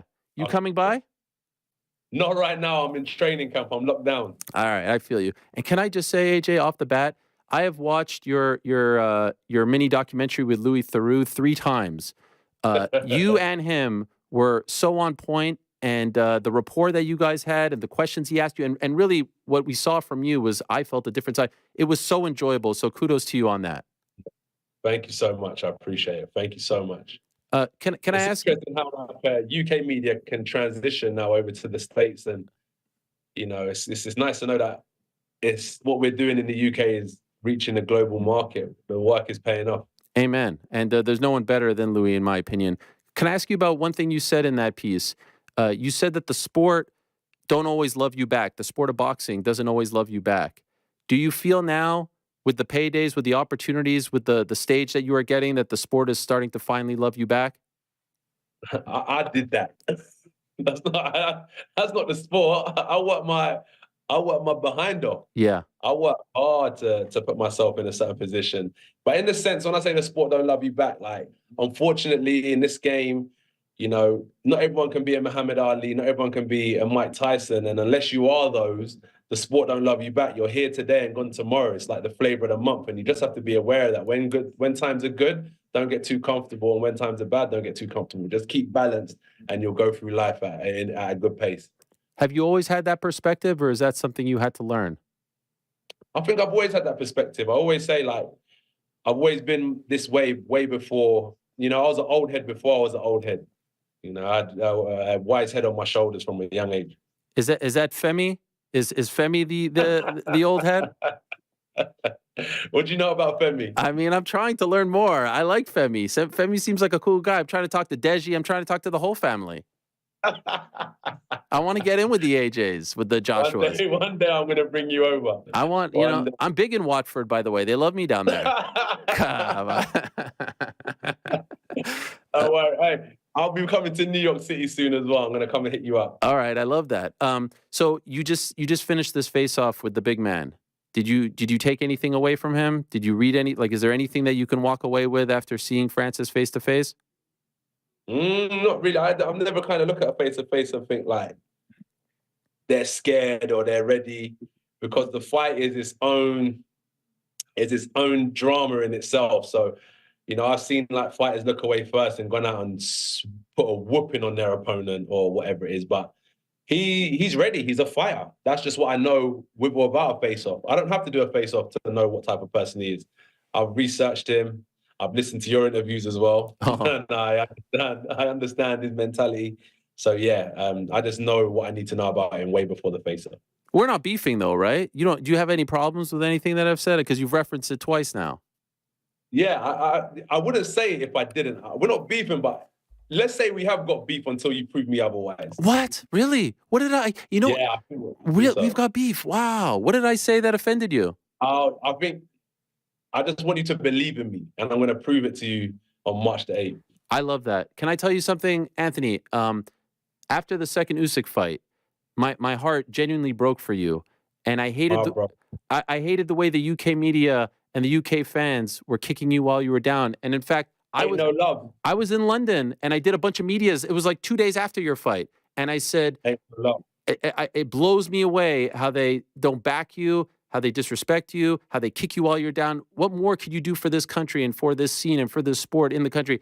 And I've had your back since then, but long before that. So please, you know, Francis is an MMA guy, but I've had your back, and I'll send you that clip. And a lot of people gave me shit for that, saying that you were done. Let's squash the beef, man. It's a new year. Let's put it behind us. Let's go. Forward. Let's go, AJ. I'm gonna hug you right now. No, I'm in fight mode. Okay, I'll give you one of these. I'll give you one of these. Can I ask you though? We can't get too friendly. I don't know what you'll say when I'm not looking. Nah, come on. I'm straight. I'm straight as a paperclip. All right. Let me ask you this, AJ. The guy who was sitting on that dais in Saudi Arabia in August of 2022, you were very emotional, and it was really hard to see you in that state, truthfully. Yeah. Could he have ever imagined that the next year and a half would go down like this, that you would be able to turn things around like this? You want to put a hand on my heart? I did, because you know, when you study the history of boxing or history in general, it's always got peaks and troughs, highs and lows. That's just the balance of life. You know, I ride a wave, I dip a bit, I ride a wave. It's just how life goes. That's what living's about. So I've always known that that's just how it is. And I knew I'll rise again, and here we are. It only stops when I stop. Mm. And I'm still going strong. I've still got a lot more life left in me. So perhaps you say that with a bit of perspective, but was there any moment in the immediate aftermath of that fight where you were like, you know what, I don't need this anymore. I'm done with this? Oh, no. Okay. Oh, no. I was like, what's next? And that's when I start strategizing about my training team, what I'm going to do. I'm looking to fight in my mind. I'm like, I've got about 4 months to get, a month to get this right, because I want to fight in the next 3 months. So I need to speak with my coach, speak with another coach, start rearranging things and reconstruct my team. Look, I'm at war. I put myself on a sentence. Judge Judy, bang. You are sentenced to X amount of time to boxing. Your life is committed. Whether you're up or down, you've got to keep on striving and finding a way through. And no matter what happens, I'm committed to the sport until a certain time, until my release date. And that's all I'm going to commit myself to. So yeah, I never looked at another direction. This is all I know. From every ounce in my body, fighting is just all I know. When does that sentence end? I can't tell you that, my man. You have an age or a date or a year in your mind? Yeah, definitely. I can't do it forever. Right. I can't do it forever, unfortunately. So I have to and that's why you have to say the sport don't love you back. You have to know when it's time. No one should tell you when it's time. You have to know that when it's time to kind of step aside. So I'm just a realist. I know about the game, you know. All right, how fun was that? Bianca Belair, Montez Ford again, February 2nd, Royal Rumble this Saturday. Yeah. Lottery, yeah. One championship, not a bad card, by the way. It is over the weekend as well, 165. Shinya Aoki against Sage Northcutt, that's fun. What about Sexyama coming back against Nikki Holskin? Wow, Sexyama. The freaking man. How old is Sexyama now? 48. He's like the Bobby Lashley of one. He looks incredible. Gary Tonin on the card against Martin Wen. Yuya Wakamatsu against Danny Kincaid. So there's a lot. What time is this at? 3 a.m. on Sunday. Oh, it's a Saturday night. 3 a.m. start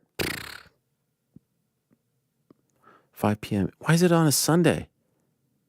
Anyway, well, there are your fights for the weekend. Octagon, they put on a great show. That's Saturday afternoon on DAZN.